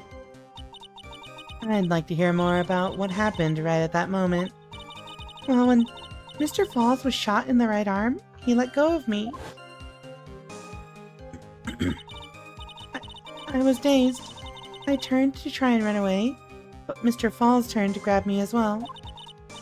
As I ran past, he and I locked eyes for a second, and he gave me a large, bloodthirsty grin. Bloodthirsty grin? Ooh. And in the next instant,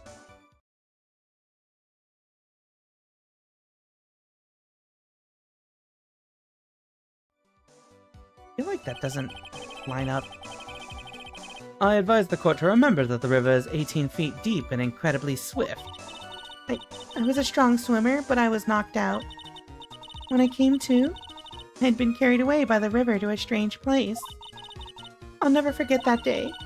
The crumbling bridge, nowhere to run, and just one little shove from behind. That was it.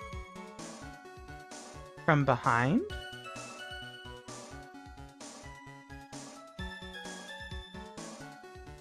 At that angle, would she have fallen into the water?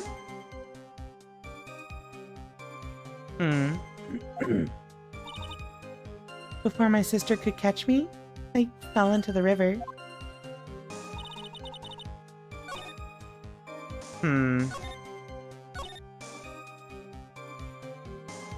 Shoving me off the bridge from behind. Does that line up? Let's look at the map. If they're here... So he gets shot in the left arm, he recoils, she steps back. If he pushed her from behind at that angle, wouldn't she land in the rocks? It's important for the court to recognize that I totally could have swam in that.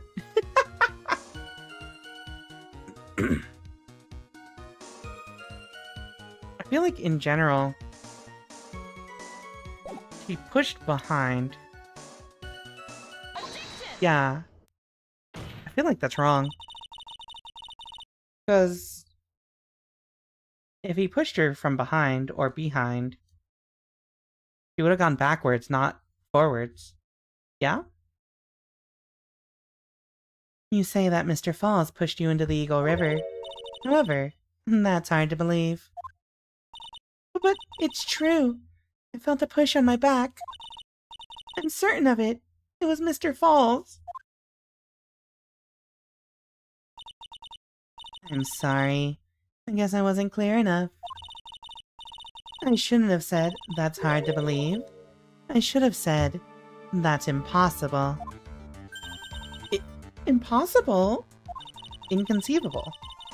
I ask that the court recall the condition of Dusky Bridge, now and 5 years ago.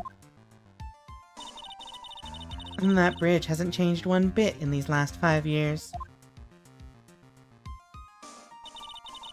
If someone had pushed you from behind, as you have claimed... Yippee! Instead of being carried away by the river, you would have been smashed by the bedrock below. A most certain death. Do you understand now, Dahlia Hawthorne? The very notion that my client pushed you from behind is impossible. Objection. Your Honor, this event occurred 5 years ago. Why, for all we know, the water level in the river may have been higher back then. Objection. But it's 40 feet from the bridge to the river. A small change in the water level wouldn't have made a difference. Okay. You're right. If the events occurred just as the witness had testified, then the defendant couldn't have pushed the witness into the river. Young lady, what is the meaning of this? You know, you see, Objection. Just a moment, Your Honor. It's true that the witness testified that the defendant pushed her into the river. However, she never stated that she fell from the back end of the bridge.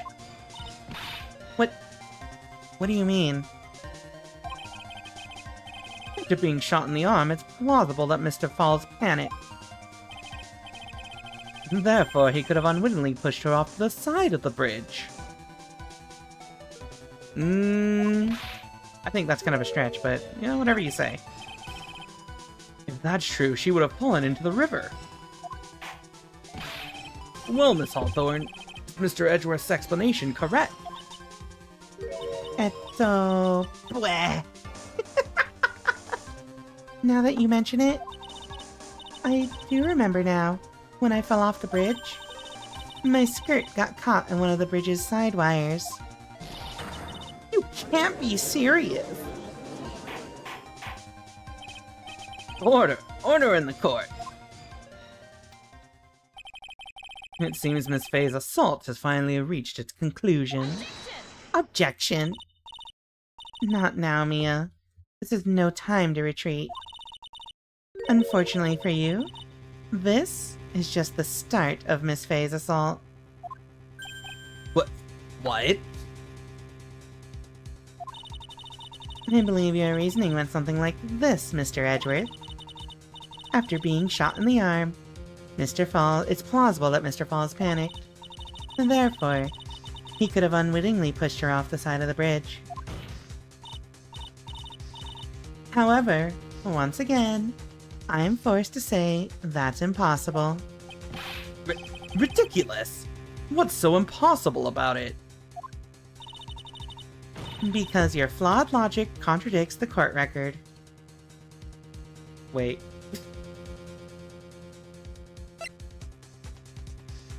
On the backside? Oh yeah, the bridge is unchanged for 5 years. Take that. Your Honor, all of the answers are right here in this photo. Take a look at the wires supporting both sides of the bridge. They extend up to about 5 feet off the ground. Oops. It would be impossible to push someone off from there. No! But let's remember the size and strength of the defendant. Wires like this wouldn't be a problem for him. That's... yeah, that's fair. He could have easily picked up a 14-year-old girl and thrown her over. Objection. So young and already so forgetful, Mr. Edgeworth. Mr. Falls had been shot in the right arm. And more importantly, Valerie Hawthorne had her gun trained on him at point-blank range. Ugh.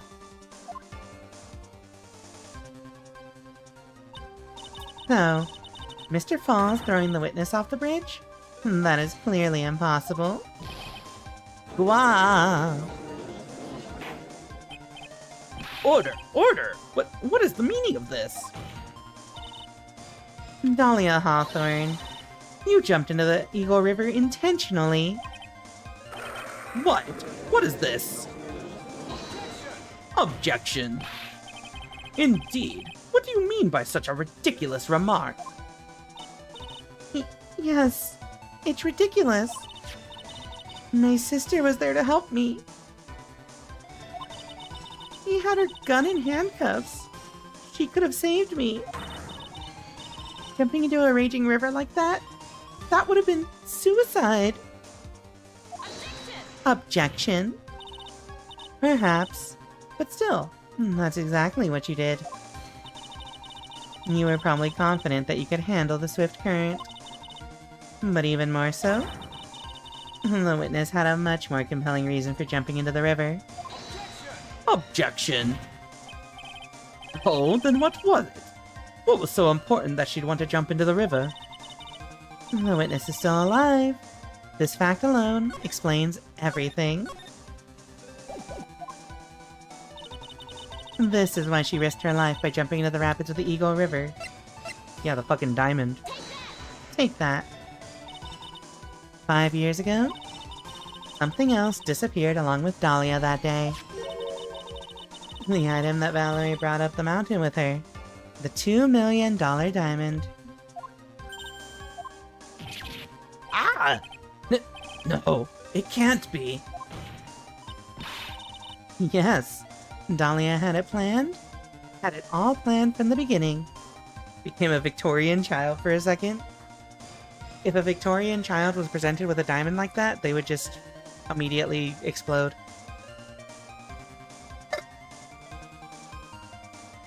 Dahlia had it all planned from the beginning. And the $2 million? She was gonna keep it all for herself.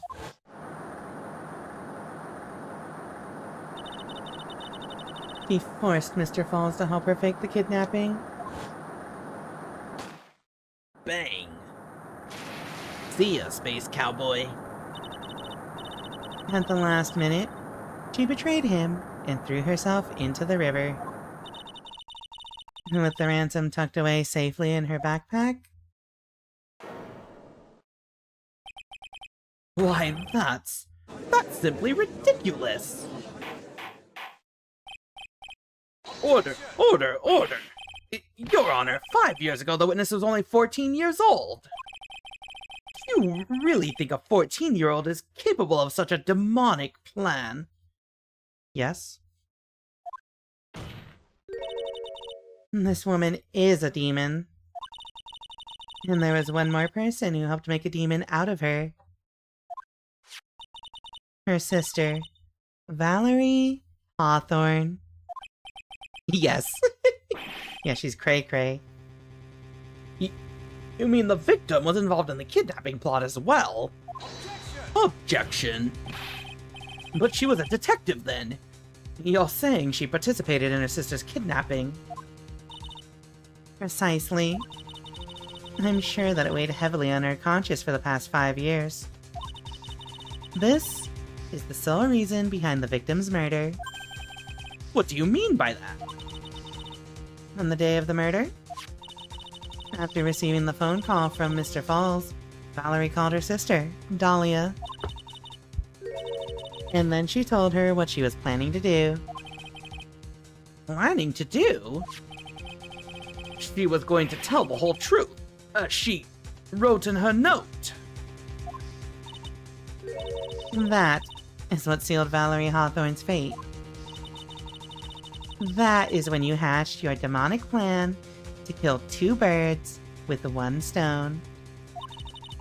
A plan that would ensure neither of your accomplices to the kidnapping would talk. And that is why you killed your sister, Valerie Hawthorne.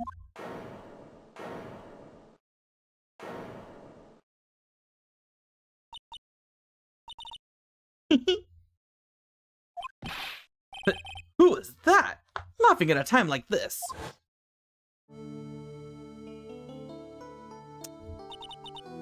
Forgive me. It's just hilarious.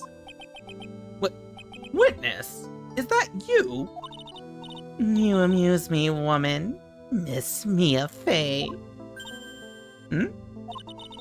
You can certainly weave an exciting tale. Naturally, you have the evidence to back it up, don't you? Evidence? Evidence that I planned the kidnapping, of course. But at 14, I plotted it with Mr. Falls and my sister. Well, And one more thing. What happened to the $2 million diamond? If you can't provide evidence to at least show that. Well, Miss Fey. I don't know. What a joke. You, Miss Fey. Are you stupid or something? How can I prove a fake kidnapping that happened 5 years ago? I don't even have decisive proof of Valerie Hawthorne's murder. Well, it seems that we've come to an end. Come to the end. To be honest, the witness's behavior does raise certain suspicions. However, I am forced to reject the assertions made by the defense. Of course you are. Is this it? Is it really over? That girl has made a fool of me, and there's nothing I can do about it. Without evidence, the trial is over. Who decided that? Mr. Armando! Come on now, kitten. Haven't you figured out that you can make your own rules? For example, even if there's no evidence, there's still testimony. This might be a little biased of me, but I simply think if he mixed in some Spanish, random Spanish with his with his comments. It'd be kind of hot, you know? But I'm biased because I'm part Mexican, so. Por ejemplo, even if there's no evidence, there's still testimony. Testimony? On the day in question, Dahlia Hawthorne murdered her sister. On the day in question, Dahlia Hawthorne murdered her sister, Valerie Hawthorne. She hid her body in the trunk of Mr. Falls' stolen car, and then went to meet him. Disguised as her sister, Valerie Hawthorne. That's what you think, right? Yes, that's right. In that case, there's only one answer, right? There's only one person left who can testify about Valerie Hawthorne's murder. And right, that they do that, it would be a horribly bungled and offensive stereotype. Am I a horribly bungled and offensive stereotype? I mix in random Spanish into my conversations. If there's no proof, there's only one thing left to do. Who is the one person who can testify to that demon woman's crimes? Terry, actually. I'm pretty sure. Take that. Your Honor, the defense wishes to call a new witness. A new witness? Yes. We would like to hear the testimony of Terry Falls. The defendant? There's only one person that can shed any further light on the situation. Only one person that knows what Dahlia's role in the kidnapping was. Only one person that can say whether the person in the photo is Valerie Hawthorne, or whether it was in fact her younger sister Dahlia, disguised as her. There's only one person who can solve this riddle once and for all. And that person is Terry Falls.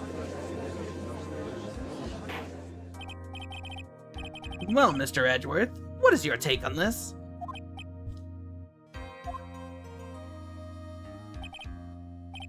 Why not? The prosecution has no objection. Very well. Bailiff, bring the defendant to the witness stand. This is my last chance, Mr. Falls.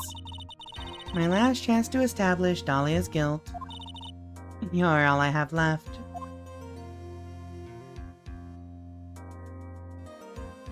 Okay! Yay!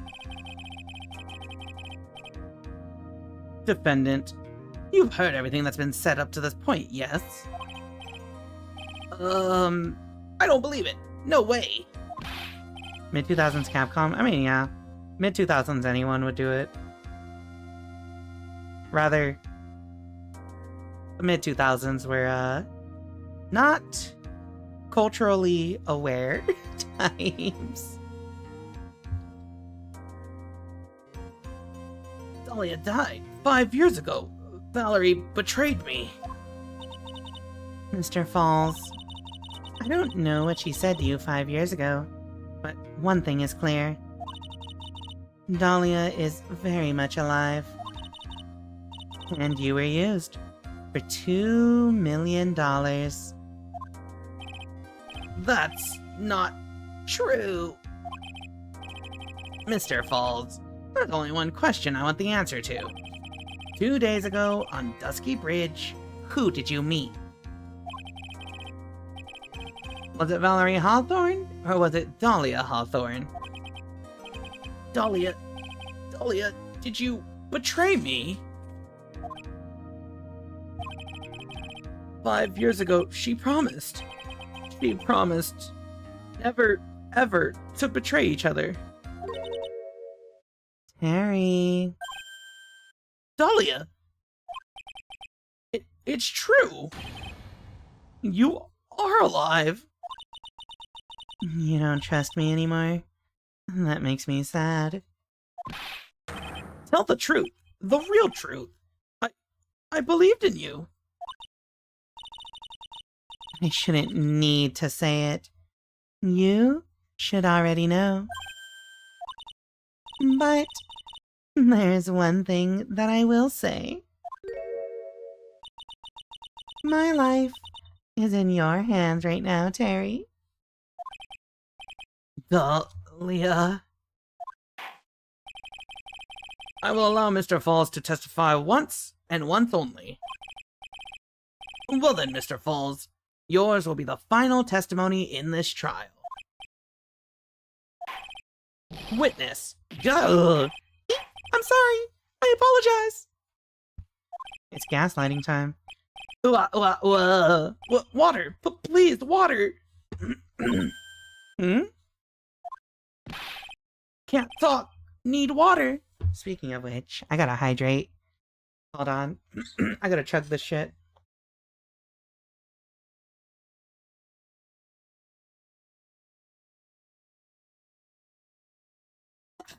Alright. Penny Parker in Marvel Rivals sometimes speaks in Japanese. Yeah. Which I do like that. It gives you some more, like... It makes sense for her character, right? I just like when characters speak their native language a little bit. That's why Tekken is cool. Because all the characters just speak their, like, native languages. Most of them. There's some people who just speak English even though they are a random other culture. Can't talk. Need water. Oh well, I guess it'll have to be my coffee instead. At least it'll match the way he's probably feeling right now. Darker and bitterer than hell itself. Ugh. Uma, since you know, like, about, like, the original, Japanese versions of these, Diego Armando, I know he's probably, like, he's not, like, Latino, right? Because, like, the name they've given him and his complexion makes you think that he's, like, Latino of some sort. I think Mexican because I'm Mexican, but, in the original, is he just, like, is he Japanese? Is he, like, actually just Japanese? I actually don't know his, like, original name as well. Enlighten us. Who Terry Falls saw. That day, 4 p.m., I stopped the car. I was in front of Bridge. She wasn't there, so I waited on Bridge. I watched my car from Bridge. I never put no body in that car. Finally, one woman came. She stood in front of me. We talked, then she left. That was Valerie, not my Dahlia. Mr. Falls, you're covering for her.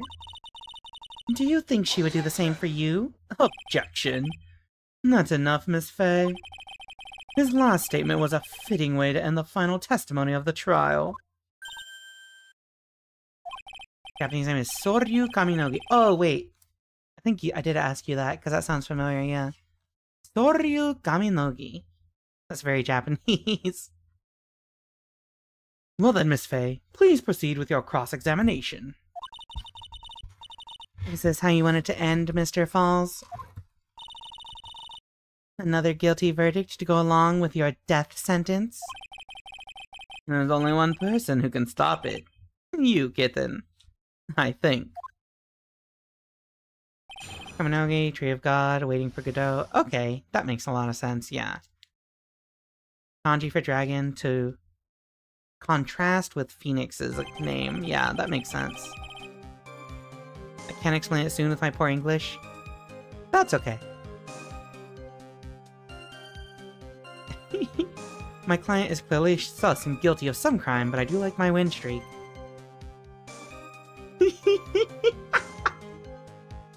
4 p.m. I stopped the car. I was in front of a bridge. She wasn't there, so I waited on the bridge. I watched my car from the bridge. I never put no body in the car. Finally, one woman came. She stood in front of me. We talked, then she left. Let's save here. It is kind of his job, yeah. That was Valerie, not my Dahlia. I know it's obvious, but he's clearly lying. He's been cursed by Dahlia Hawthorne. He'll probably go to his grave still believing in her. Mr. Falls. Even if you can show he's lying, the poor guy will still be cursed. You'll still have to point out the contradiction anyway. And that's the curse of being a defense lawyer, I guess. True. Okay, so the obvious lie here. 4 p.m., you were supposed to meet there, yeah. She wasn't there, so I waited on the bridge. I watched my car from the bridge. I never put no body in the car. Did you watch your car? And how do we prove that you couldn't have watched his car from there? Bridge unchanged for 5 years. Edgeworth has been being gaslit. He's been gaslit for a long time, yeah. How do we prove that? Hold it. You were watching the car? That bridge, other side is broken. Nobody can come from there. So, I was watching car. What else were you expecting him to do? I suppose that's the obvious thing to do, but something's bothering me. I'm getting that feeling. A contradiction? I wonder what's on the other side of the broken bridge anyway. No one lives there. There's a small shrine up in the mountain, but that's it. Anyway, nobody came. No car, nothing.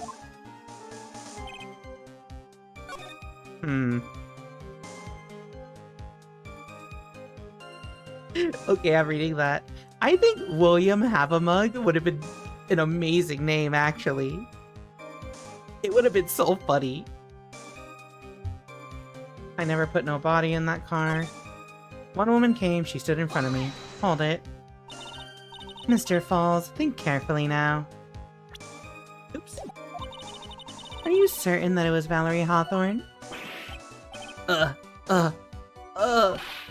never lie. It's the truth. It was Valerie. I remembered her face. No, you fucking didn't.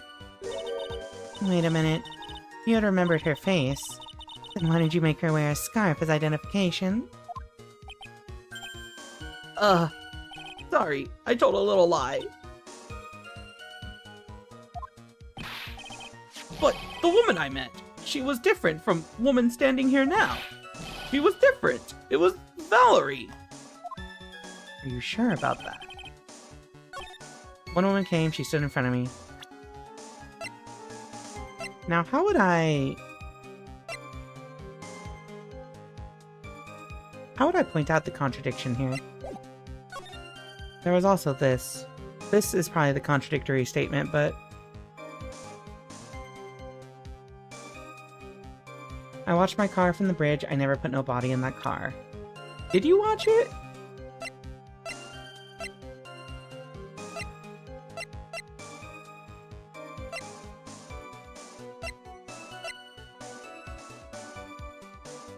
The obvious thing feels like, then why is there a body in your trunk? But I don't think that's it. Here's where you're supposed to be a smoker and drink bourbon whiskey. Oh, that would have been even better. But I like coffee a lot, so I associate. I also really like whiskey. Number tag 073D comes from his Japanese name. Wait, what is Terry's Japanese name? Let's just press everything. Maybe we can get some extra information here.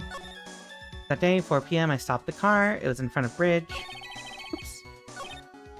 Press. According to the note, the meeting was supposed to take place at 4:30. You certainly arrived early, didn't you? It was raining. Already dark, too. You waited on the bridge for 30 minutes? Mr. Falls?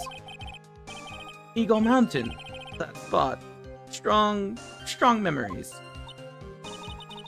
Why did he just clam up? Could it be he's hiding something here? There's a lot he could be hiding here. I was in front of bridge. Car was stopped there.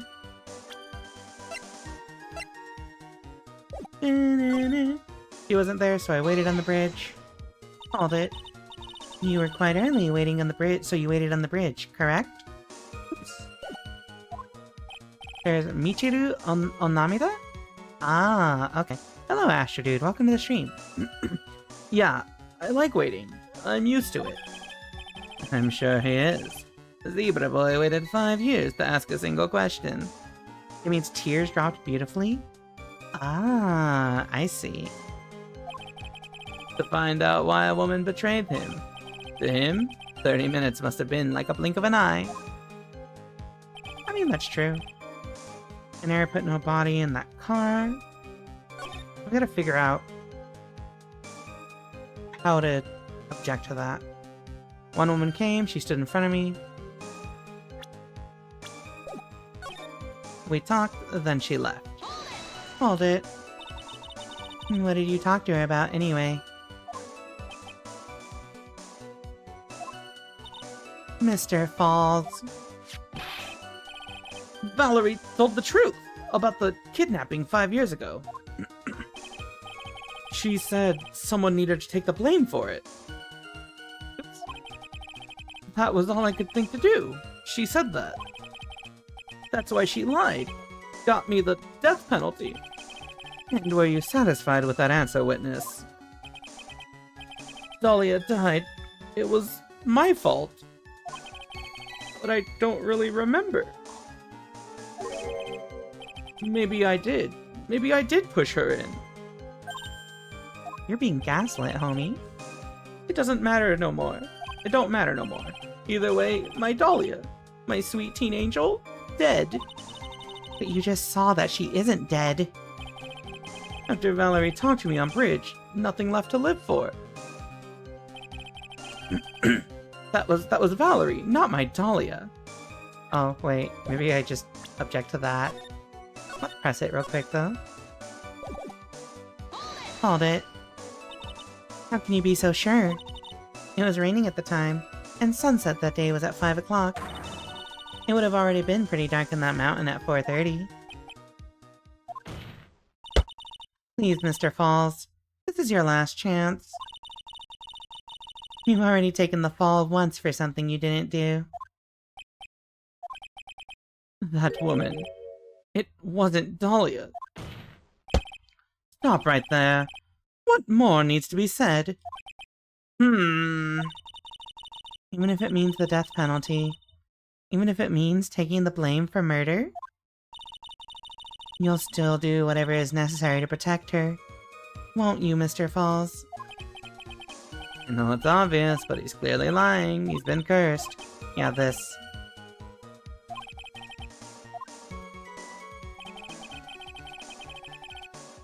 I stopped the car, I was in front of the bridge. She wasn't there, so I waited on the bridge. So, like, he watched the car from the bridge. Finally, one coon came, she stood in front of me.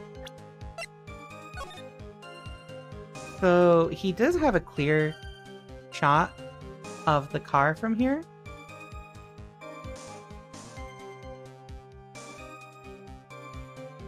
Like, he's standing here,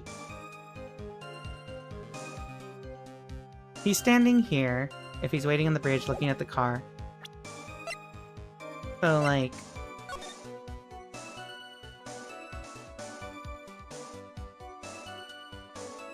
Wait. Hold on. If he was waiting on the bridge, how come he's on the left side of the bridge on the picture? When, logically, if he got there first, he would be deeper in the bridge, which would be the right side. Hold on. Is that the problem? I watched my car from bridge. He wasn't there, so I waited on the bridge. I think she wasn't there is the one that we have to object to. We're saving. If she wasn't there, then why are you two positioned like that? Objection. So when you got to the bridge, no one had arrived, huh? So you waited on the bridge. You're sure of that? Yeah, I'm sure. You're sure, huh? Well then, I'm sure too, Mr. Falls. I'm sure that you're lying. Huh? What? What? I can't do that right now, I'm sorry, it's 1:30 in the morning. Oh, I would love to hear your rationale on this, Miss Fay. You want to know who arrived at the bridge first?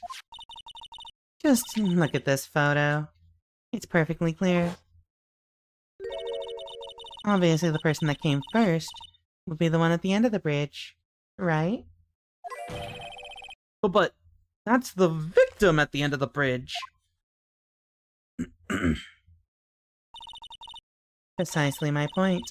In other words, Mr. Falls, you must have arrived at the bridge after she did. Ah, yeah, blah. I can't make these noises, I'm sorry. Mr. Falls, please don't get so worked up. We just want the truth.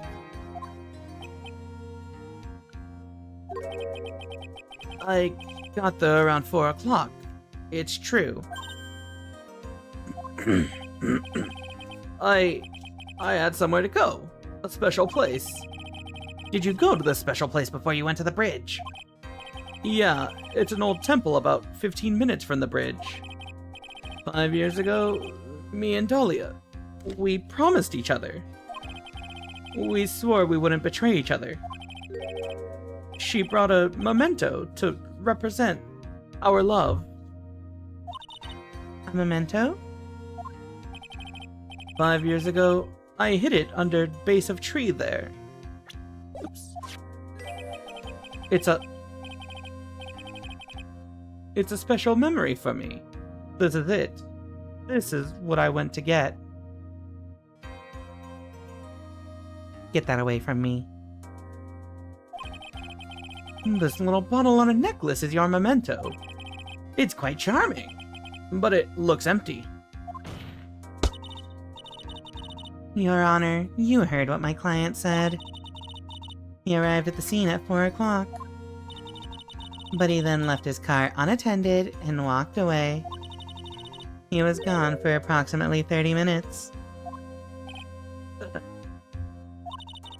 With that much time, Dahlia Hawthorne could have easily hidden the body in the trunk of his car. No! Indeed, there certainly was enough time for it. I've still got a chance. Mr. Falls, there's no mistaking it. Yeah, I don't like that he said it was empty. Did he drink it? Huh? Mr. Falls? He drank it!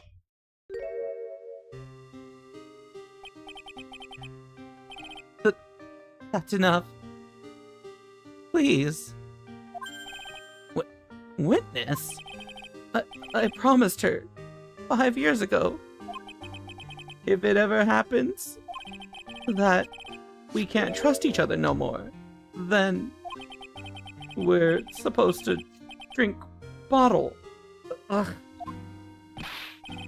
No, stop the trial! Your Honor, we need a recess. I was stupid. Couldn't keep promise. So I did it. I drank this.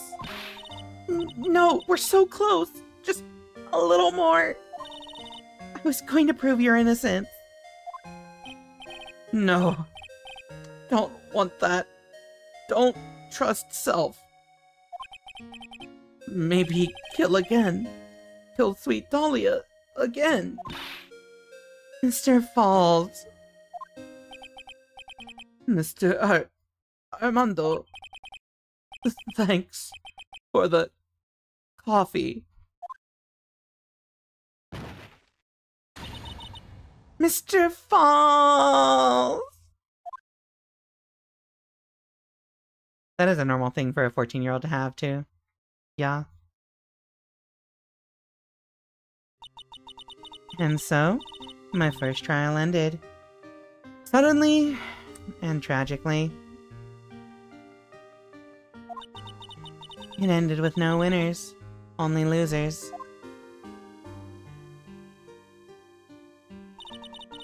I ended up with a wound that cut so deep into my soul, I thought I'd never heal.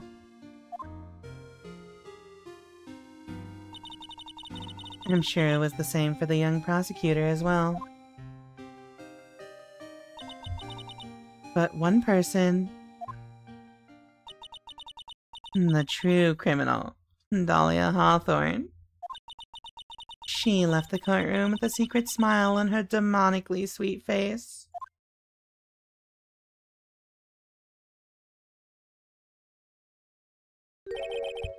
Unforgivable. That witch. Chat, please don't tell me that he poured the poison into the coffee. Please don't tell me he poured the poison into his coffee that he's drinking out of too. Mr. Armando. We were so close to the truth. It was right there in front of us. You were just a little too soft, kitten. It's my fault. It's all my fault that Mr. Falls killed himself. Don't cry, kitten. You're going to make my coffee all salty. I knew it! Knew I wasn't cut out for this. Mia. This is the best theme. Don't you get it? You can't cry yet. Hmm? The only time a lawyer can cry is when it's all over. Mr. Armando?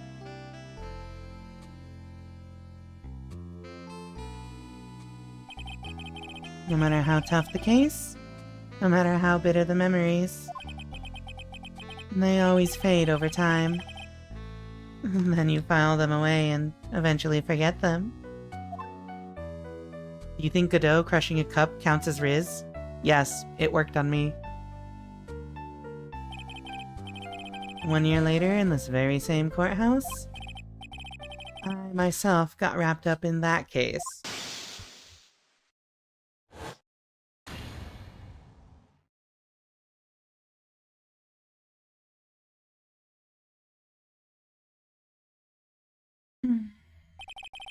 Only after that did Dahlia Hawthorne get put on trial for her crimes.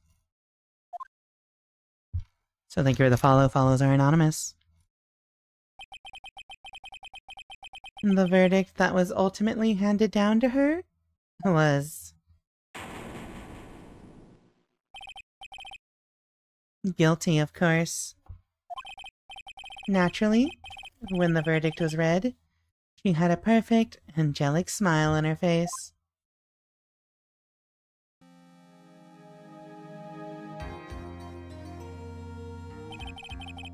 It was finally all over. At least, that's what I thought at the time. Unfortunately, I couldn't have been more wrong. It's been 5 years, but now something has happened that's made me remember all this.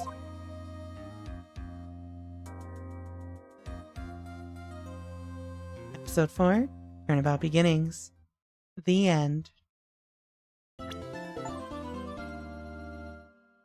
Okay! You was Phoenix in the hospital. We're probably gonna find out why in Bridge to the Turnabout. Alright, chat. I'm glad they didn't make us watch Godot's death again. Well, Diego Armando's death again, too. That statue is pretty cool. Phoenix, you're reading text. Your screen shouldn't be flickering like that. Oh my god. Alright. So, chat. You know the drill. We get forced into watching the preview for the next case. And before we end the stream, we're gonna do it. But we're full screening. It gets our full attention.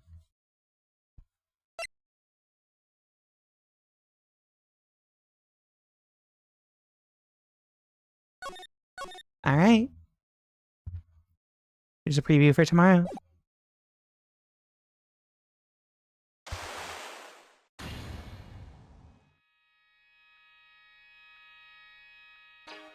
Chichichito. the treasured Kurain village heirloom, whose name means seven-branched sword.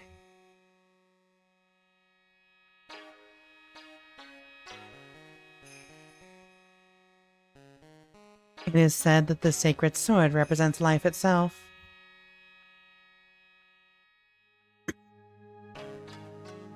Though the branches may appear to be infinite, the choice is limitless.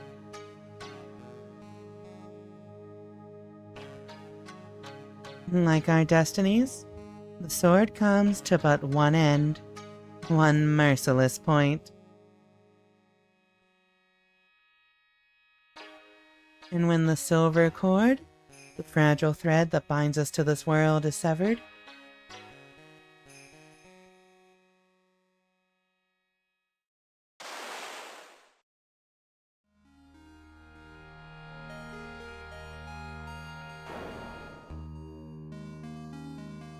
the illusion is revealed, and the implacability of fate is finally laid bare.